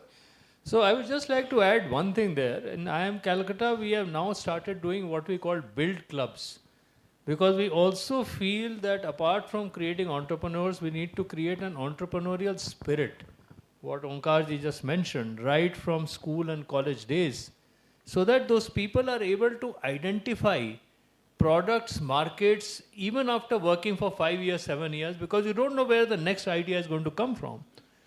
So apart from the fact that we need to develop entrepreneurs, we are also working on developing the entrepreneurial spirit. In these build clubs, which we are doing in engineering colleges, we have done with 10. We are talking to Assam government now if we can replicate it across Assam and the Northeast. We encourage students to come and experiment, just to do projects, just to see, create something. Because that gives them ideas which in future will turn them into entrepreneurs. As our Prime Minister, Finance Minister and everybody has said, that if India has to be a Viksit Bharat 2047, it will not be built on job seekers. It will be built on job creators. So we need to start building an ecosystem in the East and Northeast of creating job creators. And that's where Atal Mission comes. So Himanshu, if you can also, give us some idea of how Niti Aayog and Atal Mission are thinking on how to create job creators. Right. Okay. So I'll talk about, I don't know how many of you have heard about Atal Innovation Mission here? Okay. Okay. Right. So we started with 4 programs, right? As sir mentioned, we have 10,000 tinkering labs, which are like maker spaces for students. Then we started with the incubation centers way back in 2016. During COVID, we launched something which is called ANIC, which is essentially a hackathon on topics where you would not find normal VCs really entering, right? How many of you have used DigiYatra? Almost everyone. Do you know that the first funding to DigiYatra was given by Atal Innovation Mission and happened through a hackathon? During COVID, when the ministry told us that they want a touchless system, that's when the hackathon got floated, DigiYatra came in, and then now it has scaled up to a different level. And we have 150 such startups, right? Not everybody is as famous as DigiYatra, but these are solving problems where you may not get the funding initially because you don't see the scale. or there's some bits of public good that is involved. Recently, in last November, the cabinet approved the continuation of the mission and added 8 more programs. The Honorable Prime Minister, in one of the presentation where we were presenting our sort of achievements, he actually told us that he foresees Atal Innovation Mission as a body that does a lot of pilots, right? So just like a startup does a lot of pilots and then they figure out their model, he wants Atal Innovation Mission to be the larger startup in that ecosystem within the government, right? I'll not drain by talking about every program, but because sir particularly mentioned about Northeast, right? So one of the programs that is also very close to my heart and something that I personally lead is called State Innovation Mission. The idea is that NITI will replicate itself at a state level, whether it's an existing body or build a new body with the state government. And within that body, the idea is to build innovation / entrepreneurship sort of missions, which could be similar to Atal Innovation Mission, but not exactly the same, because every state will have very different requirements, right? For example, a state may not need tinkering labs, right? The larger goal, and I think I was talking to somebody over lunch, right? And he actually asked me, what's the larger mother statement for State Innovation Mission? I think the larger mother statement is what the Prime Minister actually told us, that in terms of Viksit Bharat, right, he foresees India to be amongst a top 10 country within the Global Innovation Index. Now, how many of you have heard about a Global Innovation Index? Okay. So just for everybody's knowledge, I've talked too many jargons here. It's an innovation ranking of each country released every year by an organization called WIPO, which is World Intellectual Property Organization. That's the organization where all your patents actually come from, right? So that's the organization that maintains the entire thing. Right? We, 2014, when the government came, we were at 79. The last ranking, we were 39. So great improvement. But the idea is, and that's what everybody also felt, that we have plucked the low-hanging fruits now. From 39 to even 30 will be a challenge. From 30 to 20 will be even a bigger challenge, right? And couple of countries that really hold mirror to us, right, are the countries in Europe, which are very small. So, for example, Latvia or Lithuania. These are 2 countries which are in top 20, right? Their population will probably be not even half of Delhi's population, right? But they are very innovative economies, right? How do we replicate that at a larger India level? And if you have to replicate that at India level, states have to start performing. And the Honorable Prime Minister felt that Northeast could be a gateway to both the mainland India and the Southeast Asia. And also because of the rich biodiversity that it has, it can solve problems that it faces here itself, rather than looking for solution outside. And I'll end the conversation with one example. I was in Kerala, same conversation on State Innovation Mission, and we were just watching a few startups now. A student-led startup, because these kids have just graduated from school to an engineering college. They realized that that it's the manual, so the way the coconuts were plucked in a manual manner was not the most efficient way, right? So what they did, they developed an initial drone where the idea for the drone was to pluck the coconuts to save the manual. But then they gradually realized that if they start putting an AI on top of it, they can actually pluck the coconuts when it's actually ready to be plucked, right? Because it's now started to monitor how the coconut is now evolving. Also, they can, because of this technology, and obviously it's going to take some time to fine tune it, they can also figure it out whether this coconut needs to be removed because it is infected by something, right? Because once it gets infected, it just destroys the entire thing, right? One small solution is now, they're doing a few pilots now, right? It's not commercialized at this point of time, but the government of Kerala is actually happy to sort of commercialize this entire thing. The second program, which also I lead at AIM, is the international collaboration, bilateral, where how do we ensure that our startups get access to the market and technology, especially with the advanced countries, and how do these advanced countries find solutions in India? Now, we do a bilateral with Australia. It's very funny, right? We met a startup, he was a winner from the Australian side. Now that startup, what the startup does is he cleans ocean water. He wanted to come to India to lower the cost because so that he can take his solution to Africa and other countries. 2 months into a small pilot, what he told me was insightful. He said, Himanshu, more than reducing the cost, I am really enjoying this entire thing because your ocean waters are so dirty, right?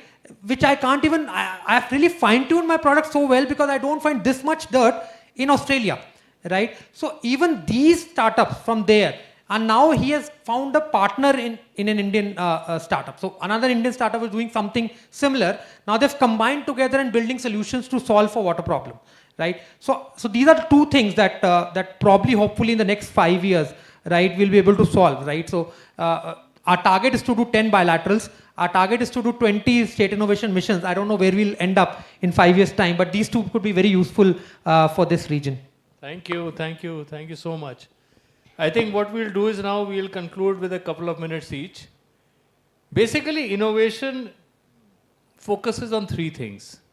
It, of course, focuses on competitive advantage, because if you don't innovate, you die. It's as simple as that. I don't know how many of you know, but a research was done in the top 100 companies of the world. I'm talking about top 100 as Boeing, General Motors, and others.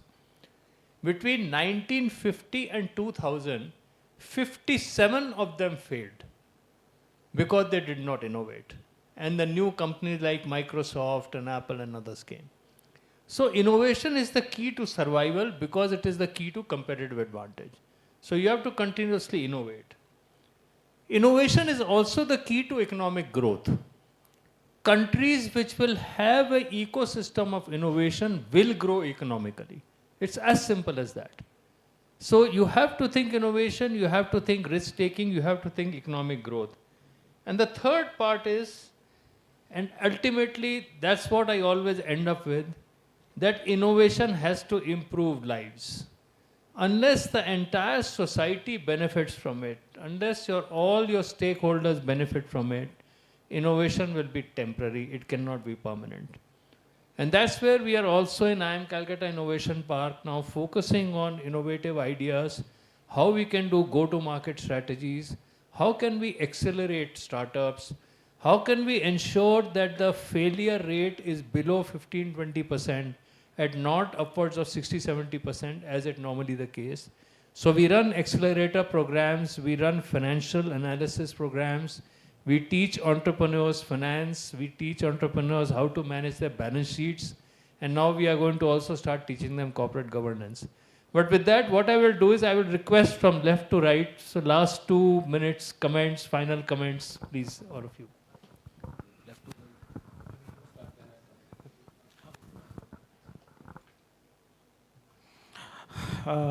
So last, thank you so much IICA first thing for organizing such a virtual event in collaboration with IIM Shillong and for this invitations.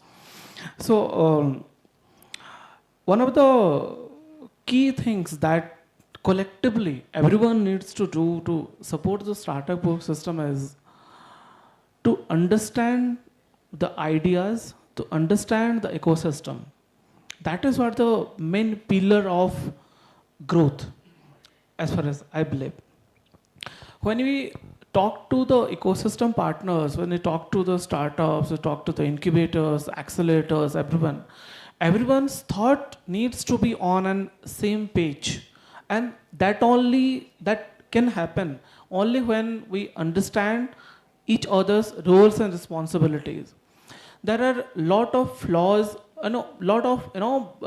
shortcomings in terms of everything, in terms of incubation, in terms of acceleration, in terms of startup ideas and all that. So the startup needs to understand things, what exactly they need to do as a startup, as an innovator. The responsibility of incubators, accelerators needs to be predefined.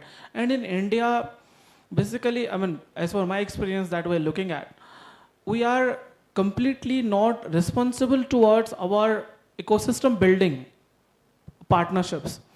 And one of the key initiative or key thought that Madam Honorable Finance Minister today said, the collaborations and partnerships are the key factors to integrate everyone under the same platform and think towards the growth of the ecosystem. There are startup founders who only looking for, as far as, be frank, they're only looking for the grants. Whenever there are terms called equity coming in, raising funds coming in, they back off because they want to dilute the grant. Because this is only because lack of awareness. They are not taught that there is a process. When you grow, eventually you'll have to dilute your equity. But this space or this, I mean, in entire Northeast, there are maximum hesitations. That is also a reason that we lack in terms of financial literacy, because people are not aware about what is exactly the process are. Some things that when any other investors coming to our company, they will, I mean, completely eradicate us from the company. They will eat our solutions. They will take everything from us. So this kind of financial literacy is much more required. And with IICA being here, we'll definitely need your support in terms of both, in terms of financial literacy as well as the process of investments. There are very few people who can eventually do the process of valuations. We have a SIDBI fund of fund. The major reasons we are not able to, SIDBI is not able to fund our startup is there is no proper evaluator place here in Northeast. They're not giving a proper data sheet. They're not giving a proper, term sheet. So whenever it goes to their head office in Mumbai, it outright to get rejected. They again send it to here. Then it took around 6 months. So this process itself took 1.5 years before coming to the table for a discussions. So this kind of things needs to be addressed in a very swift way so that everyone gets benefited out of it. And all the incubators and accelerators needs to be also jointly collaborative with the common ecosystem so that the end objective of everyone sitting over in this hall is to grow the startup ecosystem in the country. That's it. And via value additions, by additions to our economy. So there is a term called startup economy that Honorable Prime Minister even said a lot of times. So the growth of startup economy also is a major thing in India. If you see, there are a lot of startups who are very much contributing to the startup economy in India. It's not, startup is not merely a fancy word, not a fancy business. It's completely, where completely the ecosystem is contributing to the economy in the economy of the country. And there are speculations by around 2035, 10% of total GDP will be contributed by the startup, as per the Startup India database. So, the collaborative approach it should take, and everyone, who are working on the ecosystem can collaboratively, jointly work for the development of the ecosystem. That's it. And also, the government is playing a very good role here. The government ecosystem needs to open up about supporting innovations. That might be the government of India is actively working on this. So every government of India department has the startup support ecosystem. Likewise, in the states also, in various states, we need to educate the people who are sitting at the chairs that this is the value addition the startup can do to your ecosystem. And that's how they get benefited out of it. So there should be some hackathons, some challenges, some adoption of technology by the departments. Like, let's say, Guwahati Municipal Corporation, they have hundreds of problems that can be solved by the startups. So that needs to be come up. There are a lot of challenges in Northeastern region, apart from Madam was saying one challenge. He outrightly given us a problem statement for which we can do a challenge or something we can throw into the people and logistical solving. So, when you go and talk of the people and look at the situations in every kilometers, every states, every district, there exists a problem, and that needs to be solved by the local entrepreneurs. And people might be doing it. You need to recognize that. Sure. Thank you so much. Thank you. Yuti?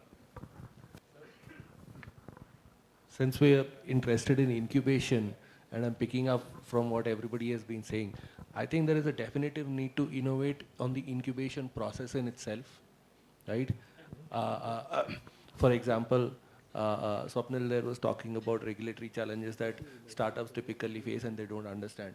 You were talking about a specific challenge to the Northeast where, while funds are available, evaluators were not there in place for you to actually avail that funding.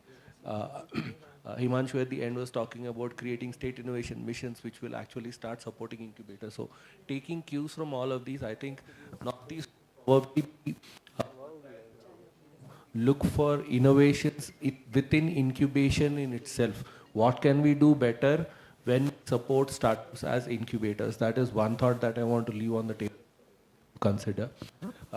The second thought that I wanted to leave was what to incubate is also interesting question to consider, or what kind of innovation to incubate is also a very interesting question to consider.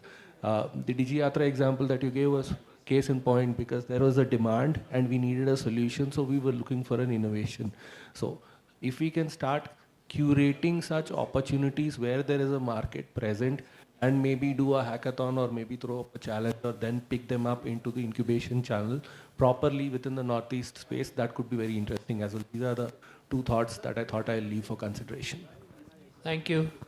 Swapnil, all yours. So I'll start with a scientific definition कि जो एक ecosystem जो word है that has come from ecology. So उसमें एक होता है ना कि there are fixed roles for people. So if we talk about water ecosystems, so there are fixed roles for water bacteria, there are fixed roles for all the organisms, even it is fauna, flora, whatever. So that is this. So what Onkar ji was saying is quite correct कि यहाँ पे दो लोग हैं, एक है the enablers and the others are startups, right? So both have to work for a common development. As an enabler, what I feel is it's symbiosis. Again, I'm using another scientific word. So it's like, if the startups grow, we will grow. And we have to grow the startups for our own growth also. So, every system, like, what I realized that I have worked in many other ecosystems also. So every region has its own strengths. Every region has its own theme. And there should be a curation-based, development for each region. When we talk about Northeast, we always talk about that there is huge biodiversity. And we have a lot of problem statements here within that biodiversity also. There are some common problems, supply chain problem, जो पूरे India में, पूरे world में है. But there are specific problems, themes that could be worked upon, and around which any solution and grand challenges can be curated to get innovative solutions. The other thing which is very important is that as a startup, and when Onkar ji was saying, I had this what you call revelation ki यहाँ पे maximum startups, what you should not look at only about contacting an enabler just to get government grants. Government is doing, what I would say is more than enough for the startups in the initial part of your journey. When you are growing your idea into a proof of concept, or let's say up till the prototype level.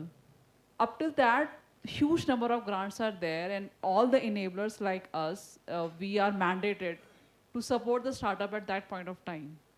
At the same time, when it comes to grow the startup from a certain point to, let's say, your valuation becomes like 20 CR or something, that initial thing, startups should not hesitate, what he said, to listen to us.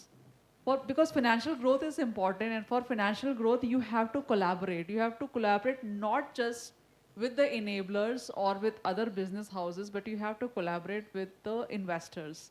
And they, of course, their job is to grow you, because ultimately they have to grow.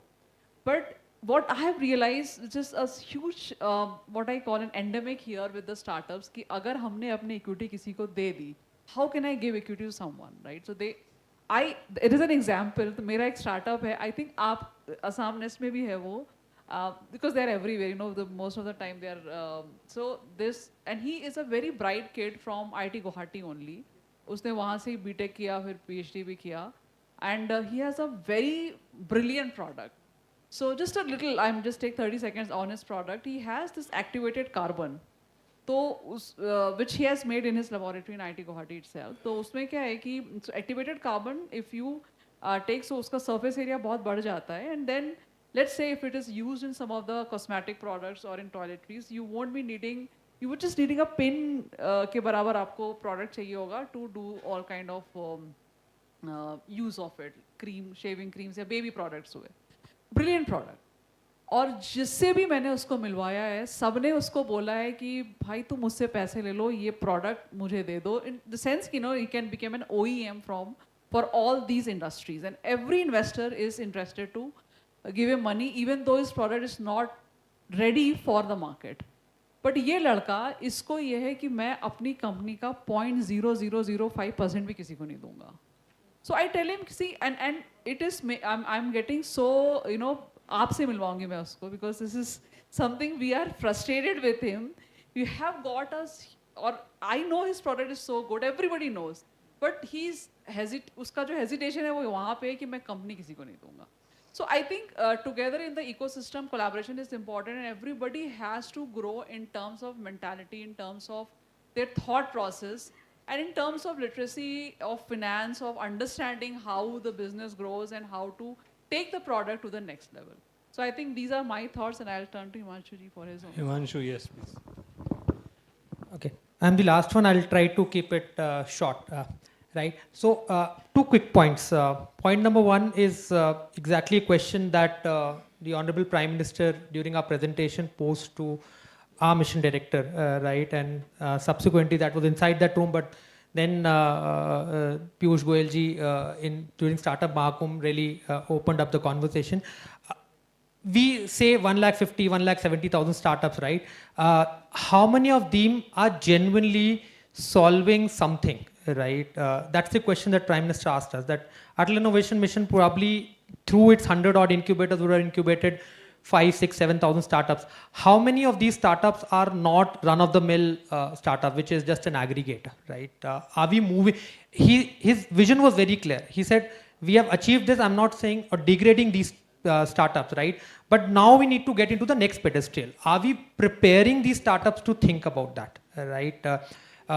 The second, and this ties back to the second point that I'm going to make, which happened exactly after this presentation ended, and we met a very senior bureaucrat in the PMO, and very deep insight, he told me, he was a Marwari, he told me Marwaris have a rule of 1,000 days, right? Now 1,000-day Marwari rule is that you do a business for 1,000 days, right? You don't leave a business before 1,000 days. And that's the reason why Marwadis have been the most successful entrepreneurial community in India. Because his point was very clear, that there'll be cyclicity, you will understand the customer, you will start pivoting to a different product. So you have to consistently be there for 1,000 days, right? And if you feel towards the 700-800 days that it's not happening, then you move away or you do something different, right? But stick on to that. Right? And combining both of them to what the Prime Minister also said, because a lot of entrepreneurs are sitting in this room, you may be building a great product, but ask that question to yourself, are you solving a problem that is worth solving for, right? Even if somebody else has solved it, are you making that solution much better? If the answer is yes, right, then you're on the right track. But if you're struggling to find that answer, right, then I'm not saying you're not on the right track, but then you need to maybe introspect a little deeper.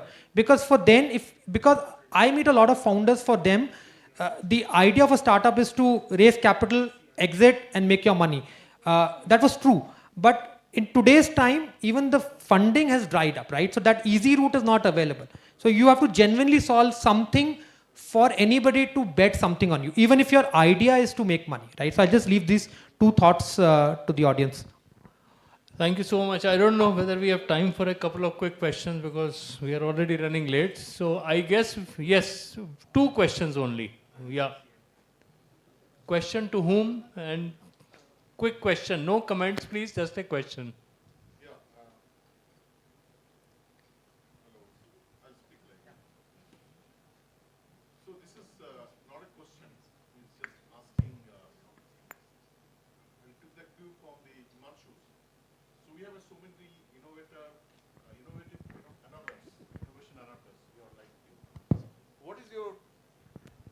So what I'm just, don't take it as a question, it's just information I'm looking for, maybe you have missed. You are all individual innovation enablers in different capacities, and you are having a competitive across, not in Northeast, every year I go. And everybody's focused and everybody get idea from school, college, like automobile innovation. Now, I just have one simple thing, which could be an initiative for you. What is your, I just wrote it, so that it can be easy to, what is your collective initiative in facilitating independent collaborative environment or platform community?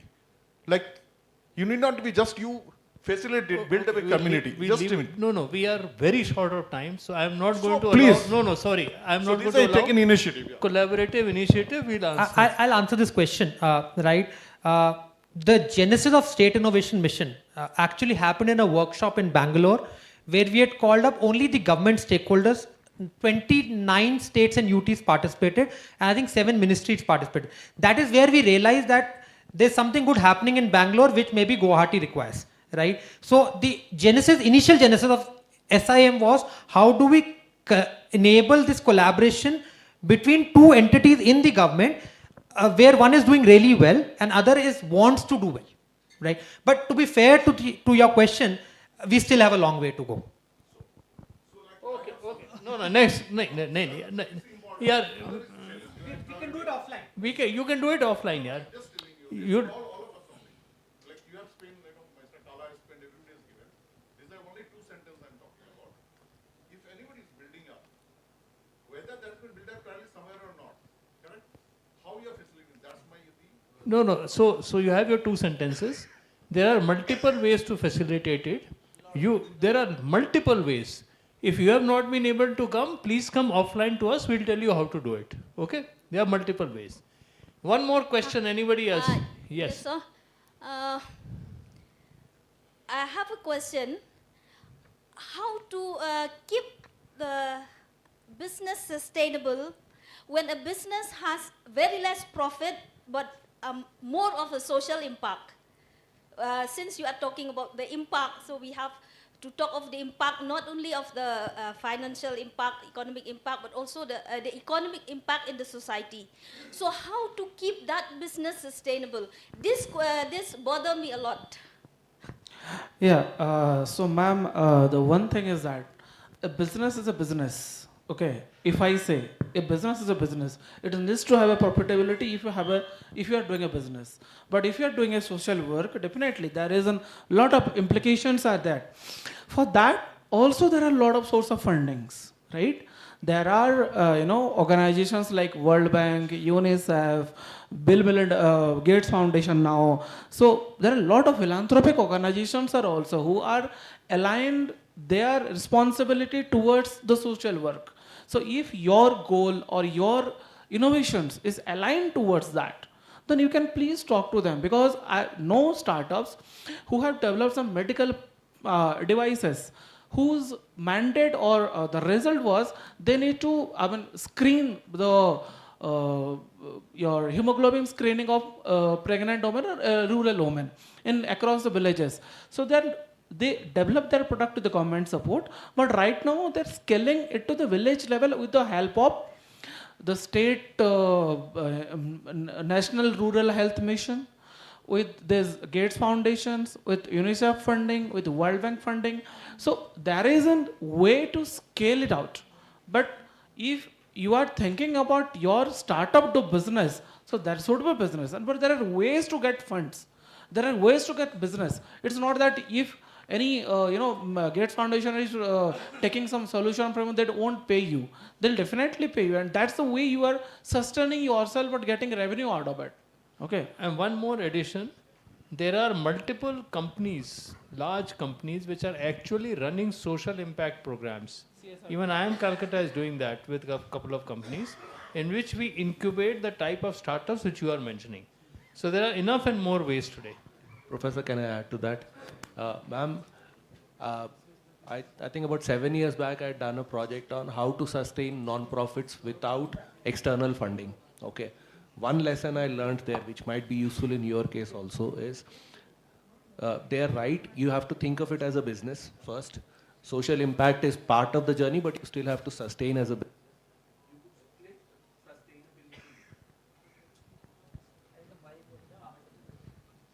You could split sustainability into 2 aspects. One, you become operationally sustainable.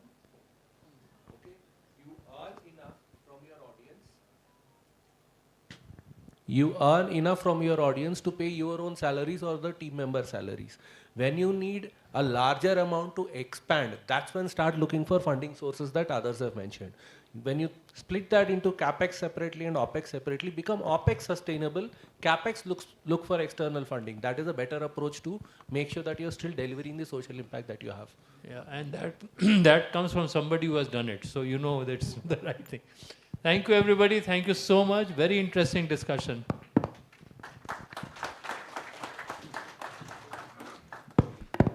Thank you, everybody. Now, may I request our Director General and CEO to present our token of appreciation to all of our distinguished speakers gathered here today.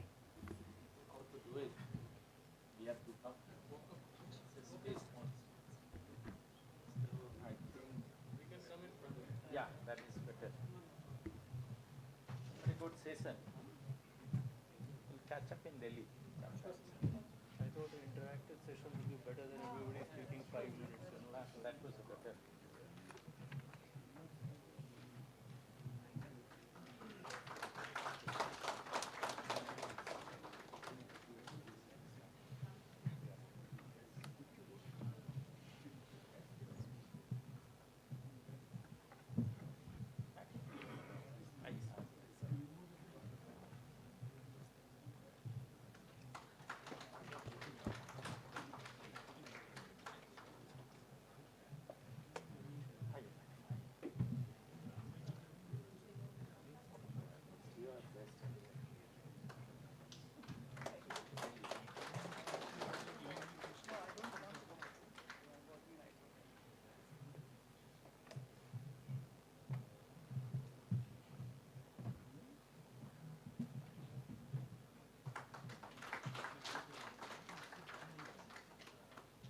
Just one announcement. One more. Last benchers, don't forget last benchers.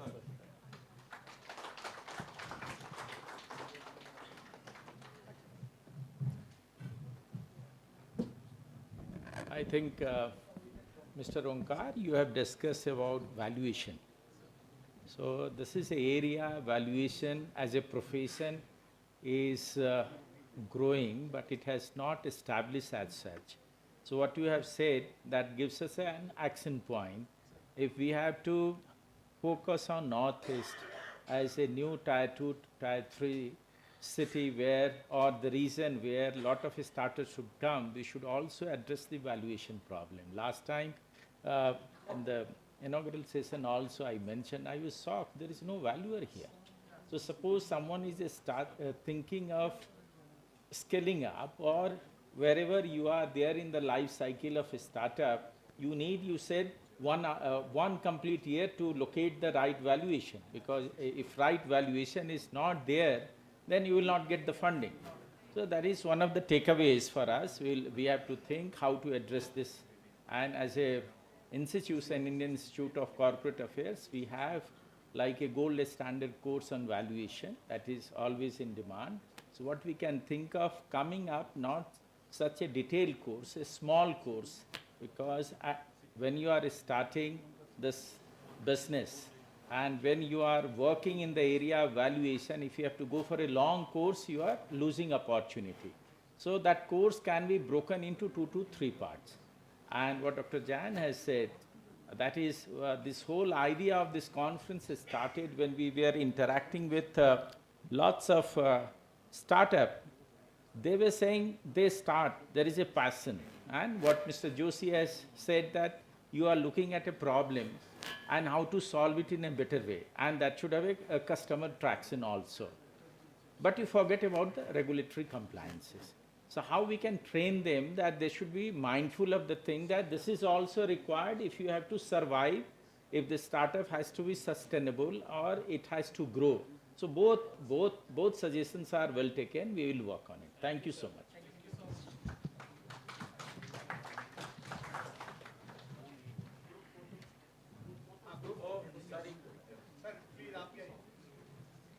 Matthew, be alert, yeah.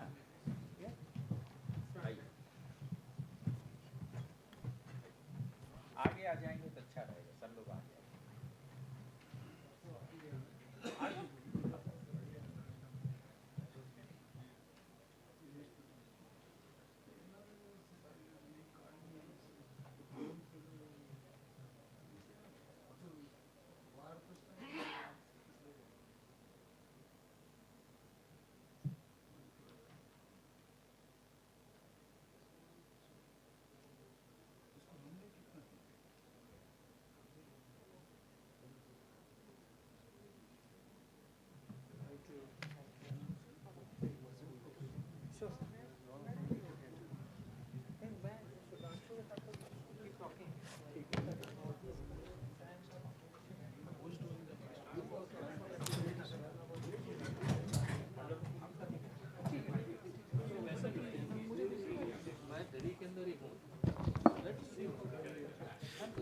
So ladies and gentlemen,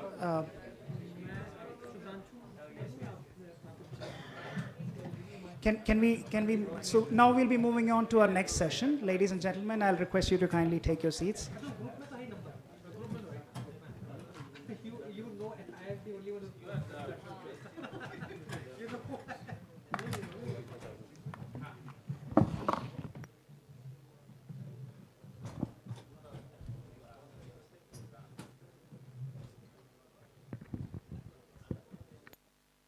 So just to set some context, we've had some rich insights on incubation. We now proceed to address the lifeblood of every early stage venture, which is capital. For most founders, the first external check is both validation and oxygen. Today, the next conversation asks, who writes that check and under what terms, and how can our region tap into it at scale? So to drive this conversation, I invite our distinguished moderator, Mr. Rajesh Batra, who is the head for Center for MSME at IICA. Joining him on stage, we have Mr. Virendra Bansal, MD and CF SBI Caps.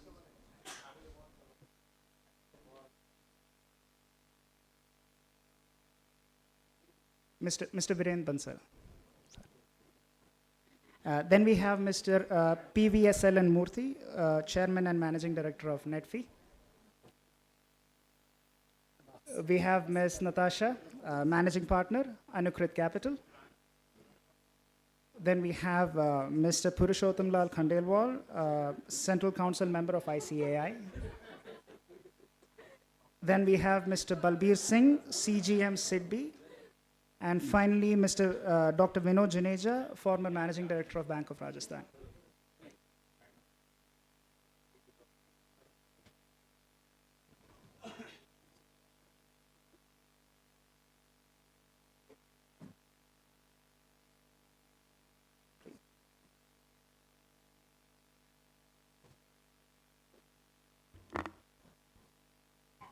Over to you, sir.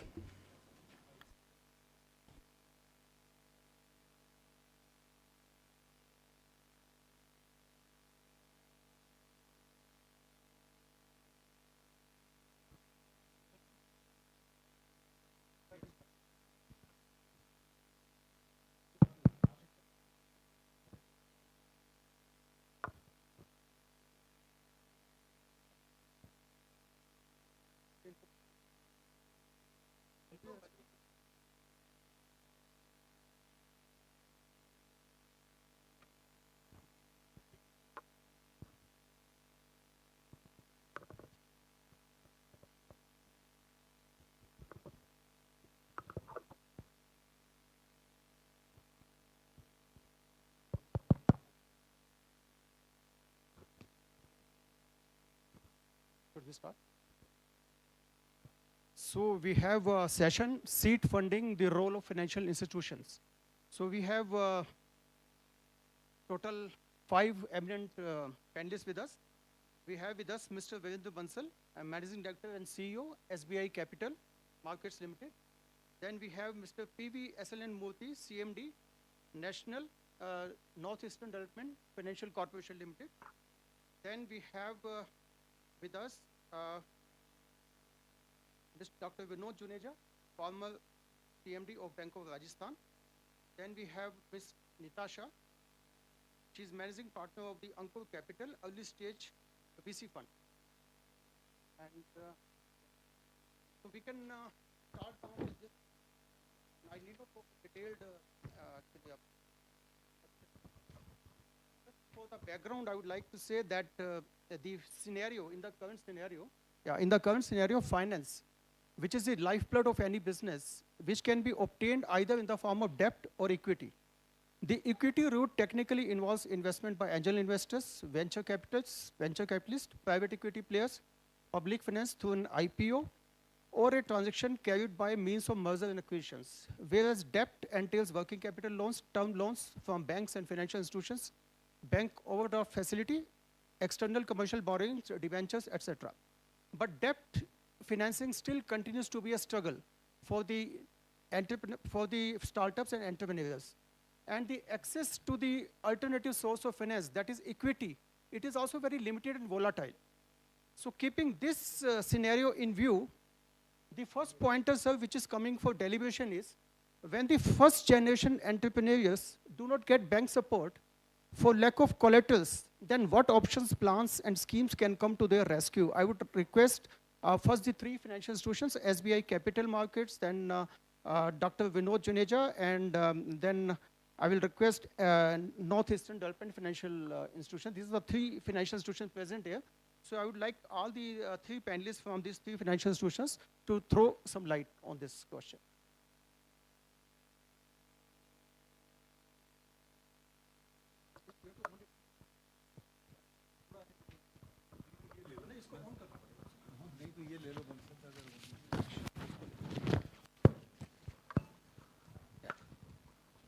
So it's a very interesting question, but what we have to understand that any startup or any business, as the previous panel very correctly said, is a business. And the model or the expectations of capital provider, be it debt capital or equity capital, are quite different. So as you said, angel funds and all the PE funds, they have a different model to assess, they have a different expectations of returns. Whereas lenders only get the interest what they have contracted. And if the startup were to do well, they get paid, but if it doesn't do well, they are taking the entire loss. So the entire focus of any lending institution which comes in will be going towards the safety of its money primarily. Now on top, if you are saying that it has been refused once and if it does not have collateral, it becomes slightly difficult for him to raise the money. But there are some government schemes like Mudra, CGMT, credit guarantee schemes, etc., through which it can raise funding. But at the same time, we have to understand that the repayment has to come, and it has to come from the business model. So the first part is business model. If your business model is not sustainable, it will be very difficult for you to raise either debt funding or even equity funding.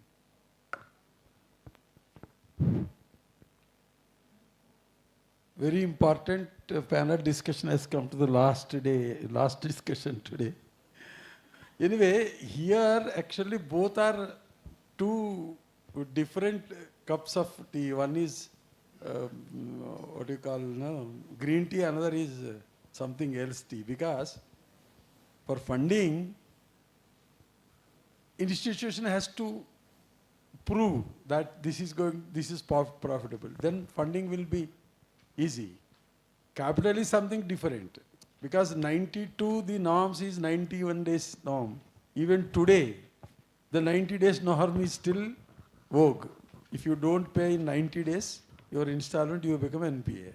So, funding of loan or whatever security you give, loaning is definitely not a solution to a startup. Startup has to go for capital only. That is a long term in nature. And then you have sufficient time to prove yourselves and come out with a surplus so that you can return the capital. Otherwise, loaning is completely a different cup of tea. I don't think when we are talking about seed capital to the startups, I don't think loaning cannot be a subject to discuss here, because completely the requirements for loaning is altogether a different this thing. So I think we can concentrate on seed capital and modalities of seed capital. And in the previous panel there was discussion. One important point he told, in entire Northeast, 90%, they don't want to dilute their share. Nobody wants to dilute their share. They're afraid of diluting it because of the maybe knowledge gap. So alternative funding kaisa ho sakta hai? Well, that we can discuss as we go along. Thank you. Can I request Mr. Balbir Singh from SIDBI to also throw some light on this question? Good afternoon all. I will be sharing some of the important aspects of how the financial institutions or banks consider a proposal. Whenever a proposal comes to them for any kind of, whether it's equity investment or debt funding. The first and foremost thing what is required is the intent of that person, which is coming to the institution. The intent is, because nowadays knowing intent and the reasons behind that intent, knowing all these facts is not a difficult job. Because it's a completely digital era, we can, any institution, because I belong to SIDB, that this is Apex institution for funding of MSMEs. Similarly, the other institutions, SBI, NetFee, all the institutions. So what my request would be to this wonderful audience, it would be that we need to keep our books clean. Whether I am an individual, whether I am a partnership, or whether I belong to any corporate entity. Maintaining my balance sheet, maintaining my books in a proper manner, I think that is of utmost importance. Because the moment I interact with any financial institution or bank, the first question comes that what is my due diligence? You would be surprised to know at moment presently, even if I go for some recruitment process or after recruitment, when I go for joining in a particular institution, probably my background is seen there. Background in terms of my behavior with the banker, even in a savings account. So this would be my sincere request that we need to keep our books clean and maintain the proper records. That is of a very important issue. Thank you. Thank you, thank you. Actually, after listening the three financial institutions, SIDB, NEDFI, and SBI Capital Markets, we came to know that when the new first generation entrepreneurs do not get bank support for lack of collaterals. So, sir said that schemes like Credit Guarantee Fund Trust Scheme and Mudra can come to their rescue. So startups do not feel alone when you face such problems. And similarly, CGM from SIDB, he also explained that you need to keep your books clean. That is also very important. Now the next question I will be putting to two persons, Dr. Vinod Juneja, since he's having more than 30 years experience in banking industry, and Ms. Natasha being a seed stage venture capital. So this question is that what parameters do financial institutions consider to make assessment of startup proposal? Hi, everyone. So I'd just like to give a quick introduction about myself. I'm with a very heavyweight panel over here. But just to give an introduction of Ankurit Capital, we are an early stage venture fund investing in startups, which have a very interesting thesis of startups which are leveraging the digital public infrastructure, the DPI. So as we are aware, Aadhaar has given digital identities to everyone. UPI has facilitated transactions online just with a mobile. The government has come with a lot more initiatives like ONDC. The FM mentioned the importance of using the ONDC ecosystem for connectivity and building the right ecosystem for sellers to sell at better margins to buyers directly with that ecosystem. You have Ayushman Bharat Digital Mission, which is digitizing your health records, something which has not happened in the US itself, and the government is building that over here. So the startup opportunity for creating SaaS for digitization of health records is a big opportunity which founders can look at. And DigiYatra, the panelists before me highlighted the importance of DigiYatra. So travel startups which can be based on DigiYatra to provide hotel booking, cab booking, because you have 190 million people ready on this platform. Population scale is there on this platform. You don't have to spend on marketing because the government has done that for you. All you have to do is build the right product which is leveraging this ecosystem, and you almost have access to not millions but billion. The population scale market is right there once you leverage this ecosystem. So that's just a gist of the startups which we look at when we invest in. And coming back to the question of, I just wanted to follow on with some of the question my eminent panelists were answering before me, whether it comes to debt or equity. And Mr. Murthy and Mr. Bansal rightfully mentioned that early stage startups don't need debt, you need equity. And I'm seeing this as a theme with all the panelists, is that most of the founders in Northeast are not willing to take external capital or very scared of taking external capital from investors such as ourselves. So I just wanted to give some perspective. I think when investors like ourselves come to, this is my first visit to Northeast, to Guwahati as well as Shillong over here, and I'm pleasantly surprised with what I'm seeing over here with the opportunity and the Northeast ecosystem which is already there, with catering to their own market. There's an option for, there's a possibility for that to go global. Like if I talk about jackfruit which is being sold by the street, by the wayside over here, how you can process that jackfruit to sort of create a brand of jackfruit flour, which can be used as a premium product for diabetic patients, which not just has market in Northeast, but can even go pan-India. And forget pan-India, if it's such a premium product with such a premium positioning, has a huge export potential.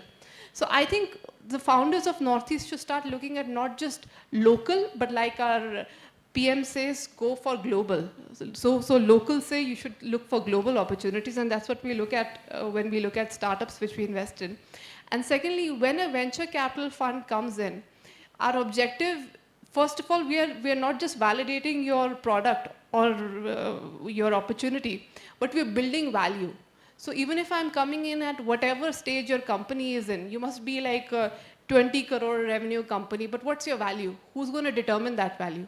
It's investors such as ourselves. Most of the people you see on the Forbes list have listed their company, they have got external validation by markets because they are traded companies. They have built value for their companies.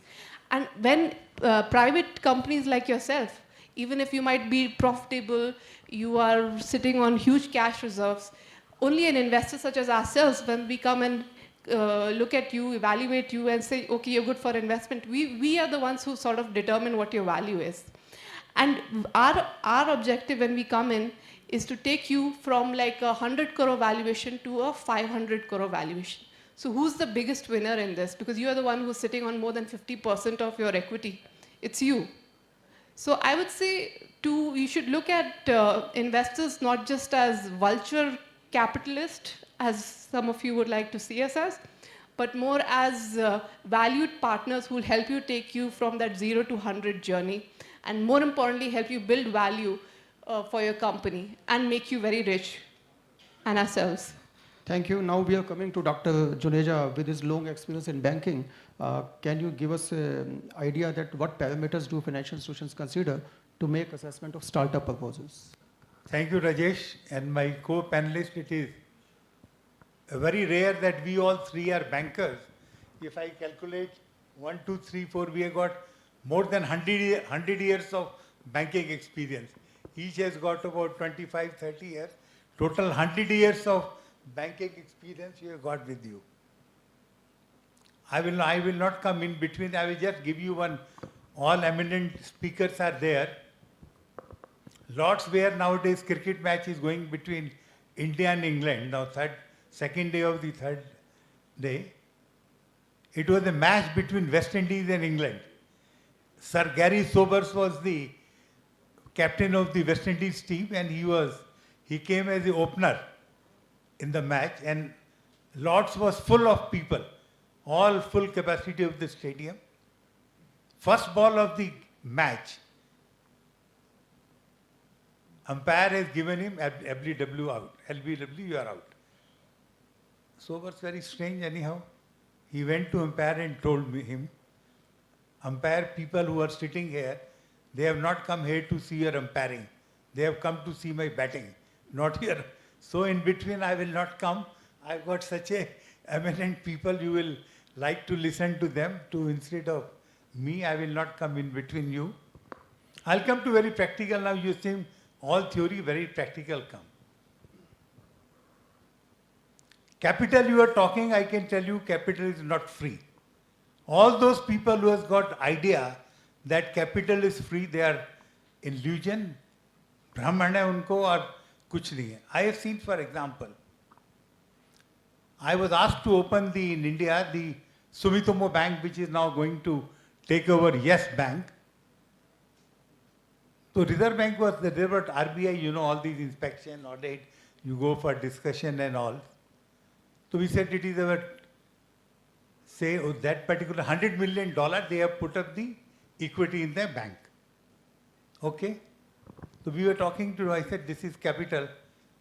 What head office Japanese told in Bank of Japan? He said it may be a capital for you. From head office it is a loan. In my books in the head office books it is shown as a loan. It may be capital for you, so you have to return. You have to give the return means you have to give me the thing. Don't think that it is capital you can make. Capital is the most expensive thing you have got. So that's why if you are getting a debt and equity on capital, most of the investors, we have seen when I was the managing director of Binani Cement, we have seen all the venture capitalists or private equity people were coming. The first thing they will say, okay, we'll put 100 million, no issue. What is our agreed route? Will we exit in 3 years or we'll exit in 5 years? This is whether you take Goldman Sachs, you take Nomura, you take any. The day they put the money, they said, please tell me whether you will go to IPO, you will bring the capital, you will replace my equity with some, and minimum guarantee they were asking about 15 to 18% return. You can, this is yearly, but you accumulated them in 5 years, it's become almost like 80 to 90% return on the investment they are giving. This is one part I wanted to mention to all youngsters who are thinking that my colleague just now, equity versus debt. So both has got merit and both has got demerit. How you define between these two things. Other important thing which we have seen between the Indian banks, foreign banks, how they come and they do it. When you will remember, Government of India and our FM was there, and there are also various paper going on. When they have made the first time today the priority sector loan. What is priority sector loan is nothing but a compulsory loan. If a bank gets, say, or my banking colleague will know, 1 crore rupees as a deposit or their deposit, it has to go to exports. It has to go to education loan. It has to go to housing loan. It has to go to education loan. Like this, it has to go. Ultimately, a banker, when he gets exact money in his hand, is only 59. 100 रुपए में से आपका, you believe it is the 49 paisa will go to the compulsory lending, where you are lending below your cost. If my cost of funding is say 8% is cost plus my establishment cost, my NPA cost, my other cost, it is about 10%, then I am living below this thing. So where you go, when you know, so there is a government should create a special fund for startup, or they have to start a separate bank as today you have set up, which will only take care of these. Now they have, why the housing bank has started, why the small scale industries bank started, why the export-import bank India was started, why NABARD was started. Earlier, before these banks established, who was handling this bank? It was the RBI Agriculture Department has become NABARD. Reserve Bank Export Credit Department has become Maxim Bank. Reserve Bank Small Industry Priority Sector become the SIDBI. So these are the all banks which has come out of the Reserve Bank, which they were directly handling. Now they have given a separate vertical. So my suggestion, and we are making a paper in IICA and all, how to set up a separate thing for the startups. When you can set up for industries, small scale industry, you can set up for Rediwala, you can set up for anybody education loan. Why can't you do something? Of course, NPAs, they are banking. There is no bank or nowhere in the world where there is no risk. And what we are doing in the bank, we are handling your money. It is not that bank is, what is bank has got, know their own funds. It is the money comes from planning commission, Yojana Bhavan or whatever it used to be. Either way of your equity, you raise bonds or you raise some other things, IPO, but there is nothing comes from, why in India can anybody, all people are there, why the IDBI bank has become the universal bank? When Mr. Damodaran was the SEBI chairman, and then, because he said the bank cannot survive without raising money from the, how long you can depend on the government, on equity? You must be, unless and until I raise my own deposit, I cannot survive. except the one bank which has been told, when we were in the Export-Import Bank, we went to Government of India, Dr. Bimal Jalan was the Secretary Banking and FS, and Planning Commission, Mr. Mantek Singh Aluwal, we given a big presentation. He said this bank should go to IPO. Export-Import Bank, please allow us to raise funds. They have almost agreed. But lastly, somebody came and told worldwide export-import banks are not going to public. You are not a commercial bank. Can you send me Export Bank, Import Bank of Japan, US Exim Bank, Korean Exim Bank, any bank in the world, export-import which has gone to public. So these are the few things we have to take, and it is the right time has come. We must think through this. If there is a DG साहब बैठे हमारे यहाँ सामने, sir एक कोई paper इस तरह का निकाला जाए, एक रिकमेंडेशन गवर्नमेंट को चाहे योजना उद्योग को दी जाए या नीति उद्योग को, but this is say we must do something special vertical, and क्या होगा गवर्नमेंट को 500 करोड़ रुपए का इक्विटी देना पड़ेगा आज export import bank SIDBI NABARD में आप 5-5 हज़ार करोड़ रुपए की 200-400-500 करोड़ की इक्विटी गवर्नमेंट दे दे और उसमें आएगा जाएगा तो होता ही आज सब क्रेडिट कार्ड के अंदर have you think why the credit card all the banks are giving I give you one example of one particular bank today now ICICA bank got the highest, one of the biggest credit card. Their supposed total portfolio of credit card is 20,000 crores. 20,000 outstanding balance is there in their 10 lakhs credit card. And out of that, what they said, we are earning, say, 2,000 crores. And out of that, even if the NPA in the credit card goes to, say, about 20%, still they are able to make the profit. That is why in this credit card, the rate of interest, moment you default, rate of interest goes to 24%. Because there is a higher NPA, risk is more. Similarly, I remember once we were there, and one finance minister, I don't want to name, he told me, आप लोग सब bank में हैं, आप मारुति वाले car को उसके घर जाके लोन देते हैं, बगान का जो और जिस आदमी ने वसंत विहार या दिल्ली में कोठी लेनी है आप उसके घर पे, and when my kisan or my normal person goes, your people go and making the 10 rounds for you are not dispersing, or even like youngster like you startup के लिए आप 10 चक्कर लगाते हैं. तो बैंक ने कहा सर ये बात तो ठीक है, पर किसी ने कहा सर ये बात बाद में, it is a matter of risk. As a banker, if I know this, मैंने लोन दिया और जाते ही ये डिफॉल्ट होने ट्रैक्टर लोन दिया, दिल्ली से ट्रैक्टर का लोन लिया, पंजाब हरियाणा मध्य प्रदेश में जाके नेक्स्ट डे बेच दिया. So there is no where tractor is gone. आपने भैंस का लोन दिया, वो भैंस कहाँ चली गई, सुबह आपसे लोन लेके 2 घंटे में थिंग्स. तो दीज आर, तो स्टार्टअप में मेरा, I will conclude my thing, startup there is nothing risk. Yes, risk is everywhere. As a banker कोई ऐसा बैंकिंग का सिस्टम, आप अकाउंट खोलते हैं, कंप्लाइंस लेते हैं, जब भी रिस्क हो जाता है, कितने फ्रॉड होते हैं, कितने. किसी ने सर अभी लास्ट आई कंक्लूड कि साहब ये फेक करेंसी निकलती है एवरीवेयर, काउंटरफेट, जब भी वो नए नोट निकाले 2000 के गए, we have to do it. आज डॉलर का भी फेक निकल रहा है 4 to 5%. Every except the now UK has done the plastic currency, which you are not able to do. Otherwise, so risk, so even currency में भी risk है. So these are the things I want to tell. No risk.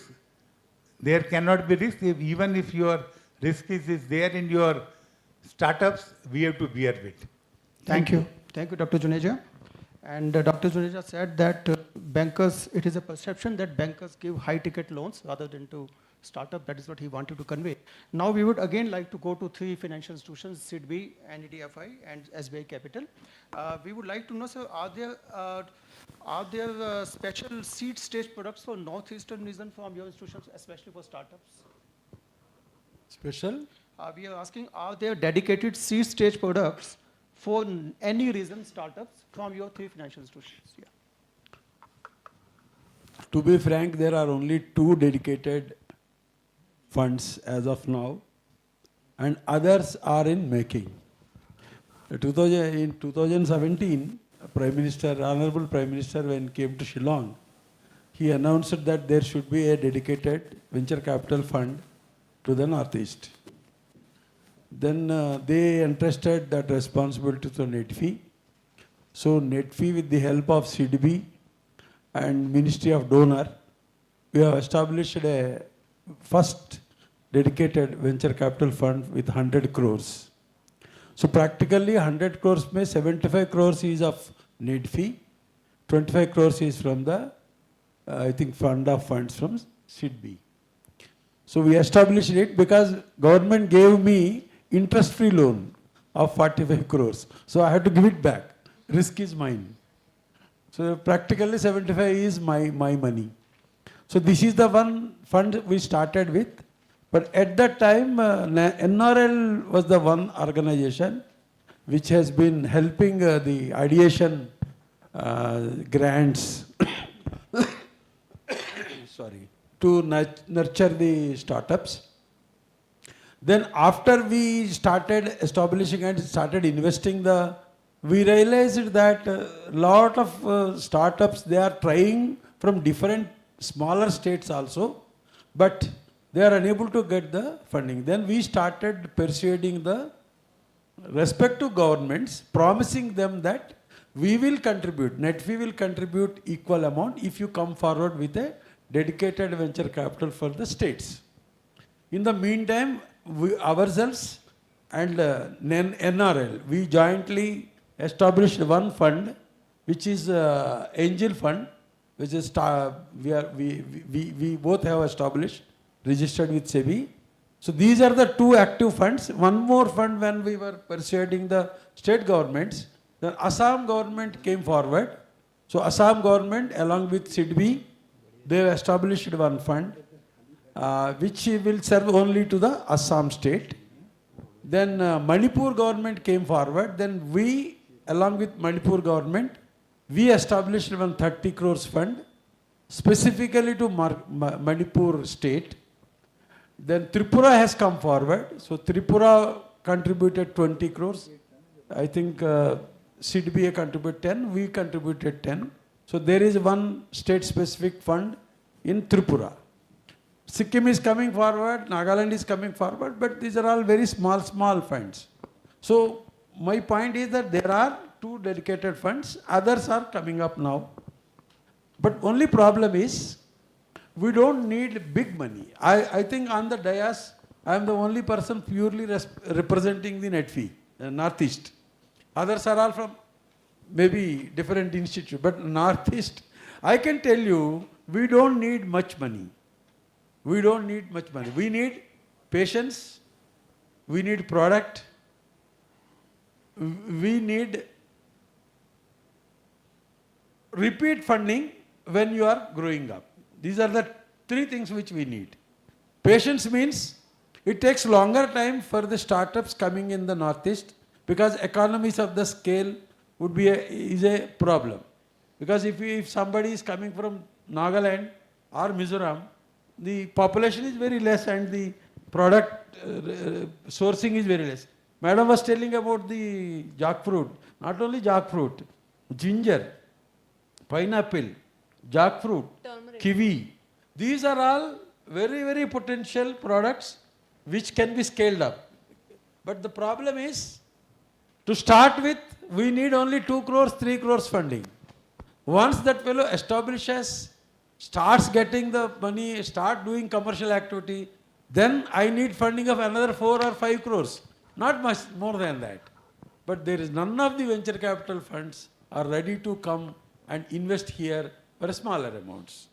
If you look at higher amounts, that would be very difficult because I can say you, I can just count in fingertips 4 or 5 units or startups which required maybe more than 20 crores. All others get only smaller amounts. So we need startups which can invest and wait for the return. Number one. Number two, you can come with the debt, CCD ho, NCD ho, whatever it is. Even if it is not capital, you should be ready with a coupon rate. They are ready to give you a coupon rate. So those kind of different products are needed. Third thing is that we are supporting and NRL is supporting, state governments are supporting. And I can tell you, there are certain state government like Manipur government. First they give, irrespective of your POC, they give 3 lakhs. Any unit registered under STPI, they will give 3 lakhs. Okay, prove yourselves. They are ready to forego 3 lakhs. But that was a very good initiative which has definitely given a very good boost to the like other governments are now coming forward. Now only thing is upcountry people, our request is we don't need big money. We need small money but longer period, number one. Number two, repeat, because at a time they don't take it. When I am growing, you give more money. And I am telling you in an open forum, NETFI will take up the responsibility. I will take the responsibility for your money. But come with money here. We need money, but we don't need big money. We want money. That is very, very important. And definitely various state governments are doing, Assam government, yes, even districts they are going to encourage the startups. They have a separate setup for the purpose. And other state governments are coming forward now. So only thing is, even I am telling you this, your SIDBI and Assam government fund, they look at 5 crores, 10 crores funding. You have to look at 1 crore, 2 crores funding. That is not happening. So if that is done, definitely there is a very good ecosystem for the startups in Northeast. Very good. Yesterday, tomorrow, I think there is one panel discussion. There are some startups. All these startups, except one, are funded by me. Tomorrow they are coming for your panel discussion. All 3, 4 are Eri Silk, that madam here. We just gave very small money, very small money. She doesn't want more money, but she wants a hand-holding, she wants support, she wants some kind of a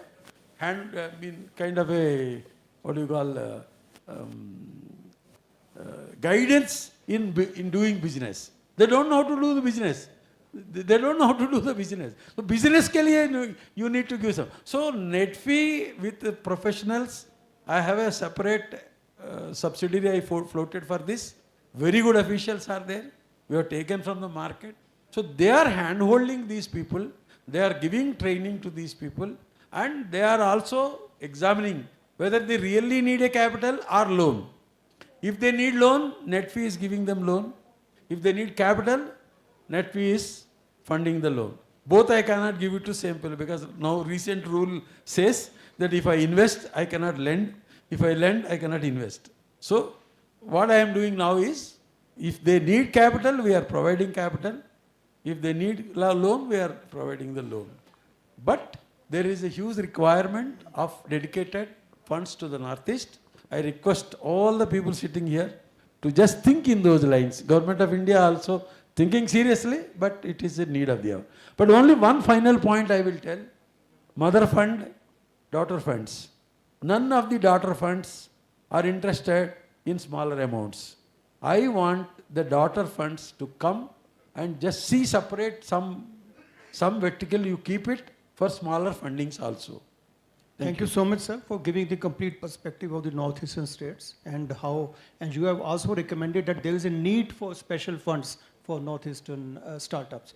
So coming to SBI Capital, sir, do you have any products, seed stage products for any reason from SBI Capital? So I'll cover both SBI as well as SBI caps. So State Bank of India typically does not put money directly. We have our PE funds. Money for PE, so that money is invested into PE funds, and those PE funds in turn invest money into equity of private enterprise like that. SBI Cap, we had a subsidiary which we sold to the bank last year. It's called SBI Cap Ventures. So they have a few funds. So one fund which they have is that again gives money to VCs, and VCs in turn invest money into startups. And they have their own funds, which is for climate and social impact. It's a specific fund which is not really into anything else, but you have to demonstrate climate or social impact. There they are giving you direct equity through for startups, but only for climate and social impact. Only climate and okay. So that type of startups who work in this area, they can be benefited. Yeah. Okay. And one more thing is State Bank has a few startup branches at 5 centers. not in Northeast, but they have branches of startups. So they are providing all kinds of services to startups, whether it is your transaction banking, whether your forex, whether some advisory. That happens to startup branches. That's state bank ecosystem for startup. So there is a greater role SBI Capital is playing as far as hand-holding of the startup is concerned. SBI Capital, yeah. So may I request now CGM from SIDBI, are there any C-stage products for Northeastern region from SIDBI? Yeah, in the context of venture funding, venture fund, everybody probably may be aware that SIDBI operates fund of funds, which was provided by Government of India. So that was a huge fund. So the primary role of that fund is to invest in other funds, some alternative investment funds, some other funds. So SIDBI is contributing in those funds. If we specifically talk in terms of the northeastern states, we have some partnership with the IIM Kolkata, where we have put some corpus just for creating a ecosystem in the eastern and northeastern states, so that this venture capital funding, venture capital ecosystem develops. So that's the basic objective. Besides that, for the seed funding, we are contributing to the incubators also. In many of the states, we have funded the incubators, we are participating in their activities, indirectly or directly contributing to the growth of those MSMEs. So I got 2 pointers from your discussion that SIDBI is investing in alternative investment funds, otherwise you support the incubators. Now we will be coming back to, again, Ms. Natasha being a seed stage venture capital, because you must be dealing with so many founders. So my question is, how can first-time founders build credibility with the vendors, with the angel investors, with the venture capitalists? Well, it's no denying that venture capital is a relationship-driven business, and we get a lot of comfort. At the end of the day, you're coming in with just an idea and projections on an Excel sheet with not much to show for, barring probably just a minimum viable product. And some pilot, if we are lucky, you might have some POCs with some potential customers, right? So what we are eventually banking on and what we are investing on is you. We are investing in the founder, right? And I think you had asked this earlier, what do we look for when we invest in? I primarily look at the founder and the founding team, what are the complementary skill sets they have, and how do they, bring the synergies to be able to execute a vision. And just taking back, adding a bit to what Mr. Murthy was talking about, that there is more capital needed in the Northeast and more funds required, and primarily you just require a lot of just seed funding. And seed funding is ample if you talk about the metros. There are like so many funds coming up, there's so many angel investors. I think seed stage is no problem to get that funding. But probably because of the visibility, some of the Northeast founders don't get visibility to come over here. And I'm grateful for this event, IICA, and the team to be able to put this through and invite investors such as myself to come and meet some of the founders and spend some time with the founders over here. The first thing which a VC wants to see is how aggressive a founder is, right? So just adding back to that, we don't want to see a 10% or a 20% year-on-year growth, especially if I'm putting the risk capital and providing you money for your burn for the 1 or 2 years. I want to see you grow with a hockey stick curve. I want to see you grow exponentially. You should be growing by 100%. Because your startup, aapka base to small hai, you just couple of lakhs, right? So I want to see aggression, and I want to see how you can sort of scale faster. Because wanting to add that, as a fund, we are time bound. We have to start showing our exits within 5 years of investment, right? And for me to do that, I need to see how fast you're growing. And my job as a venture capital, as a valued partner, is to help you grow by 100x, 200x, right? Whether you need resources, whether you need follow-on capital, it becomes equally my problem as much as yours. So look for a venture partner who becomes a valued partner for you in this growth and show that aggression. So when you come for projections, please don't show like 5x, 10x, like you need to show 5, 10x, not in terms of single or double digit growth, right? Because that's what we're looking for. And be very clear on your vision. Has anyone seen the series called Mad Unicorn on Netflix? Yeah, okay, I see a few hands, right? So I feel that problem is quite relatable over here. I think the main problem with Northeast is connectivity, which everyone, more importantly, FM emphasized in her conversation and her speech today. So the Mad Unicorn is actually the success story of the first unicorn in Thailand, which is Flash. Flash is a logistic partner. The vision was simple. The founder's vision was simple. His concept was that in a mainland, a product which is for 10 rupees is being sold for 50, 60 rupees in the village or in the mountain area because there's a logistic issue. And this is the same problem we see over here with most of the Northeast founders, is that when they want to sell their product to the metros, the cost goes up by 30 to 40%, which is significant only because of logistics. So if a founder has that aggression, probably take the same vision which that Mad Unicorn founder had, in terms of the Flash vision, which is to sort of reduce this 30% cost to 5%. I believe I'll be the first one to sort of cut a check over here and provide the seed capital for it. And I think that's the sort of vision which you're looking for, large vision which can be implemented at scale. So what I learned from your discussion that whenever venture capitalists invest in any startup, it is minimum 5-year to 10-year relationship that goes in investing. So when we are again coming up to all the three financial institutions like SIDBI, SBI Capital and NDFI, that when any entrepreneur approaches you for funding their early stage venture, what are the factors you consider? Is it the entrepreneur or his commitment in preserving the idea, his go-to-market strategy, business model, competitive environment, product acquisition, or any other thing? But what you consider actually when an entrepreneur approaches you? So actually the business model encompasses everything else you have said. So when I say business model, what is the value he is adding? Previous section we had a big discussion. In the ecosystem, to whom you are creating value, what is the innovation in the product, how you are going to market it, how big is the market, as ma'am says, what's your scaling up kind of trajectory which you are planning to. So we basically will look at the business model holistically. The question like what you said earlier, collateral and all is all subsequent. First part is on its own, whatever is coming to us, whether the business model is viable. Now, even if you say I'm going to lose money for 1 year, but can I see that, okay, how will that 1 year be funded? First, secondly, how will business be scaled up and how the money will be returned to the investors? If I'm giving debt, how will my loan be paid? So business model encompasses everything. Who is the promoter? What he wants? What's the product? What's the market? Everything comes to that.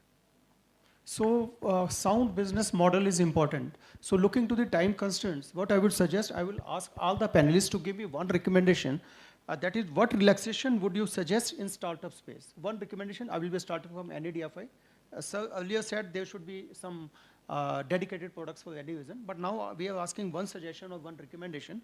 What relaxation would you like to suggest in startup space? Over to you, sir.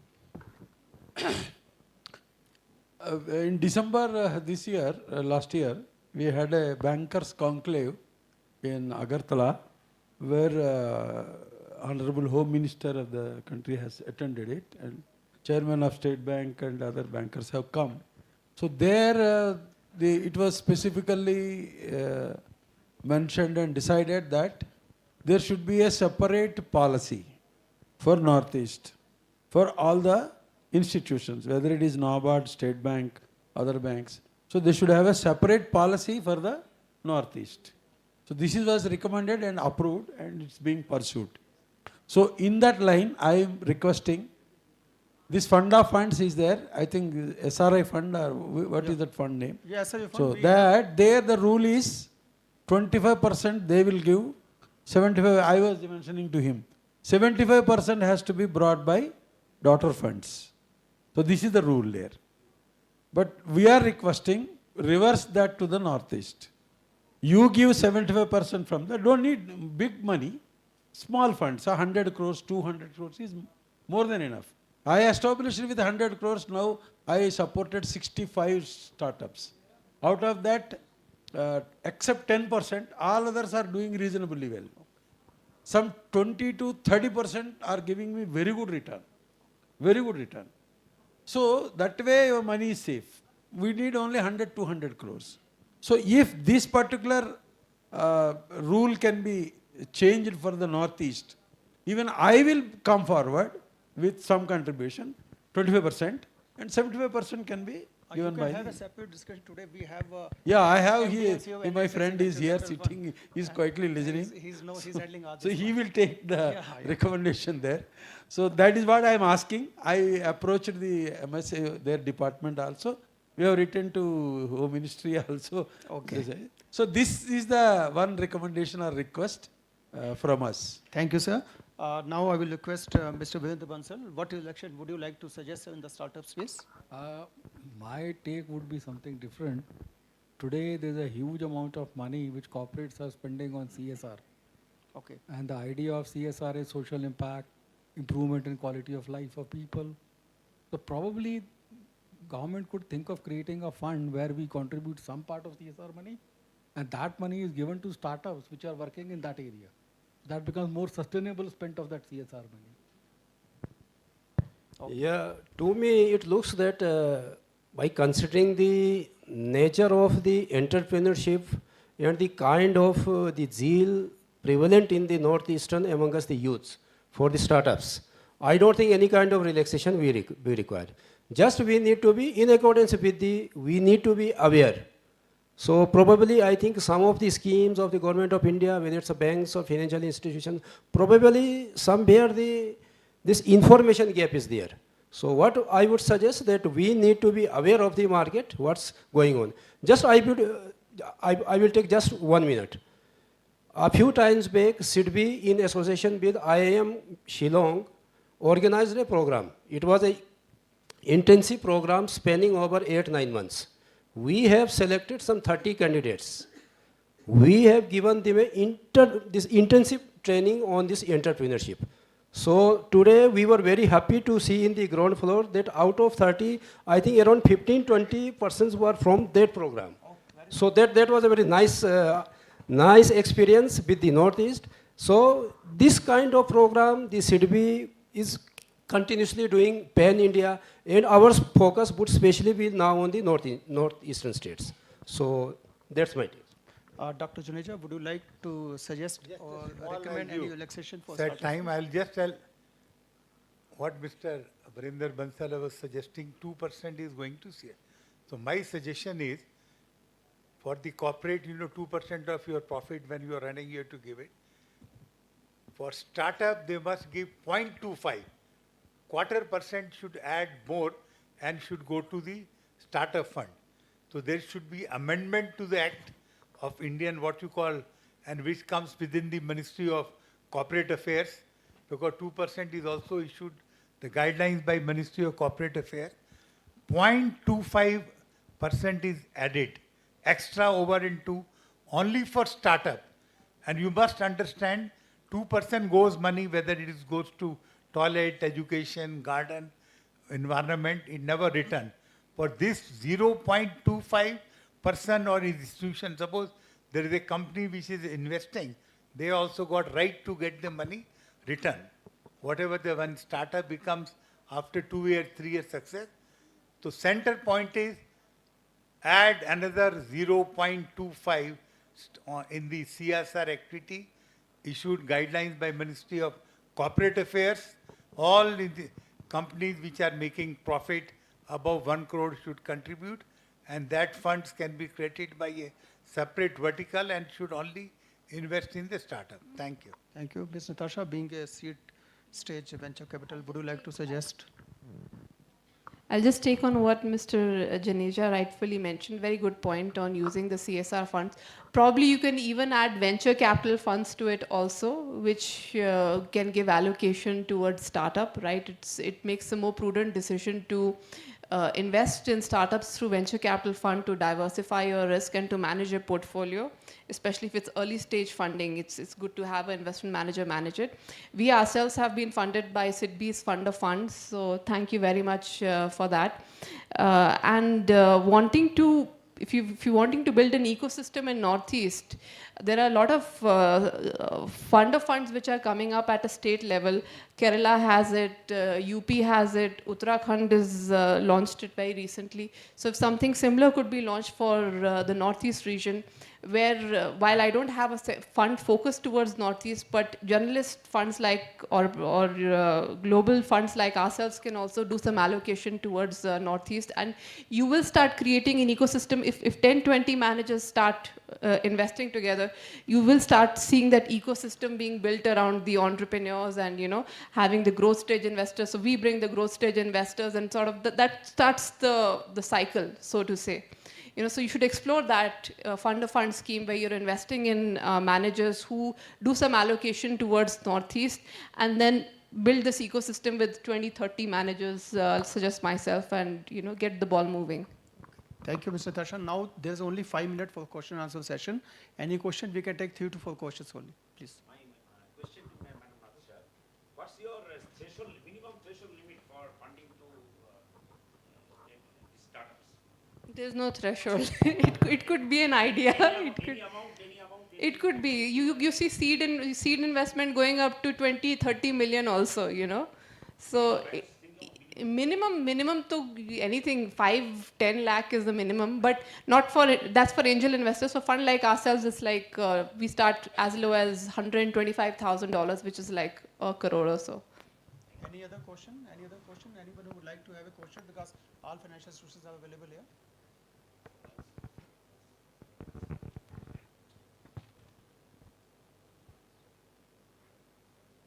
Hello. Hi, ma'am. I am Bini Nikior from Ninu Tech. We are building AI for farmers and incubated in IIT Guwahati. So, ma'am, I not exactly a question, but I feel so, even for NetFee and all others sitting on the panel, not to disgrace them, but I feel Northeast has them for a pretty long time.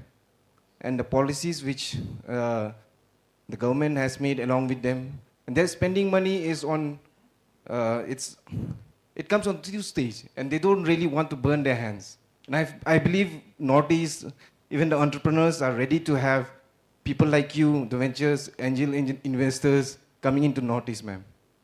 And the way you spoke today, I was really energized. I believe I will certainly look up to Aapka Venture Capital. Will look into it, ma'am. Thank you. Thank you. Any other question? Okay, one more question. I'm very honored to be here. Actually, I'm from Aizawl, Mizoram. My name is Huxley L. Colney, and I'm a chartered wealth manager myself. And my question is to the NetFee, sir. Actually, I've submitted my pitch deck to the NetFee, and I still haven't got a reply till now. I just want to address that at first. So he wants a term sheet now. The person is hiding here. I just want to address that first. So we're working on the AI finance as our startup. So for that reason, I just want to address that. And ma'am, I was very energized from the, my friend over here said, we were always curious about what venture capitalists are really thinking about. So from what you've said, I'm really surprised, and I think I have an opportunity with the venture capitalists now, because I'm not scared anymore from the way you said. So it's a very, very interesting. And about this funding part, like you said, equity funding is it's a necessity for this startup, because loan is a very, very burdensome. And because as a startup, we have a burn rate. Like you all understand, I think. A burn rate is a very, very important thing. We burn because it's like a baby who needs a lot of food at sometimes. You know, our capital goes into, like we made a profit, and our profit always goes back into the capital system. So it's a very hectic thing sometimes. So in that case, like you said, is there a very good opportunity for a startup fund or a bank in India? Will there be an opportunity there? I just want to ask about that one. And NetFee sir and ma'am, thank you. So you applied for equity or loan? I think I applied for the equity, sir. Equity? Yes. Mizoram, if somebody applies from Mizoram, we go running and give it, because very hardly anybody comes from Mizoram. No. We gave that drinks, madam, that Ginger drink. Zomoi. हाँ. Local. हाँ, local. Yeah. उसको दिया हम लोगों ने. Very rarely people come from Mizoram. No Yeah. problem. We will take care of it. Yeah, When did you apply? We were asking if Mizoram also has a venture fund for net fee as well. Yeah, we told the Chief Minister, but we will see if they come forward. Even if they come forward with 5 crores, we will establish 10 crores. Okay. I told the Chief Minister, we will see, we will discuss with him. I applied this year only, sir.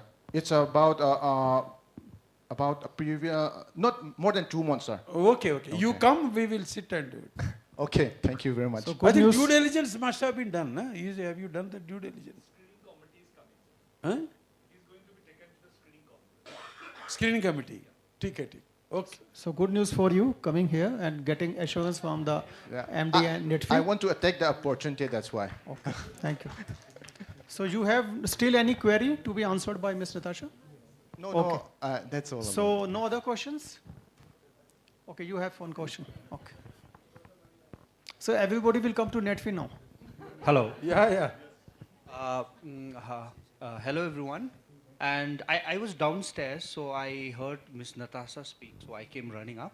So a couple of months before, my name is Dominic Sangmo, I'm from Sikkim.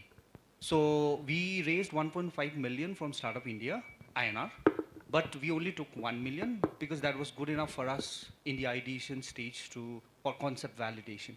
So currently we are profitable. We are a 5-year-old startup. So I just wanted to know, like we are getting now ready for a seed round. So I just wanted to know the timeline once we start. For example, do we have a meeting that we can meet you? Do we have a session? Oh, sure, we can connect after this. Yes. Yeah. So I just wanted to know the timeline, like from whence we start, with the relation that we start with VCs or VC firm, and then how much time it takes for I us would say keep around 3 to 6 months to be able to close on a transaction. And this is not for my fund in general, because if you're doing a fund with if you're doing a round with other investors, from the time you start talking to them to the due diligence will take like 2-3 months. Closing a term sheet will take another month. So keep that buffer. And then if you have to add more investors to loop those in also, it'll take another 2 months. So I would say keep between a quarter to half a year to be able to close on a round, depending on how big your round is. If it's a small round, you can sort of close it in I would say, a quarter itself, provided you need a due diligence as well. Yes. The second question I had is, we are B2B majorly focused. So we have a couple of companies. Once we start our seed round, so they are interested in doing it. No, I mean from their side. So how much we raise? So does VC firms are they ready to have other partners coming in? Yeah. It's much easier to close on your round if you have if one investor is there, that gives confidence to other investors to also participate. You're like I was saying earlier, a venture capital fund investing in your company validates your company, your business, your founders, right? So it gives confidence to other investors to also participate. So it's always good to have a few set of co-investors in your round, because at the end of the day, they become as founding team helping you grow from 0 to 100, right? So it's good to have those investors also in place, and it gives confidence to other investors. It's good to, and it's faster to close the round. Yeah. What if the other, they are like institution, they'll make an institution funding? They'll need a meaning like company, you know? I mean like maybe one of our clients or 2 of our clients. I think then they'll have to raise a fund separately, right? So yeah, it's quite confusing. It was confusing. I'll meet you and I'll sure. We can connect offline. Yeah. So And thank you all the panelists. We have all the 5 questions have been answered. I hope so. So with this, we conclude this session. Thank you.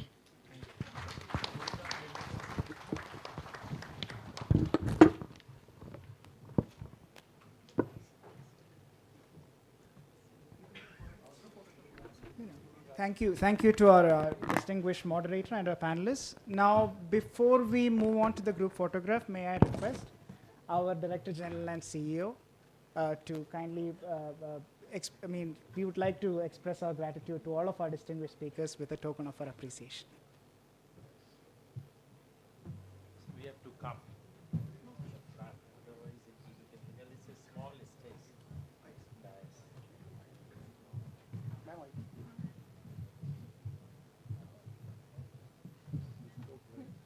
So you are going back or staying? It's a nice area.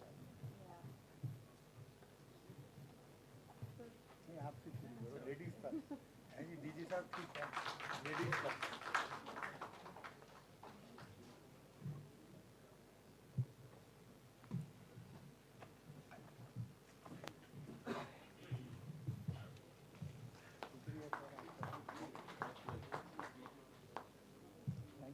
Clarity of thought. Yes, sir. Fine. I don't require it. I'm a host.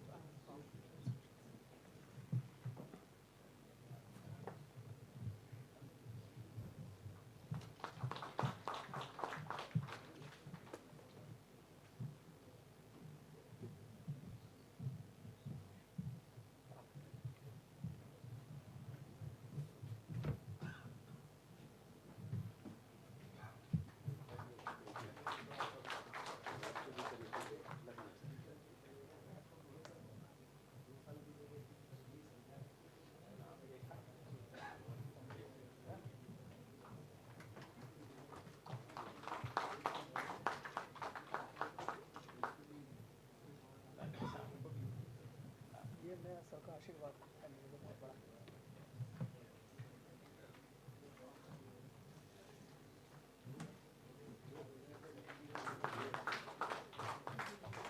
Now may I request all of our distinguished panelists to join us for a group photograph.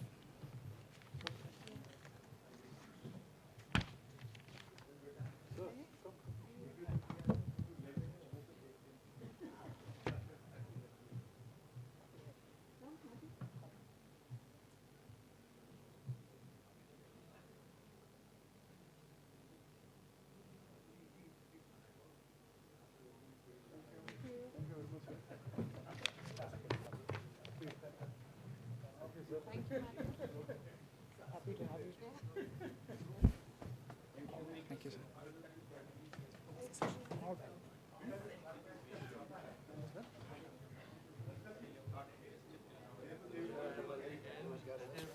So thank you. We'll move on to the next session now.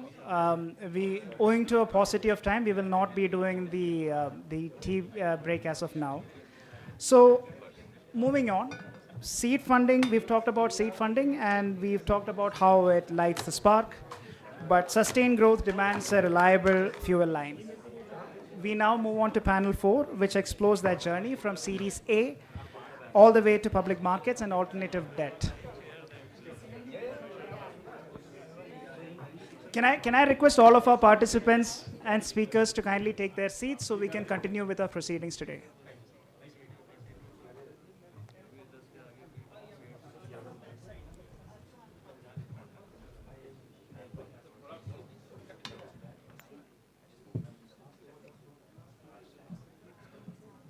Ladies and gentlemen, I'll request you to kindly take your seats, please.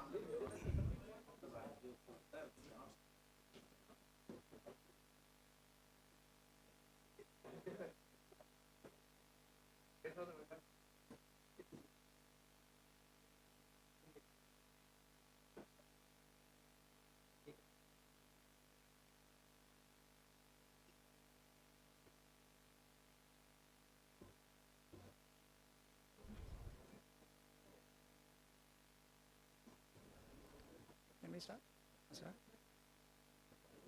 All right. So we move on to our next panel.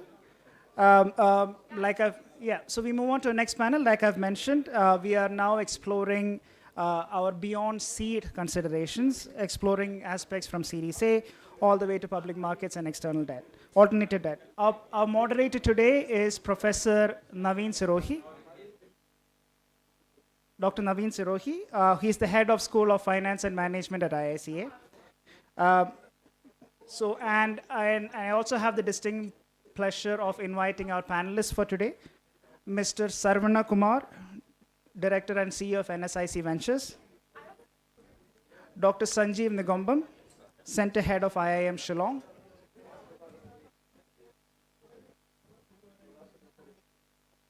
Dr. Sanjeev Nagombam.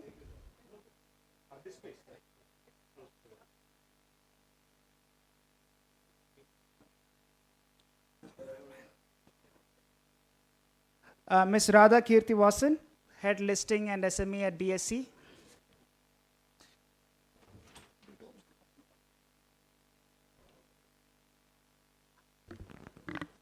Fahad, can we request our participants to come join us now? Because I think most of them are in the...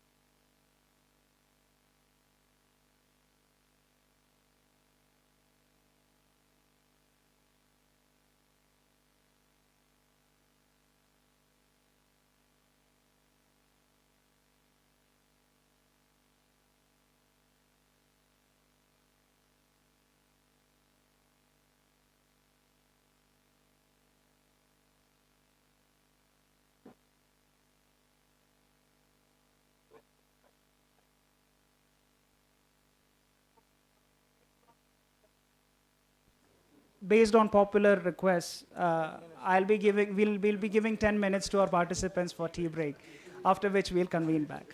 Apologies.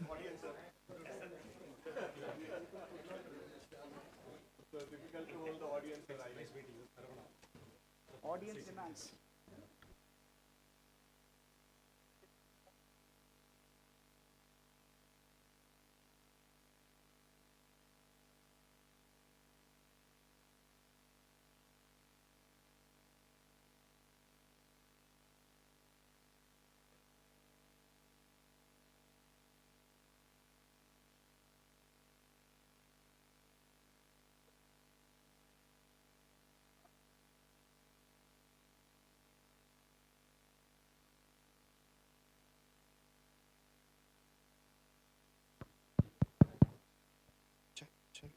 Check.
May I request all participants to kindly join back at the auditorium so we can get our proceedings underway.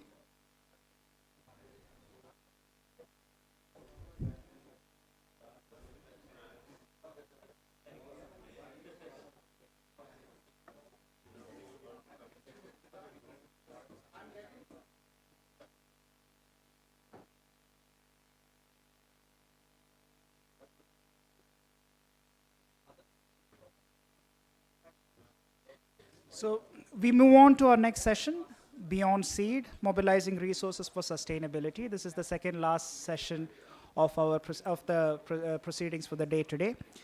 Our moderator today is Dr. Naveen Sirohi, Head of School of Finance and Management at IICA.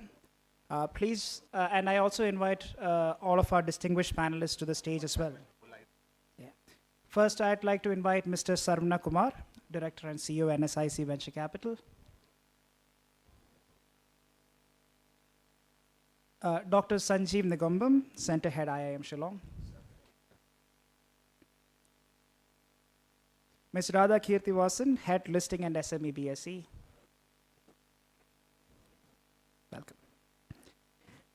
Ms. Parvati Murthy, AVP SME Business Development, National Stock Exchange. And finally, we have Mr. Amit Pandey, Lead VC Ecosystem and Capacity Building at Indian Venture and Alternate Capital Association. Let's not leave a gap.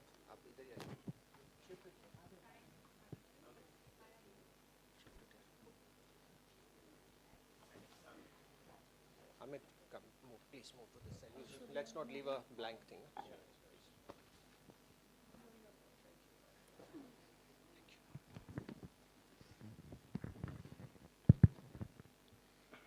So, good evening, friends.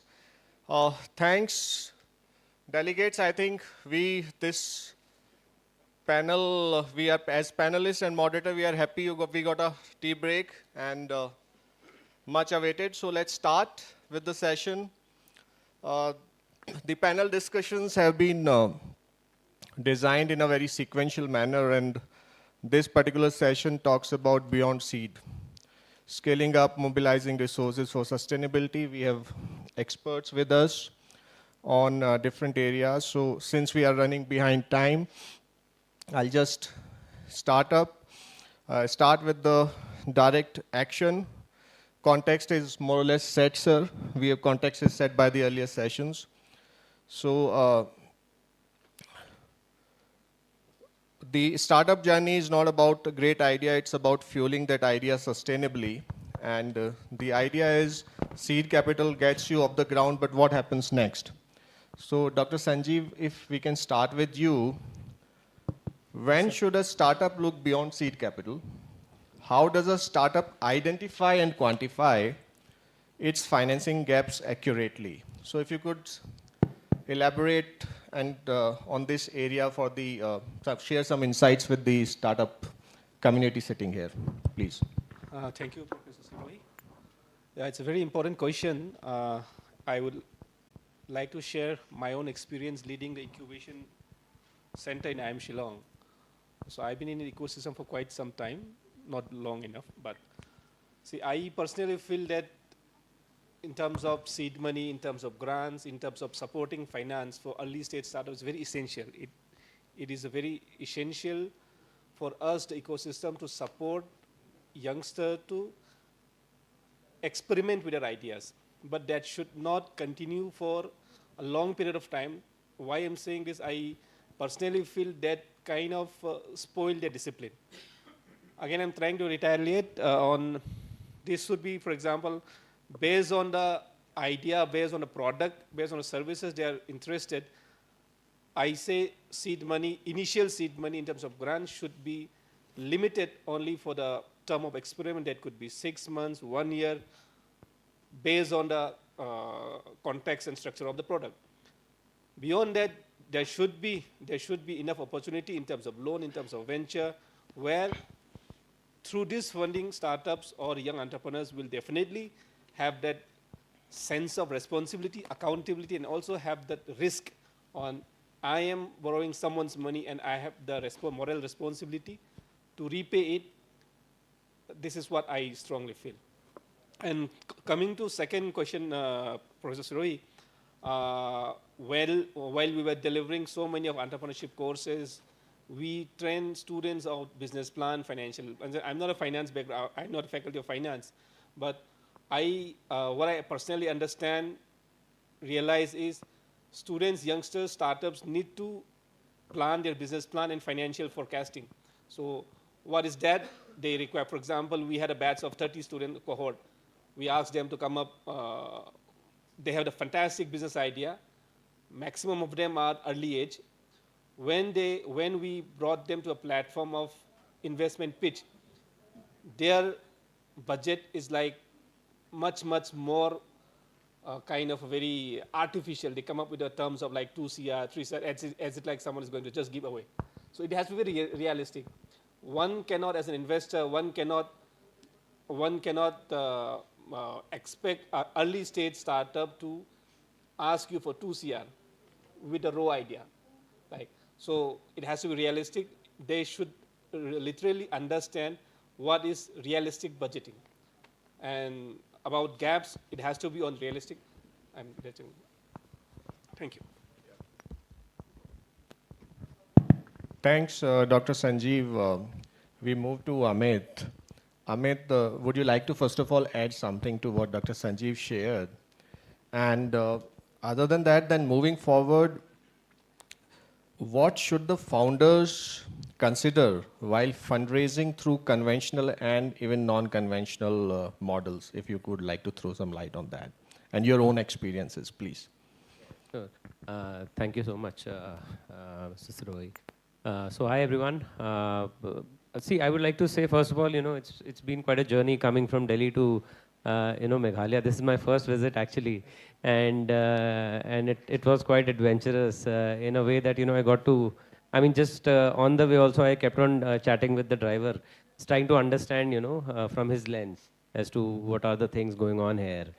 And, interestingly, a lot of things came up, like, stock trading came up, and, a lot of things that, some of those peers in the driving community are using some of those apps to do the trading, etc. So, I mean, it's not that, technology has not touched this part.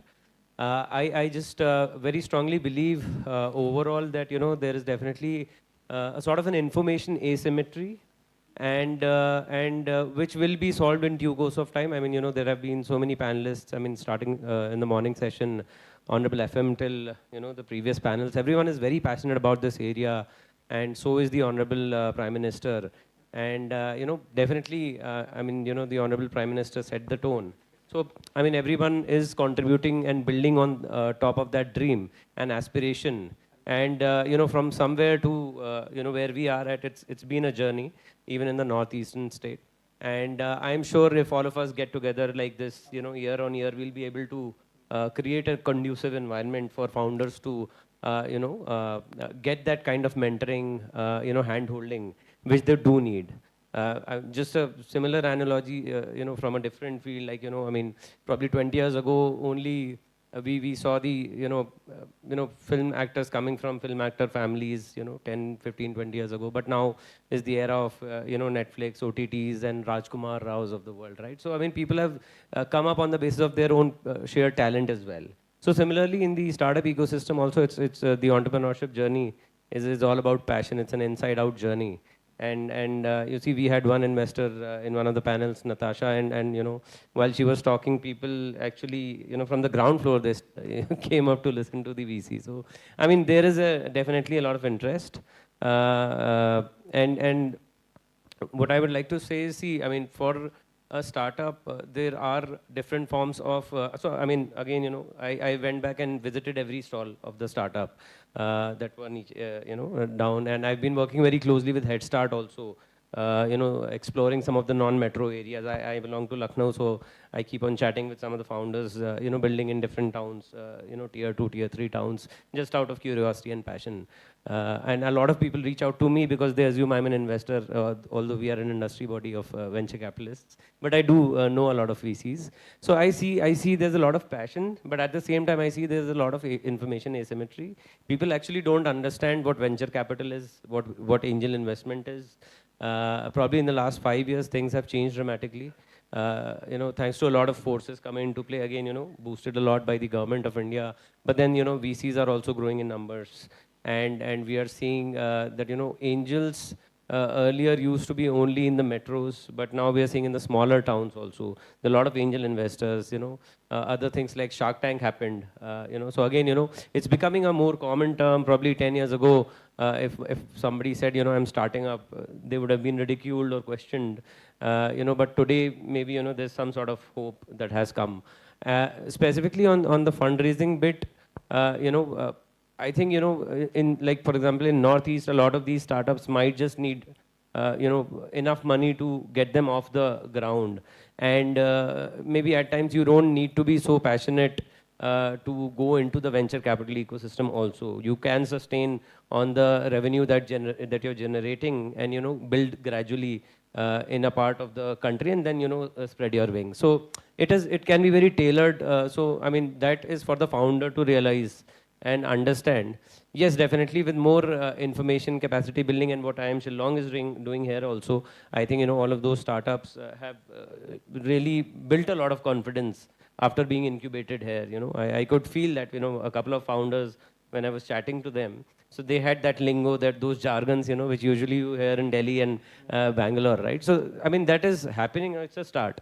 But other than that, I think, you know, there's the rest of the world who have a lot of unique products and maybe services. I also met a kind of an IoT startup, that has set up a stall here.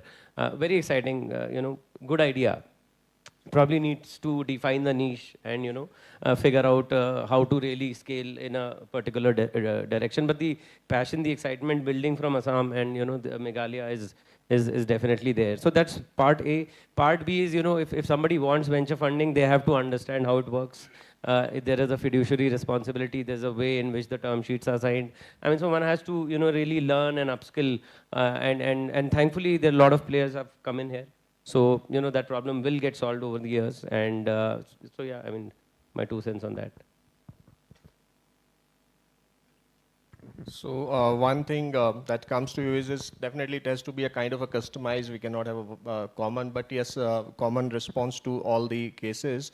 But yes, it has to be pragmatic and very, I would say, realistic things, assessment of things from the founder side, what is needed. Sarvana sir, coming to you, and this is can be an important question because it can give a lot of insights to the startups. So changing the focus, can you share some light on what parameters do venture capitalists study in detail and evaluate before investing in startups at this scaling stage? Because it can give a lot of do's and don'ts clarity to the audience sitting here. Yes. Sir, please. So thank you, Professor Sirohi. Before coming to that topic, what Professor has asked, I have come from the fund called Self-Reliant India Fund. It's basically meant for startup. I want to give a small background. Then after that, I'll answer to the whatever Professor Sirohi has asked for it. So the fund is 10,000 crores initial capital given by the Government of India through the Ministry of MSME, my administrative ministry. And we are the investor come sponsor come administrator. And we basically is a mother fund. In our industry parlance called mother fund globally. And we empanel fund like, whatever Anukrit Capital, what Nitasha madam is here, managing partner Anukrit Capital. Like that we empaneled. See, there is a SEBI approved AF1, AF2 funds we can empanel. There are more than some 850, 900 funds are approved by SEBI, Government of India, under the Ministry of whatever, Finance or whatever. And so we empanel AF1, AF2, so that is known as a daughter fund. We are the mother fund. So we maximum give 20% of fund for that AF1 and AF2 category. And balance 80%, the promoter like, Ms. Natasha has to mobilize from other investors, including her own contribution, plus global investment, plus other family offices within India and outside India. They mobilize the money, they bring it to India. So that way the money is getting invested in startup capital. Until now, this fund is meant for 15 years. So the fund has given drawdown last 3.5 years, near about 1,800 crores, closer to around 2,000 crores. But the fund from the other investors, co-investors, including family offices, global investors, all the pension fund, everything, put together more than 13,000 crores is invested in India's startup ecosystem. Till now, we invested around 650 startup, whatever the startup companies. The leading name like Lenskart, Septo, then Cello World, Biryani by Kilo, Mama Earth. So like that Kabaddi Wala, basically the guy collects all the, garbage and recycle it. Then e-waste recycler called, one company called Arterio Recycling. So like that we invested near about 650 plus more companies through around 67 empanel AF1, AF2 funds.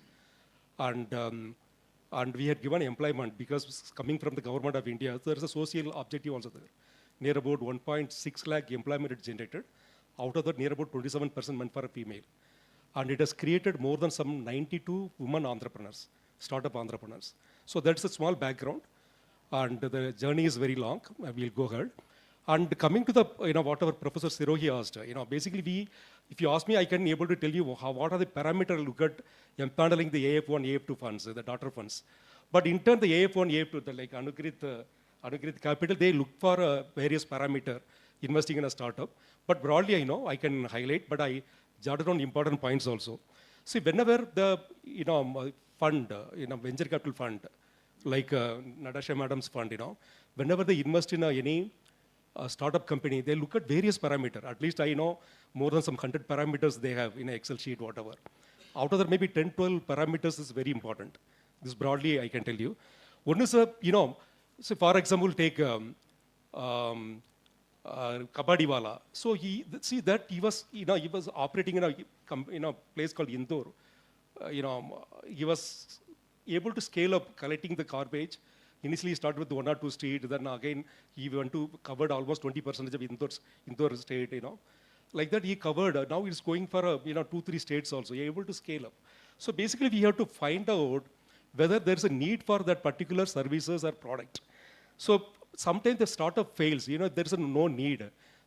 Me too kind of a startup never succeed. So there should be a need for that particular services or product. Then that is very important. Whether the customer needs the product and services, is it really solving some pain point of the customer? That is more important. Customer, that is very important. Does the product of the service hold the good value proposition? So this plays a major role. Basically, there should be need, there should be a vacuum.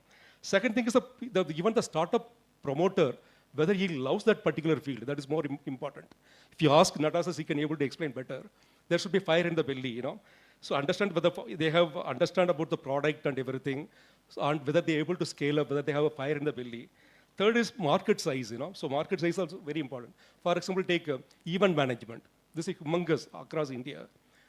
But now some startup company has, found some technology and app and everything to scale up the business. Initially started with a small place in Coimbatore. Now they're scaling up, almost all over India. So are they able to scale up through technology and others? That is also plays a major role.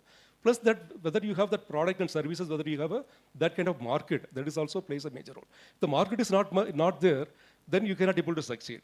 Then timing is also very important. For example, 25 years back, that's the time the internet was penetrating in India. And penetration started, but not in depth. That time, some of the startup companies started the e-commerce kind of assignment, but they failed. But later, now last 15 years, if you look at, the penetration, the broadband penetration, then the mobile penetration, even the education level, everything has improved. Then, so the e-commerce activity really picking up for the last 15, 18 years. But what's not happened, 20, 25 years back. Even the timing also plays a major role. And fourth factor is, whenever, the general partners or the promoter of the fund, when they invest in any startup, they look at the regulatory issue also. That is also plays a major role. See, for example, some startup, what is called crypto exchanges, they started. And some fund, that later the regulation came in and, the regulator RBI and SEBI, they banned it. So the crypto exchanges, now it is guys who were funded, they're still facing a challenge. So we have to look at the regulation on the particular startup. That also plays a role. And another factor, what I said is about sixth factor is the scalability. So are they able to scale up, Are they able to scale up the business? And, that also plays a major role. And the seventh factor, what we look at is the founding team, startup founding team. Normally we look for single promoter founding team of startup. Normally we don't give much weightage. There should be minimum 2 founders, because if the absence of one person or some physical disability or some accident or ceasing, so another promoter has to run the business. That is more important. We always look for a 2 promoter running the startup company, and there should, good, teamwork between the 2 promoters also, they plays a role. Later, if they quarrel or whatever, if there's a discomfort comes, even the investors, venture capital investors' money will be at stake. So their commitment of the founding team and the alignment with the interest. So all these things, these are the important factor here. And plus, when we look at investing here, even the core team should have, some good stake also. If they almost divested, they have only some 6-7% or 3-4%, then investing that particular startup for the venture capital guys find it difficult. They should have some good stake. So for them to work very hard and scale up the business, that is also plays a role. And so another is a business model, whether it's a B2C business model, B2B business model, and other business model also plays a role. And unit economics, see, normally if you look at the e-commerce company, they burn to get the customer in their fold, in their fold. So through the whatever the digital marketing or physical marketing or whatever, So they burn to get the customer acquisition. So whether the unit economics will keep on continuing like this, you have to see how much runway is left, So if the whatever the money they had in the bank balance, if almost getting depleted, then how they're going to scale up further, how they're going to run the company. Otherwise, it's going to be a challenge for the venture capital guys who are investing here. So then competitive intensity also plays a major role, whether any other whether the particular startup company which is operating, whether they have a moat in the business. Either some other technology comes in, will they going to kill the company's business or whatever, So the moat of the business also plays a role. There could be various reasons, that company can maybe facing a challenge later. Could be technology, could be the very big players coming and, disrupting that business. It happened, we have seen. Even the bigger player like, your Flipkart, Sachin Bansal and Binny Bansal, when they started in 2003, they found, they cannot able to run it beyond 2000, whatever, 18, 19, because they find the Amazon of the world, Walmart of the world, even the Mukesh Ambani of the Reliance retail, everybody is becoming giants and they're coming very bigger in the e-commerce and retail side. So finally that guy sold it off, So that also plays a major role, what are the disruption. Then the shareholding pattern also plays a major role, the founder's shareholding pattern. Like, whether it's a seed round, pre-round A, pre-round C, B. So all this also plays a role. And again, when the venture capital guy like us, or even Madam, Natasha, what they look at is even the entry valuation. Valuation plays a role. See, you cannot buy a company, for example, Lenskart, if it is valued, it's worth of, valuation is 500 crores. You cannot give for a 5 lakh crores of valuation. So you have to look at the entry valuation also plays a major role. Otherwise, you'll end up in, losing money. Then another important factor what we look at is post-investment fund usage and value creation. See, basically the fund, we are given money, for example, say for a food delivery e-commerce kind of activity, like, what Swiggy and Zomato operates. So on that food delivery e-commerce guys, if they start diverting to some other activity like quick commerce, then the cash burn is much more higher. So the purpose in which we are given money, that is also plays a major role. They should not deviate from the main business in which the venture capitalist is given money. That money should be utilized properly. That is also plays a role. Then the founding, so then corporate governance also plays a major role. We have seen it in India, so many corporate governance issues come in many startup company. Like, we have seen Byju's, BharatPay, Go Mechanics. A lot of, they were fudging the data, fudging the, total revenue and bottom line, everything, to just get the better valuation, to attract the better investors from both domestic and globally. So the end of the day, if the startup company promoter ethical standard is questionable, you will not get any money back. So the ethical standard and corporate governance, that plays a major role for any venture capital guys to put money into any startup company. So these are the major factor, but there could be more factor. If you sit with Natasha, she will be able to explain even more, 30 more factors also. But mota factors, whatever we are looking at, that I covered. Thank you.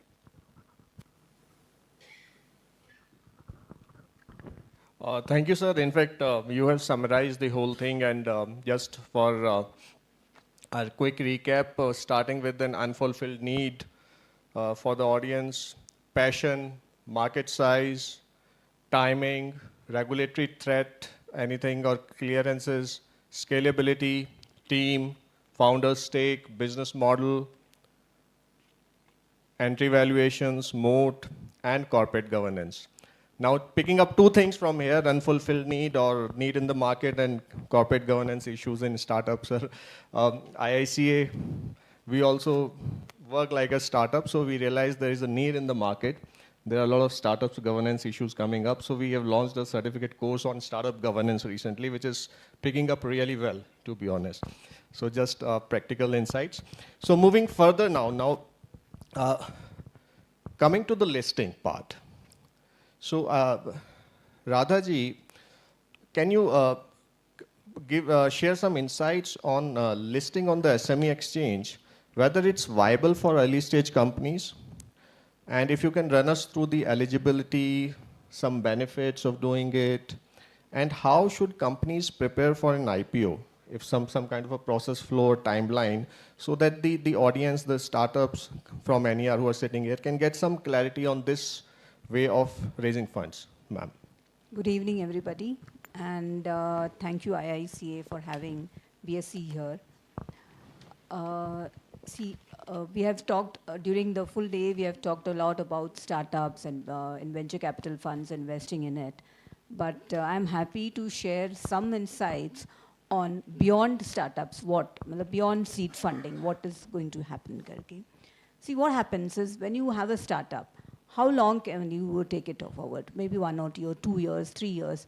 Some of the previous panelists says 1,000 days, what a Marwadi has it. So what this 1,000 days indicate is 3 years. So beyond that, what? We need to have funds. And from where funds? We have bank loans. But what happens in a bank loan? There are collaterals. And being a smaller company, higher rate of interest is given. So what mostly people should look at, and there is now, in 2012, the stock exchanges and the Securities and Exchange Board of India has come forward and set up this specially one platform called the SME platform. It is there on both the exchanges, and this is basically for the small and medium enterprises who have to take the next step of growth. What happens in this is they are small, so their eligibility criteria are different. It cannot be compared with the main board. We have here very few eligibility criteria. That is, there should be a track record of 3 years again. And herein, that when I say track record, there should be an operating profit of 1 crore for the past 2 years. They should have a net worth of 1 crore and a net tangible assets of 3 crores. So these are the only basic eligibility criteria. I think if any startup is there for a period of 3 years, then these eligibility criteria automatically have come into the fold. So once these eligibility criteria are there, then beyond the funding of promoters and equity brought in by any venture capital, even if venture capital is there, somehow or the other, sometime they need an exit. And to maintain a proper debt equity ratio also, the company needs an equity in the company. So they should be looking for an equity. They should be looking for an raising capital, raising equity through the capital markets. What happens when they raise equity? What are the benefits for, the greatest benefit is the visibility and the branding that the company gets when it is listed. So, when it is listed, you are assumed to be a good corporate governed company because that comes into place automatically. There is a great lot of transparency in the company because the financials are there on the stock exchanges. Any of your customers, suppliers, if they want to look at your company, they can just go to the exchanges, take their the whole history is there on the stock exchange websites. So this helps the company to grow their businesses. Then what happened? Next thing, through the IPO, through the capital raising, they can raise money for their capital expenditure, their working capital. They can, in fact, raise money for even repayment of debts. If they have taken high-cost debt from the institutions or banks, that can be repaid from the proceeds of the issue. Then again, one more benefit is what we see is generally when a company is small, the retention of labor is a very difficult part.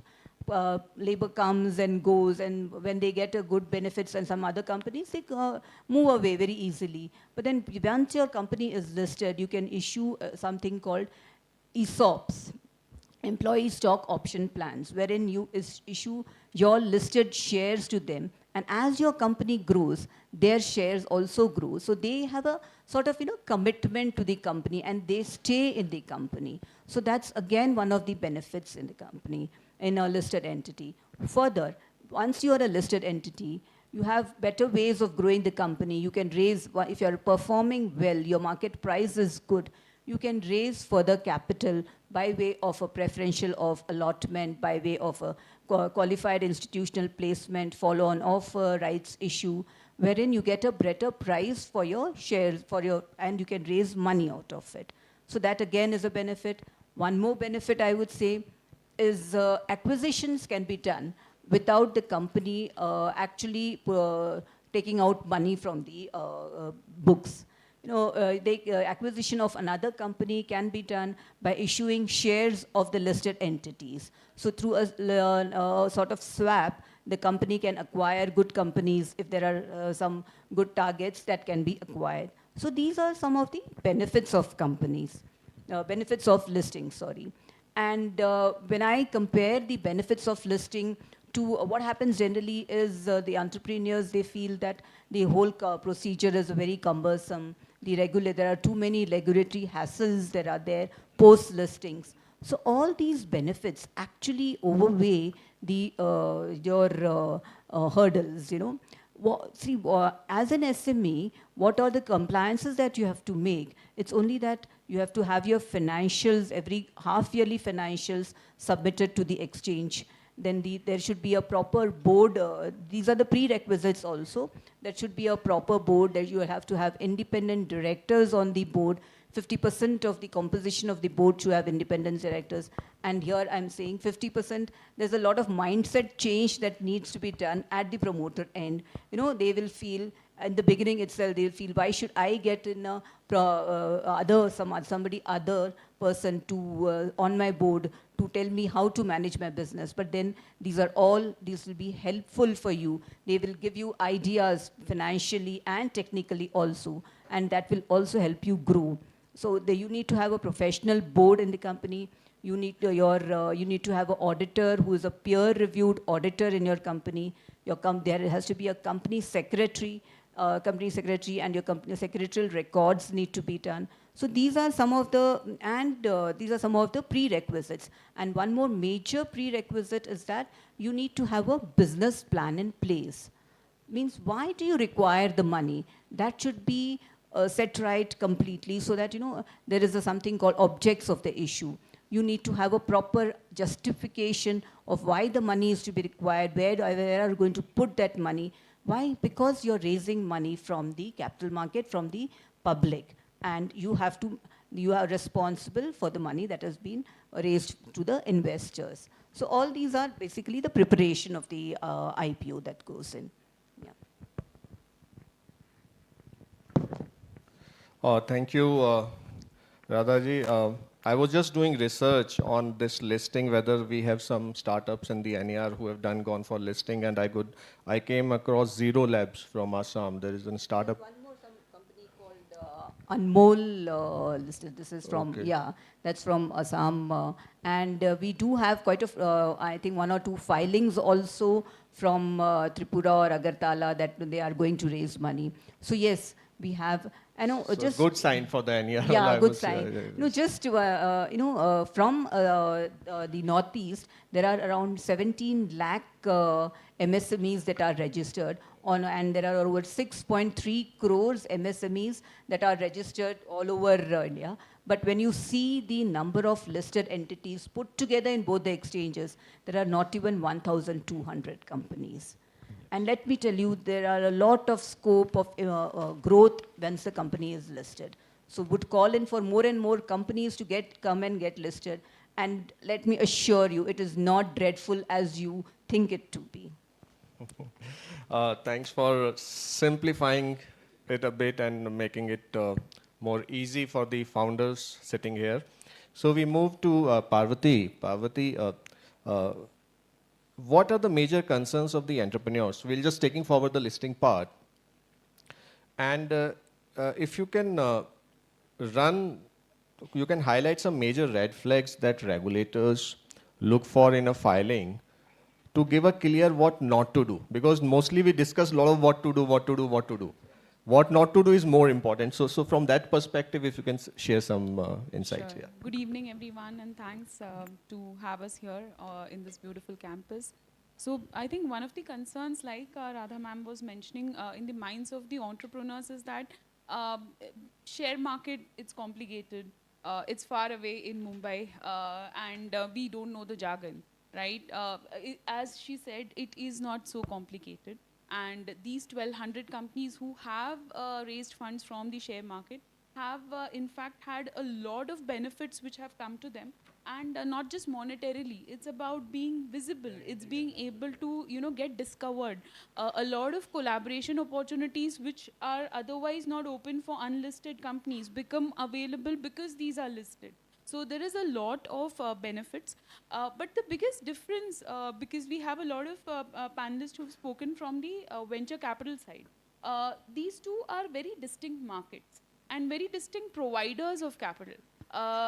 The public markets is, as the word says, public, which caters to the lowest common denominator, to the, the investor who's not an informed investor, is not an aware investor, which is very different from how the VC world is. The VC world understands businesses, understands new age, disruptive technologies, and has a much higher risk-taking appetite. In contrast, the public markets work primarily on disclosure basis, that whatever is the happenings in the company have to be disclosed. And whom are you disclosing these to? These are very much your partners. These are the shareholders who hold a stake in your company, but they do not run the operations of your company. So unlike in case of the larger corporations where there is a very, a well laid down process, in case of startups or smaller companies, what happens is that the involvement of the founder into the day-to-day decision making and the information asymmetry between the founder and the shareholder is very high. So that is the reason why the level of disclosure sought in the public markets is much higher than it is in case of private markets where VC or PE fund. So with that background, if I were to say what is it that as a regulator I would want to, or what causes red flags to me when we are evaluating proposals, I think the first one would be a highly complicated business model. A business model needs to be something which an average investor will be able to understand. And honestly, business model need not be complicated. At this space where we are talking of startups, we're not talking of oil exploration or mining. These are meant for the large corporations. So startups are basically going to be solving smaller problems, and so the business model is not highly complicated. So if there's a very complicated business model, that's something which is difficult to understand. And the second, I would say, is the corporate governance structure which is there in place. That is one thing which is non-negotiable when it comes to public capital markets. So are the founders of repute? Is there presence of people who have questionable repute on the board? Is the board adequately represented by independent directors who can represent the interest of the public shareholders? Because again, there is no one who is going to dictate your operations, right? So therefore, the presence of independent directors on the board is again one of the things. What is the purpose for which you're going to be raising funds? Like ma'am said, what are the objects of the issue? Are these ambiguous? Is there too many general purposes? Is it for asset creation or it is not? Is it going to further the story of your business? Is the business scalable, and is the funds going into scaling of that business or not? So these are some of the pointers which as a regulator we would be wanting to see. And of course is how is the business run? Are there too many related party transactions? That's one of the concerns where there is too many related party transactions, lack of transparency, ambiguity in the in the objects, and coming lastly to the financial performance. Now, it is common in a startup that the growth happens exponentially, right? But for the public capital markets, investors prefer consistency. They want to see quarter on quarter consistent delivery of profits. So generally this hockey stick kind of growth is something which is exciting for a venture capitalist, but for a public capital market investor, they prefer the boring, consistent delivery on profits. So is that scalable business model translating into consistent profits? And that is something which from the regulator's perspective, we'd also want to see that has this enterprise seen through an asset cycle, seen through an economic cycle, has it survived a downturn, a sudden shock, and still shown that yes, I'm able to bounce back and deliver on my promise. So these are few of the things which we would want to see as a regulator, and those where these are absent are where would get our attention. No, thanks for sharing this, because as a regulator, one of the core concerns is the public interest. ensuring the public interest, which is the shareholders, retail investors in this area where there is a lot of information asymmetry, as you rightly said. True. So yes, but I think in a layman's language, you have tried to clarify and simplify the things for the audience.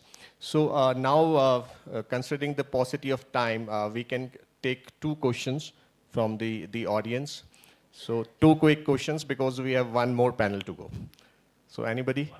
Sir, please. Northeast is one of the essential and economic sources or tea finance. So Tea is one tea of the most plantation, yes, tea sir. plantations. Sector. Now, how this panel considers that the startups ecosystem for the Botley factory, which is one of the very important, MSME and startup, you can say, how they will be supported? Because, as you know, the tea is a growing demand all over the world, in Assam tea especially. Thank you. Sure, sir. Sir. Yeah, see, I can explain from my fund that the Self-Reliant India Fund, SRA fund, we have funded through one daughter fund. They have invested in Assam as well as even the Assam Tripura-based corporate chai. They're basically sourcing the chai pattar from that region. So that way they are able to provide. My memory says more than some 2,000 tea pluggers or whatever the employees, workers, and plus even the supply chain activity and others.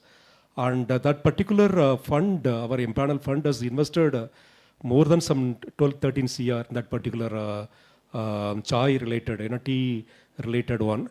Like that, this our fund, maybe I would like to add, we have funded near about some 6 startup companies in northeastern region, or the Ashtalakshmi, 8 Ashtalakshmi states. And of course, Assam and Tripura plays a major role. Meghalaya also one investee company we invested. So we want to scale up. That's the reason we came here to explain about this particular fund to the startup entrepreneurs coming from this particular region.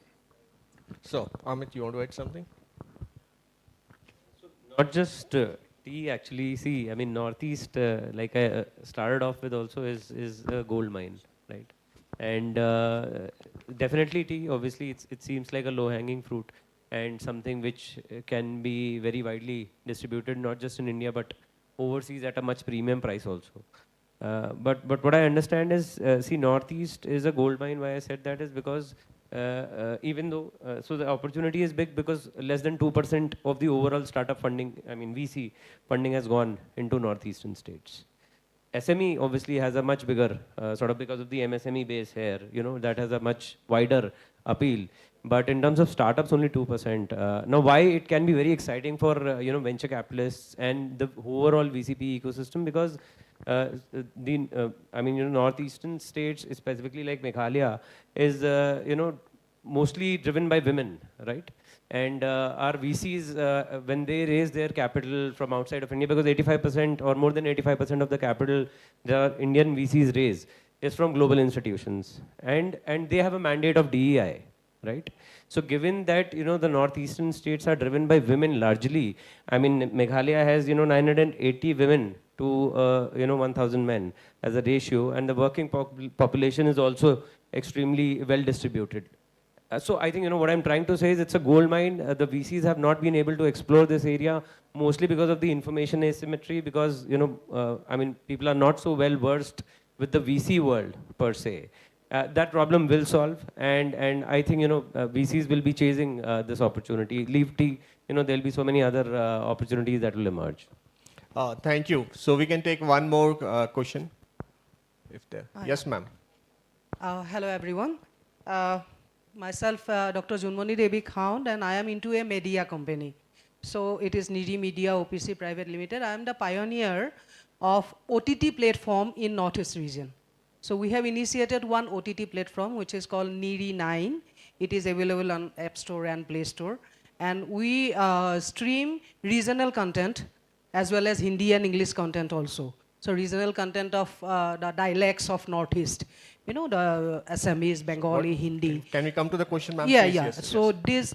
I am asking that it is a OPC company. I am the founder and the director. And it is into media, it's OTT, streaming the films and short films and web series, etc. And for at least 3-4 years, this company is not earning any profit. I'm just investing, and investing. So such a company, whether it is possible, being an OPC, being an media, and being a lost doing company for the last 3-4 years, so is it possible to list for share market and all? Madam, our eligibility criteria says there should be a track record of profitability of 1 crore. That is there. And it needs to have a company under the Companies Act. It's a one-person company is not included in it. So I think you should convert that into a proper companies. And yes, we have another criteria which states that who don't have a track record, they can get their project appraised through a financial institution, get a loan from there, and then the project can be funded through the capital markets. Okay, so with this we come to the end of this panel. Thank you to all the expert panelists for sharing your wisdom. Over to you. Thank you to our erudite moderator and all of our distinguished panelists. I would now like to invite Mr. Mukesh Kumar, who is the head of Center for CSR and Corporate Citizenship, to present our distinguished panelists here with a token of our appreciation.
Thank you. Can we stand for a group photograph?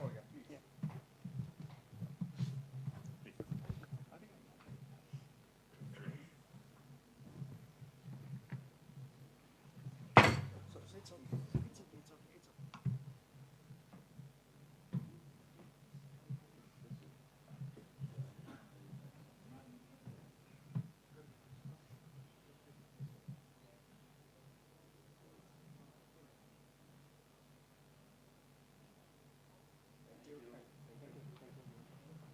Let's move to our last and concluding session of the Day 1 Northeast Conclave 2025, organized by IICA. On the dais, we have moderator Dr. Subrangshu Sanyal, CEO IIM Calcutta Tech Innovation Park. In our panelists, we have David Gogoi, founder Ziran Manufacturing, Harsha P. Deka, founder My3D Meta, Aisha Rimbia, founder Eddie Weaves, Ruchika Kothari, founder C-Source, Dr. Chainika D. Nath, co-founder Ladbing Innovations and Systems.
Good evening. The last session for the day. We are already more than 1.5 hours delayed. But still I can see a few startup enthusiasts sitting there. So one promise from my side that we'll try to finish it as fast as possible. And we'll not try to do a typical panel discussion. Rather, would all like to participate and enjoy the discussion. It's more like a chai pe charcha kind of discussion, right? I think you all agree. So first a round of introductions, quick 15 seconds introduction. I am Shubhrangshu Sanyal. I head the Innovation Park that is under the aegis of IIM Calcutta. Over the last 8-9 years, I am working very closely with startups in the Northeast ecosystem from all states of Northeast. And good to see so many faces which I already know. So thanks for staying back. I can assure you we'll discuss something really interesting today. So I'll request all my fellow panelists to just do a quick 20-second introduction of who you are and what is your startup all about, okay? Starting with Aisha.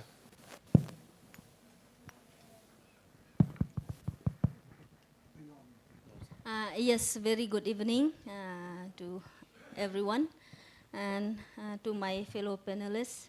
And sir, my very own mentor, the person who is responsible and who take me to this level. So it's a privilege to be in the same panel with you, sir. So my name is Yasha Rambai. I am the founder of Airweave Private Limited. It's a company that a startup that manufacture aerosol fabric. So we work with the farmers from we are from the farm to the fabric. So this is all. We can continue. Yeah, what Aisha didn't mention, she is a Shark Tank winner. Funded Shark Tank. Thank you. The first from Meghalaya. Thank you, sir. Harsha. Yeah, good evening, everyone.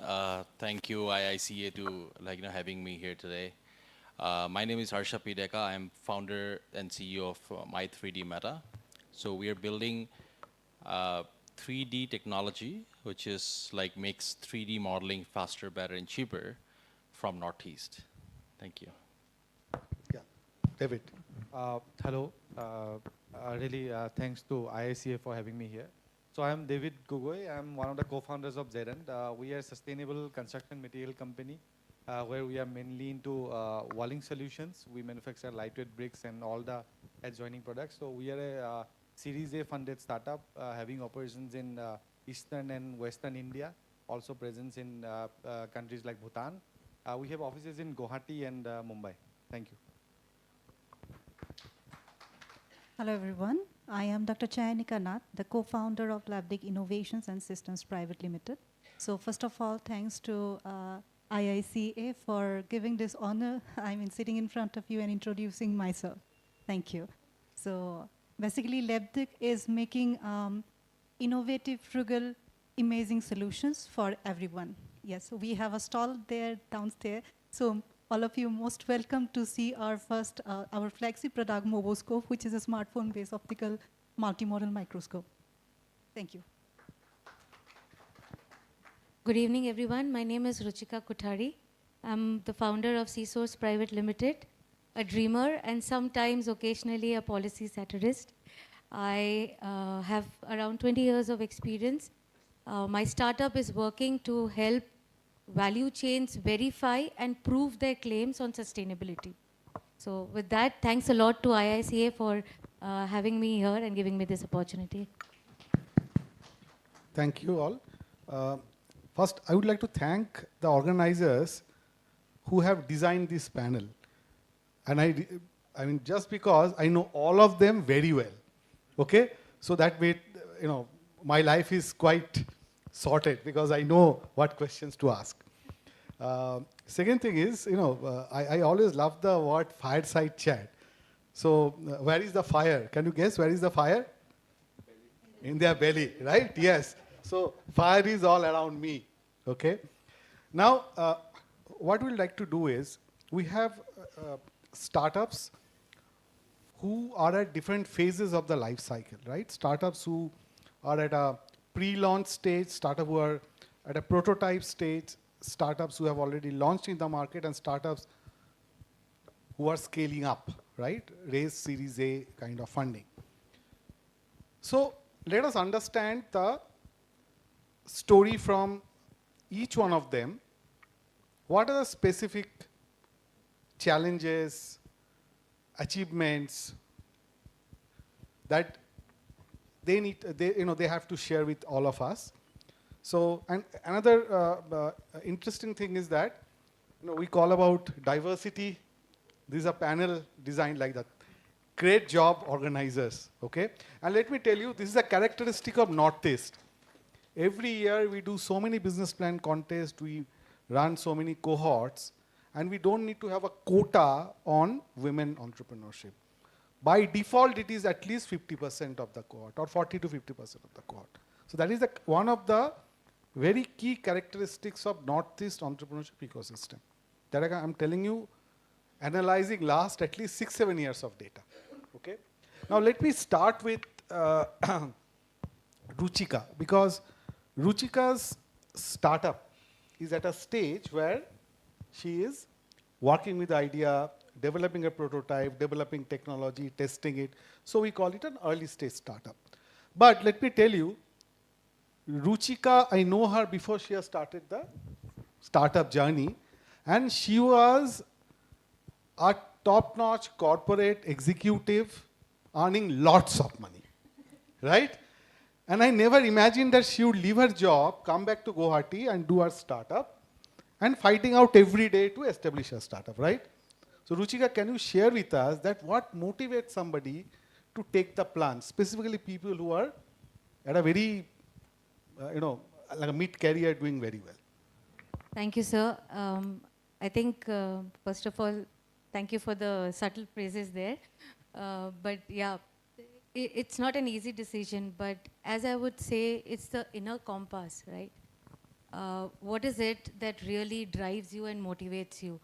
And at which stage of life you want to take the decision? One is the inner compass, one is the purpose, but more than that, what is your external environment? Do you have people dependent on you? Do you have certain liabilities which you need to fulfill? So many times in the desire to achieve a certain fulfillment or goal, we might take the plunge, but it's very important to align both the inner compass, your inner drive and purpose, and the external environment. For me, I would say I was very fortunate that the external environment was very conducive. I had a very fulfilling career. In fact, I left my career at a high point on a Monday morning, and very, very fulfilling. But at the same time, after living 4 decades, almost 4 decades of my life, chasing the corporate dream, I also had a very strong yearning to come back home, to see what life would be living back home in my own hometown and trying to do something here. With that dream, I decided to take the plunge. My MD still laughs in a very jovial manner and says, you will take the U-turn and come back any day. But so far, I've been proving him wrong. It's been 5 years.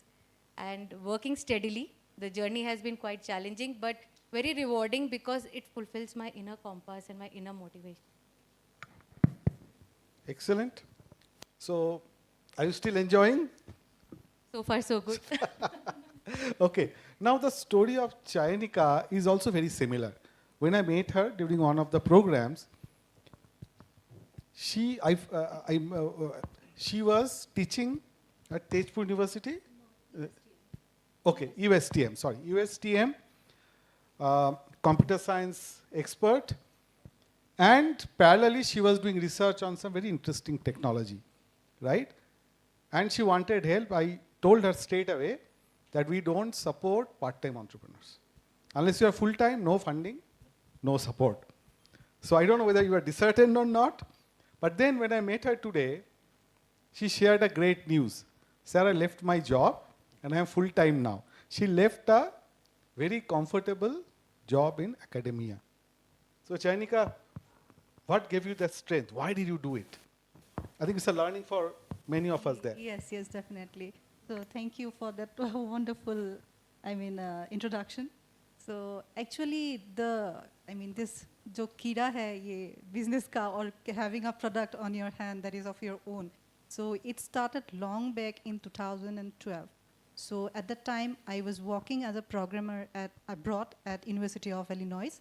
So I have seen there, like our professors, how they bring up project from industries. They do collaborative research.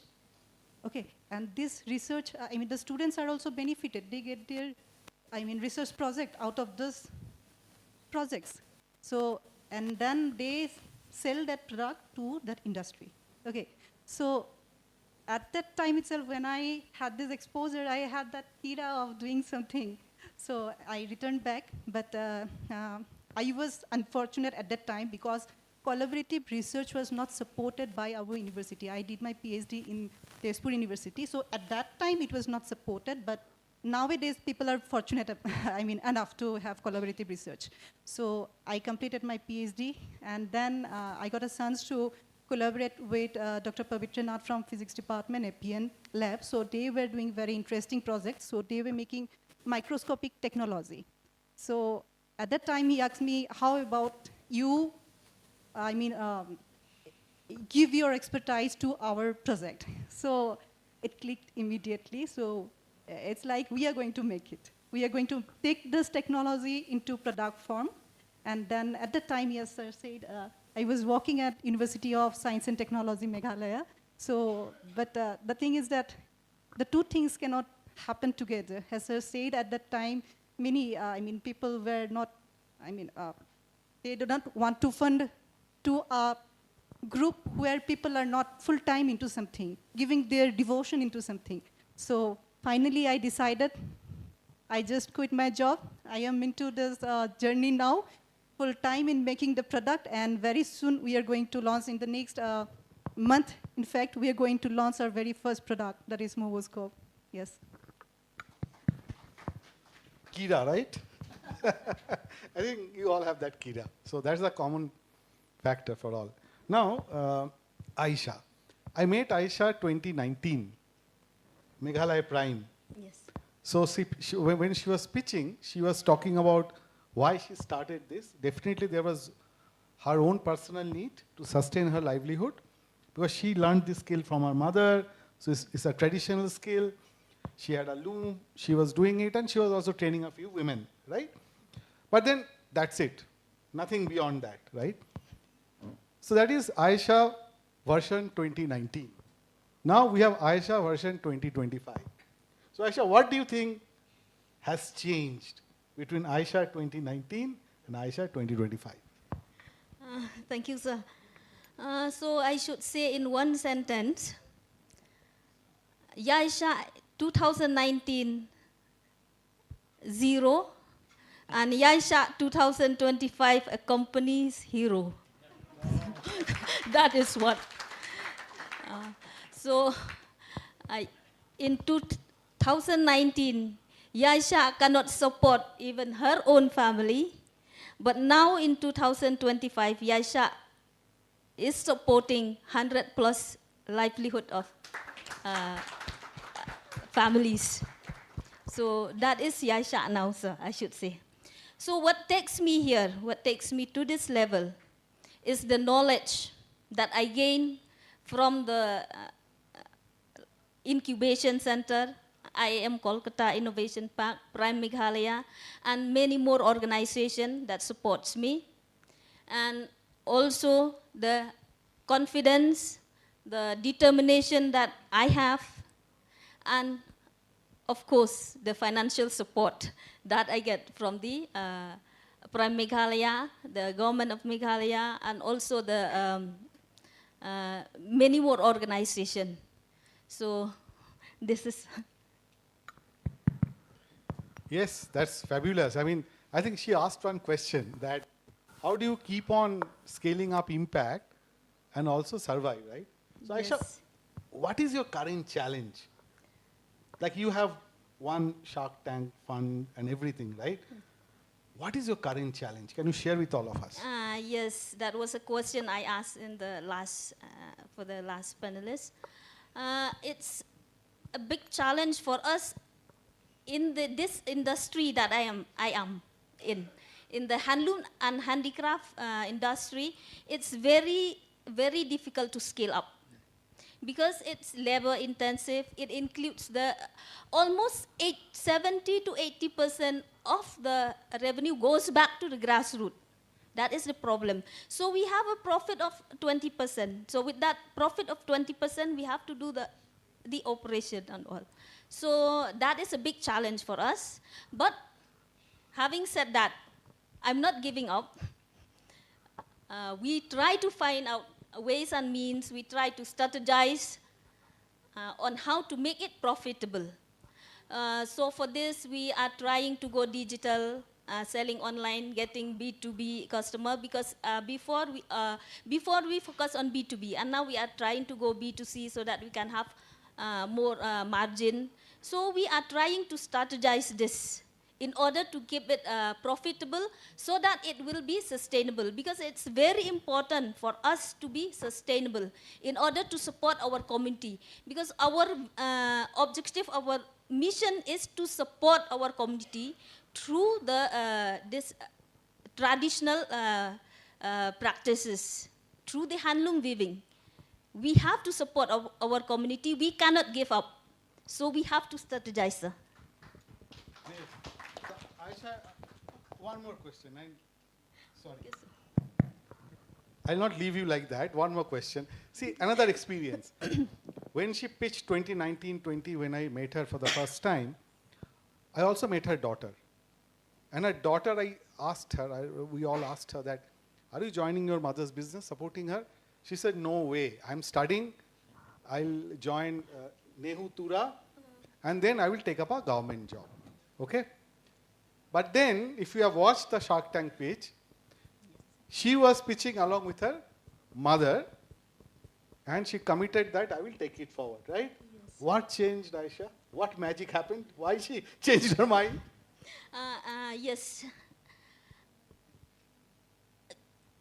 To me, like, I don't want Airy Weave to go to the grave with me. I want Airy Weave to continue generation after generation. That is my dream. So, for that, I have to onboard new, younger generation. So to take this, my sister is here, I asked her first. She is not willing to take the risk. It's very risky. She is not willing. So I have to find someone, and I can see the potential in my daughter, though she is not willing. But then what I do, I use different strategy. I didn't ask her to join me, but then I asked her to go to the meetings like this. Every meeting, instead of me going, I asked her to go, to attend all the meetings. Then I create that interest in her. So after creating that interest, she herself come, okay, I will join you. So now she's one of the director. See, why I requested Aisha to tell this story is, you know, these traditional skills, you know, the younger generation is not interested because they don't see any future, right? But it's very important for the younger generation to attract the younger generation to join this kind of ventures, initiatives. So I think we can take some tips from Aisha that how we can do that, and it's very important for survival of this kind of a very skill-intensive industries all over Northeast. And Northeast is very famous for that. Now, David and Harsha, I will bore you for some more time, okay? I'll go back to Ruchika. Ruchika, the problem that you're trying to solve, right? Why you have chosen this problem? Because this is not a very common problem. And what kind of challenges you are facing to take it to the market? Because you're a very early stage entrepreneur, right? Yeah, actually, it's a very broad vision, and it's also a vision which is not easy, in the sense that for the market and the audience where I've chosen, it is ahead of time, and for the larger world where it is of relevance, there are very big players to compete with, and in that you have to carve a niche. So that challenge is quite interesting. It keeps me driven. But it all started with a small desire to start exporting ginger, fresh ginger from Northeast. And I started doing this as a trial when I was still working in the shipping and logistics. And the first attempt did not, it happened in 2011 with another colleague of mine. We tried to export it from Chennai, but it didn't happen. And that time the ecosystem was not as evolved. There was not so many FPOs, there was not so much production. But I did not give up that somewhere. And 2019, when I returned, I had to find something to do which was adding value back. And at the same time, I could sustain myself. So I had to create a pathway. And like a hustler, I started looking at what are the possibilities. Two core areas which was close to my heart, which was education and environment. I started looking in there. Education was a very different commercial ball game. Environment was one area where there was lots to be done, and I spent around 3.5 years, sir, on looking at possibilities around waste recovery, waste to wealth, and reached quite a few milestones. But eventually, due to certain challenges on land, on green clearances, those things couldn't go ahead. Meanwhile, I was focusing on leveraging my own experience, which was in exports, imports, international trade, supply chain, logistics. And that's where I did a 1-year consultancy, which was a completely independent consultancy. I created the whole ecosystem, and we had a FPO, we had a cold storage, we had a logistics partner, we had a German buyer, we had a deemed exporter from Assam. We had Bokaghat Agro was there with us as the FPO. And we attempted 2 trial samples of fresh ginger. And the first sample couldn't reach beyond Guwahati airport because of packaging issues. And the second sample was stopped at Delhi airport because of phytosanitary issues. But in this whole 1 year of a very stressful, strenuous experiment, there was learnings of 3 years combined. And that validated few of the problem statements, which led me to register my startup. The first support that I received was from IIT Banaras, BHU. And they gave me the bandwidth. I realized that if it had to be done in a scalable manner, it needed tech. Tech had to be a strong enabler to make it scalable. And this was a problem statement, not just in my state, but also in the northeastern region. And it was not a problem only in the agri value chain or the horti value chain, it was also a problem in the different supply chains. Added to that, coming from the background I have come from, sustainability was imbibed in our DNA, in the corporate DNA. And as most of you would know, Maersk is pretty high on sustainability and a front leader. So that experience also built in, where I started realizing that there are alternate monetization pathways. Like Aisha today mentioned, right? I am operationally sustainable, but I'm making a bigger social impact. Now, all these organizations that are making a bigger social impact need that impetus for the first 3 to 5 years, right? And it is very difficult for those who are working on the ground to go and tell their stories in the way that people will approve or will sanction funds for. So that's where I also realized that this value chain just doesn't need hand-holding on the execution part. It needs a holistic lens from where it needs to give the producer monetization pathways. either through a fair price on their produce or through different possible routes, whether it is CSR fund or it is SDG fund or it is impact fund. And that's how the whole journey started, and it's still keeping me very challenged. Thanks, Ruchika. I think for all the early stage entrepreneurs, what you can see that you may need to do pivots, multiple pivots within a short period of time before you figure out your product market fit. I think that's what you have been going through. Now, Ruchika was talking about sustainability, right? Now we have somebody who from his college days, knowingly or unknowingly, figured out a solution which exactly solves this kind of challenges, right? And you heard what he's doing. So now, David, you have scaled up. Your problems, like those kind of problems that you heard from Ruchika, Chainika, you are not definitely facing those problems because you are much beyond that.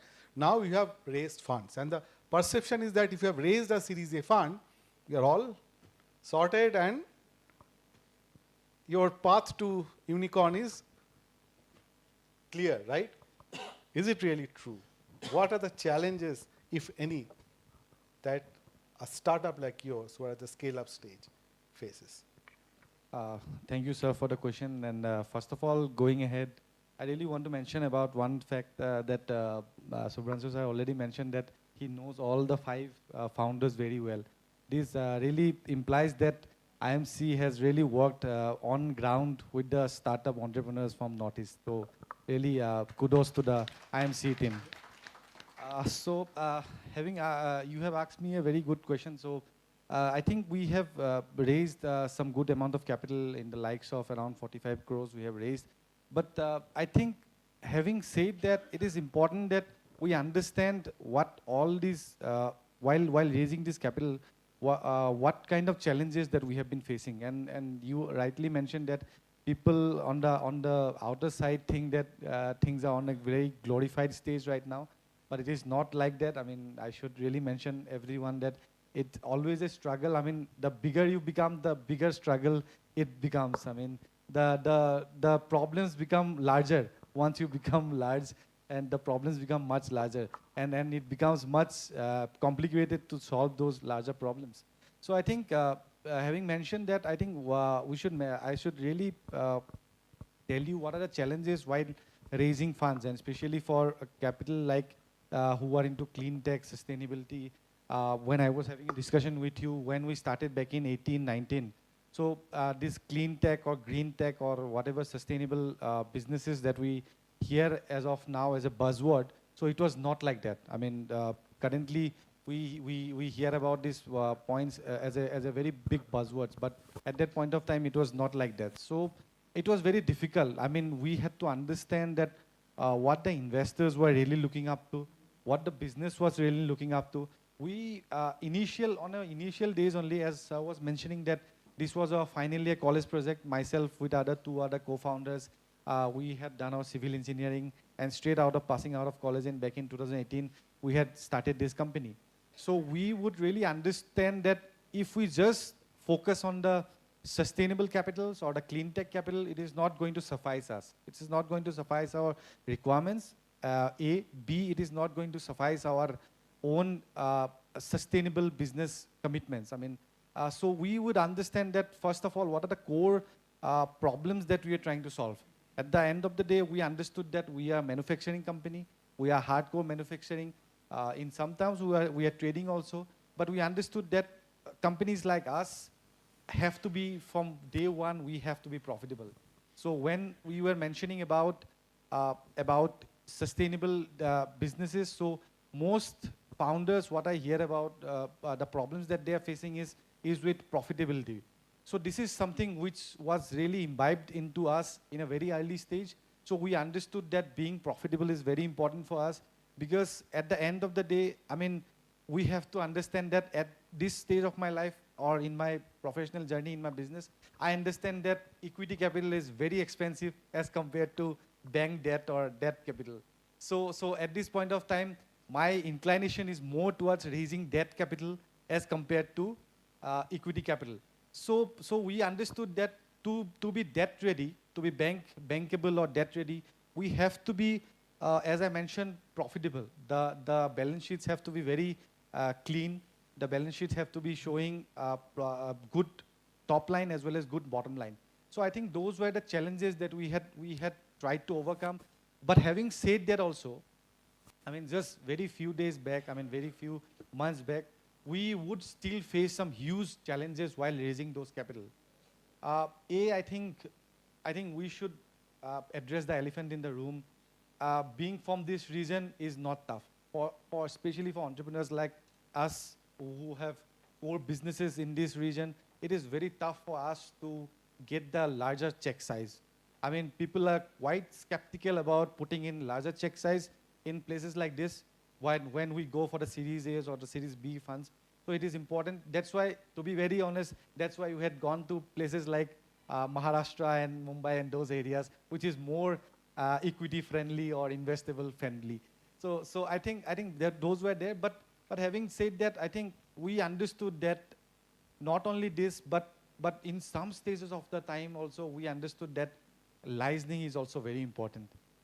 I mean, I would be very brutal and honest here. Without those kind of licensing, government licensing and all, things doesn't move.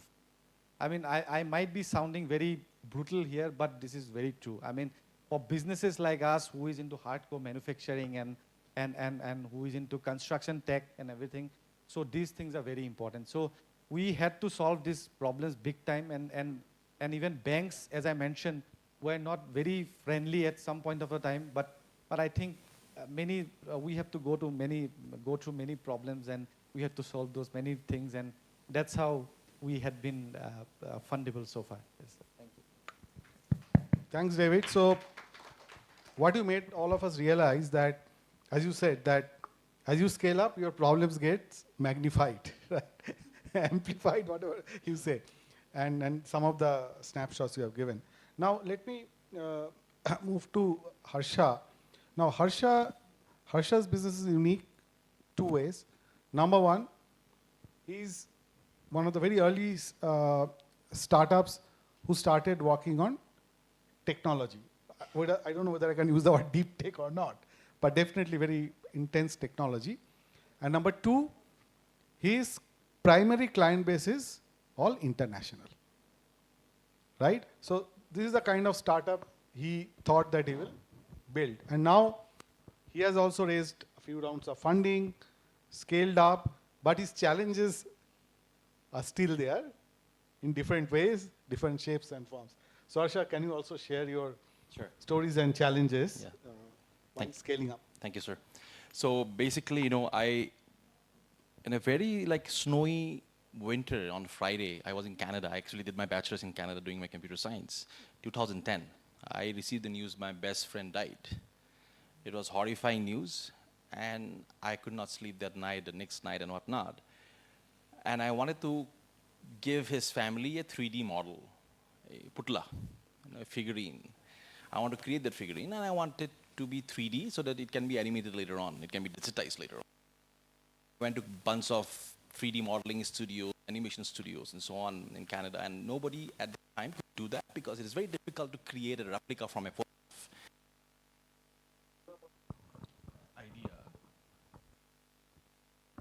Yeah, I gave up on that idea, and but it spiked the interest in the 3D industry. 3D industry is a very difficult, very complex industry, multiple layers out there. And it takes ages to even understand and learn and be skillful. So it spiked the interest. I started learning 3D modeling, 3D rendering, and so on, and animation, VFX, CGI, and all that. And it took me years. And 2012-13, I started an animation studio, delivering 3D models and animation to various movie companies, gaming studios, and so on. For a couple of years later, I was in US, and I witnessed this huge, a big scanner, machines, hundreds of cameras in build, and I saw people going in and out. I wanted to know what you guys selling, and they said, okay, we are selling 3D printed figurines. We scanned a human, and we then clean them up, and then in 4 to 5 weeks, we ship it to the doorstep. And I couldn't understand, because you have to love yourself so much to own your own 3D figurine. And also it doesn't qualify as a gift item either, because you cannot give your family, hey, I want to give you a 3D of your, let's go and build it. That's where I realized, hey, how can we do it from a photograph? And we started researching, and we developed the world's first to create 3D figurines from photos in 2015 back then. We delivered to 70 countries. We delivered to Marvel, Disney, NBC, English Premier League, Harvard University, Stanford University, from a very humble office in Guwahati. I wanted to come back and do something in Assam, because I realized very early in my career, I lived in Canada for 14 years, I realized that, okay, I cannot contribute much enough in a developed country, but I can contribute a lot in a state like Assam. I came back and I started this humble office. On the side, we have guys who butcher pork, like, murgi ka dukaan hai, gahari ka dukaan hai, and we are shipping to McDonald's and Marvel and so on. And that's what motivated me, and I realized that, okay, now there's a bigger problem in the animation and CGI industry, because it takes notoriously a lot of time to create 3D content. And how can we use AI on that? Now, I'll just go a little technical here, and I'm going to come to the problem as well. In LLM, large language modeling, you have lots of data. You have access to billions of data, because text and images are everywhere. But 3D models, if you go and buy every single 3D models in the planet, you can only buy 13 million, 1-3, and that is nothing. And they're not labeled data or data that can be used on AI. So we realized after 7 years of selling figurines, we end up creating the world's largest database of 3D models of humans. And we exported the clothes, accessories. Let's say, for example, you come with your image, we extract your shoes, your pants, and everything, and we end up creating a large inventory of clothing, accessories, not just human.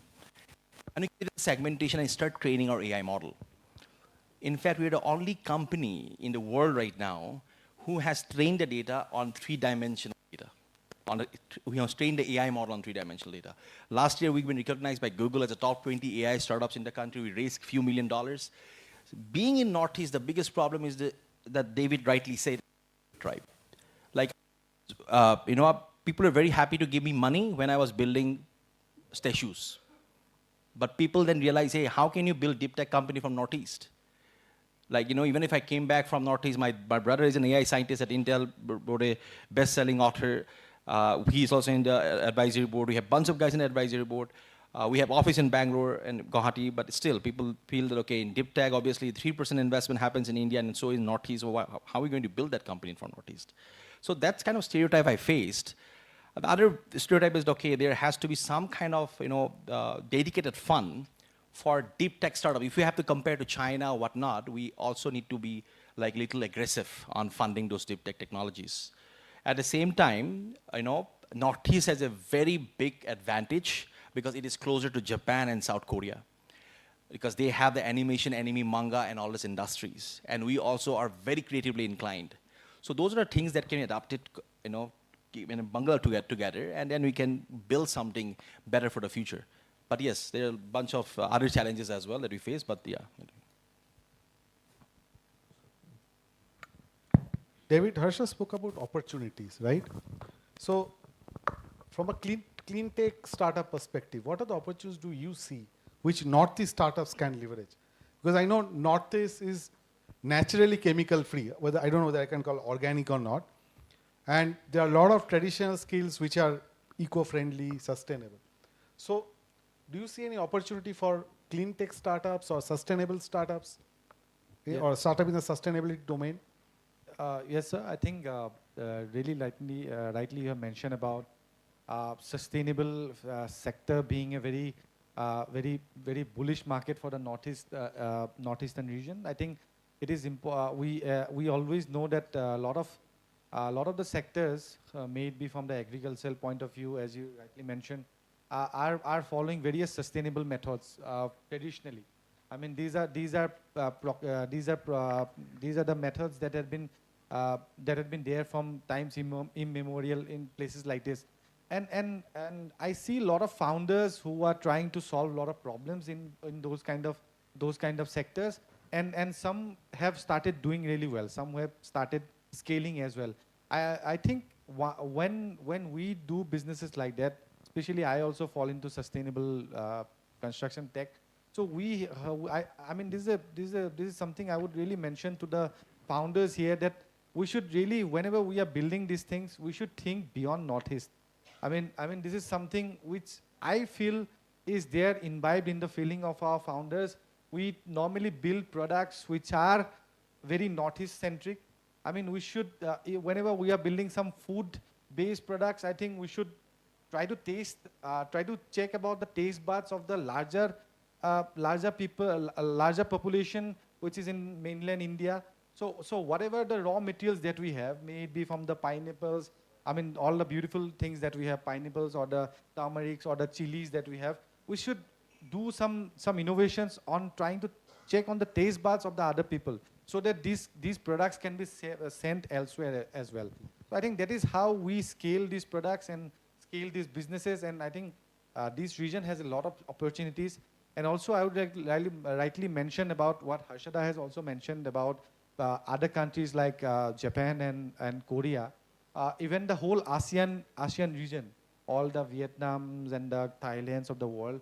So there's a very similarities of the people of those regions to our region of northeast of the country. So there's a lot of similarities in the food habits. There's a lot of similarities in the agricultural practices which can be very vividly seen.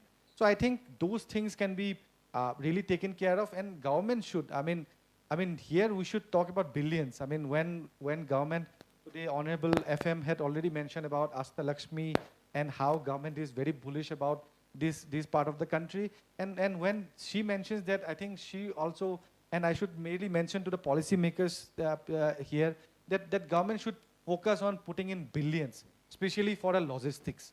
I mean, all the panels have mentioned that the biggest problem with our region is regarding the logistics, being a landlocked area and all. So I think a lot of investments need to go through. I mean, I see a lot of investments now coming in with the new highways that are coming in through the Myanmar region and all. But I think things like this, I mean, we might fail on the first attempt, we might fail on the second attempt. I think on the third attempt, we might be successful. So it's a long-term vision, even for the government point of view. And even government also, if they stay invested on this kind of visions with putting in billions of dollars, and also if the founders and not only the startups, not only the SMEs, if the big corporates of other region of the country also comes here and stay invested and stay invested with these visions, I think we see a very positive future for this region. Thanks, David. I think very, very important point, specifically from, I think it's a big wish list from all the startups who are into manufacturing from Northeast, right? And that's a very critical success factor. And Harsha, just on the same lines, what's your wish list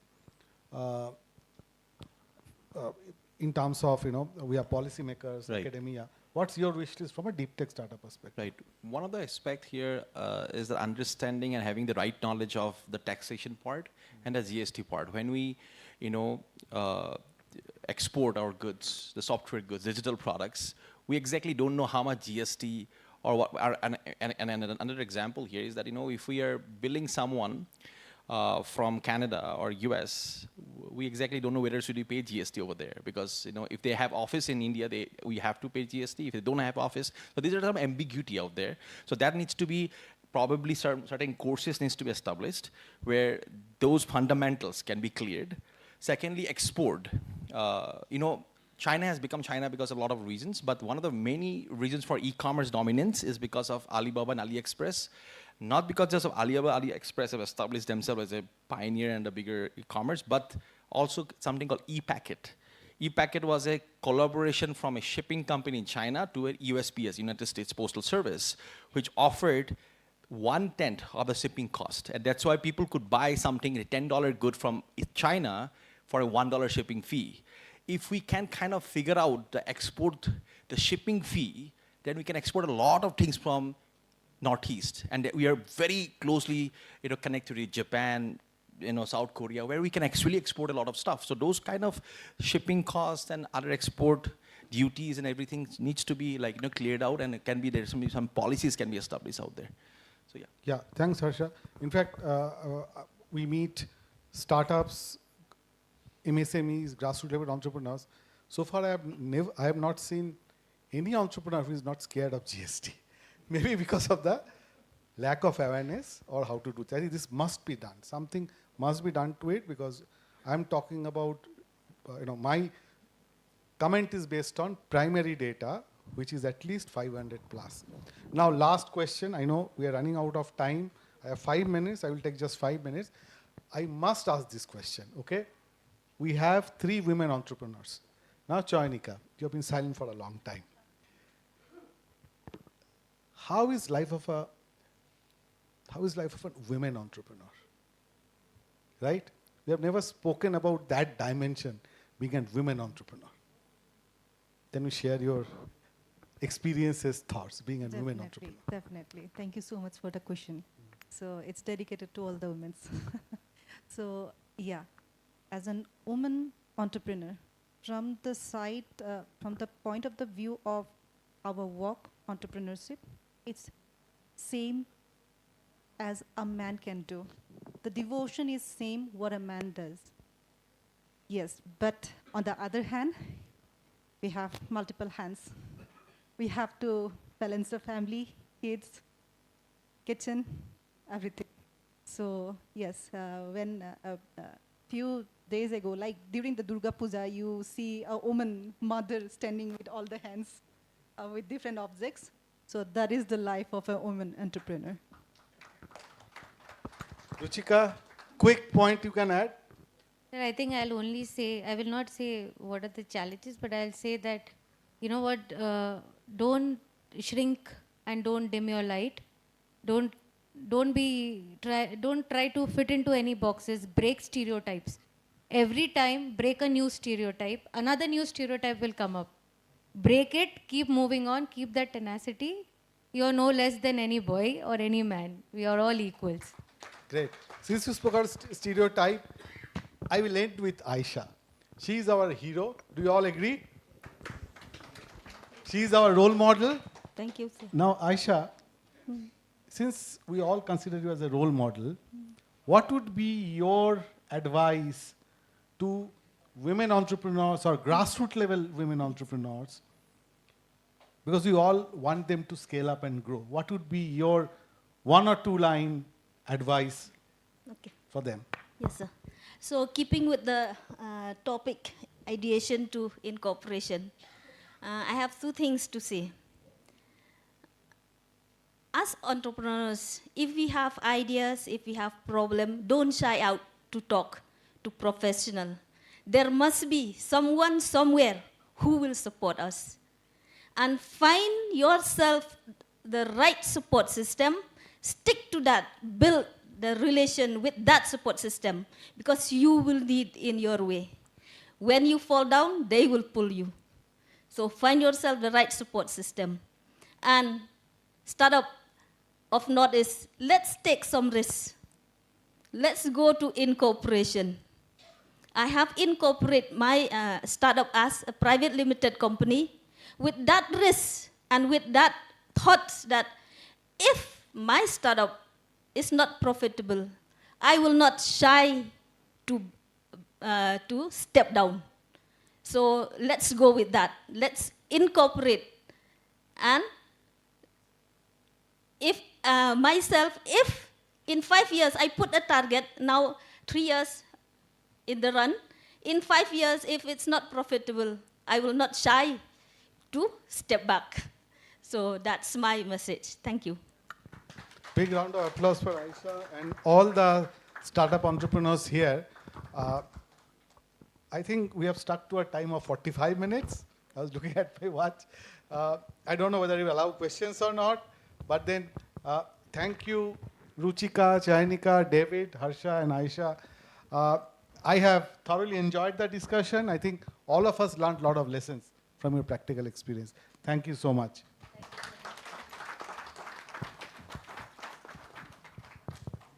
Thank you, Dr. Sanyal. Ladies and gentlemen, that brings the curtains down on day one of the IICA Northeast Conclave 2025. Before we close for day one, I'd like to invite our Director General and CEO to present our mementos to our distinguished guests today as a token of our appreciation.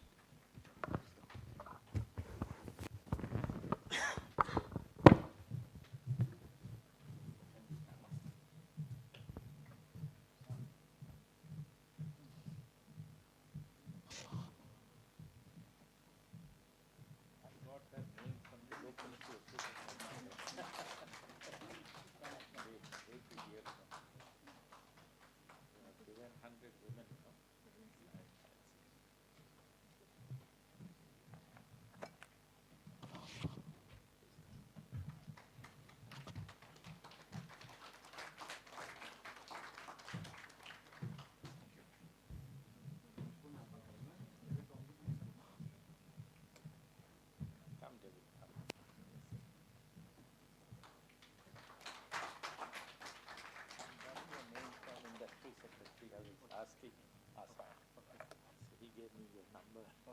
Thank you so much. Thank you.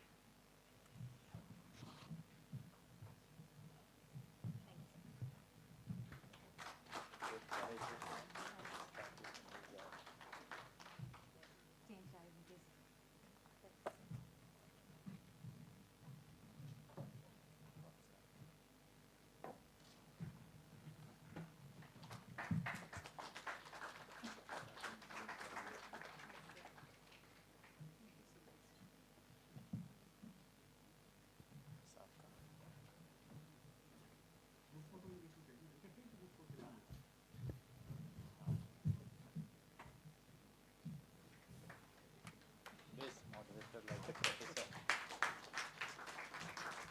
Thank you. Best moderator. We hope you didn't get bored. No. Everyone. See, this is 7 o'clock. So many people are there. Credit goes to moderator. Can I ask all the participants to come together for a group photograph?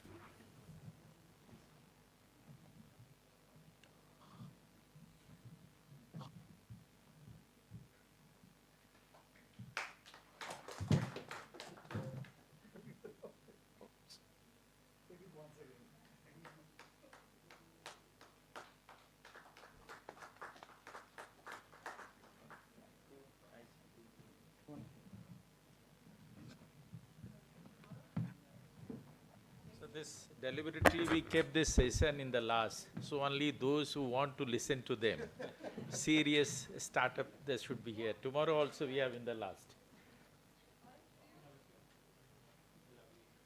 Thank you, everyone. A little bit of housekeeping. I'd request all of you to join us ideally tomorrow sharp by 9:45, and we will commence our proceedings at 10 o'clock sharp. Thank you.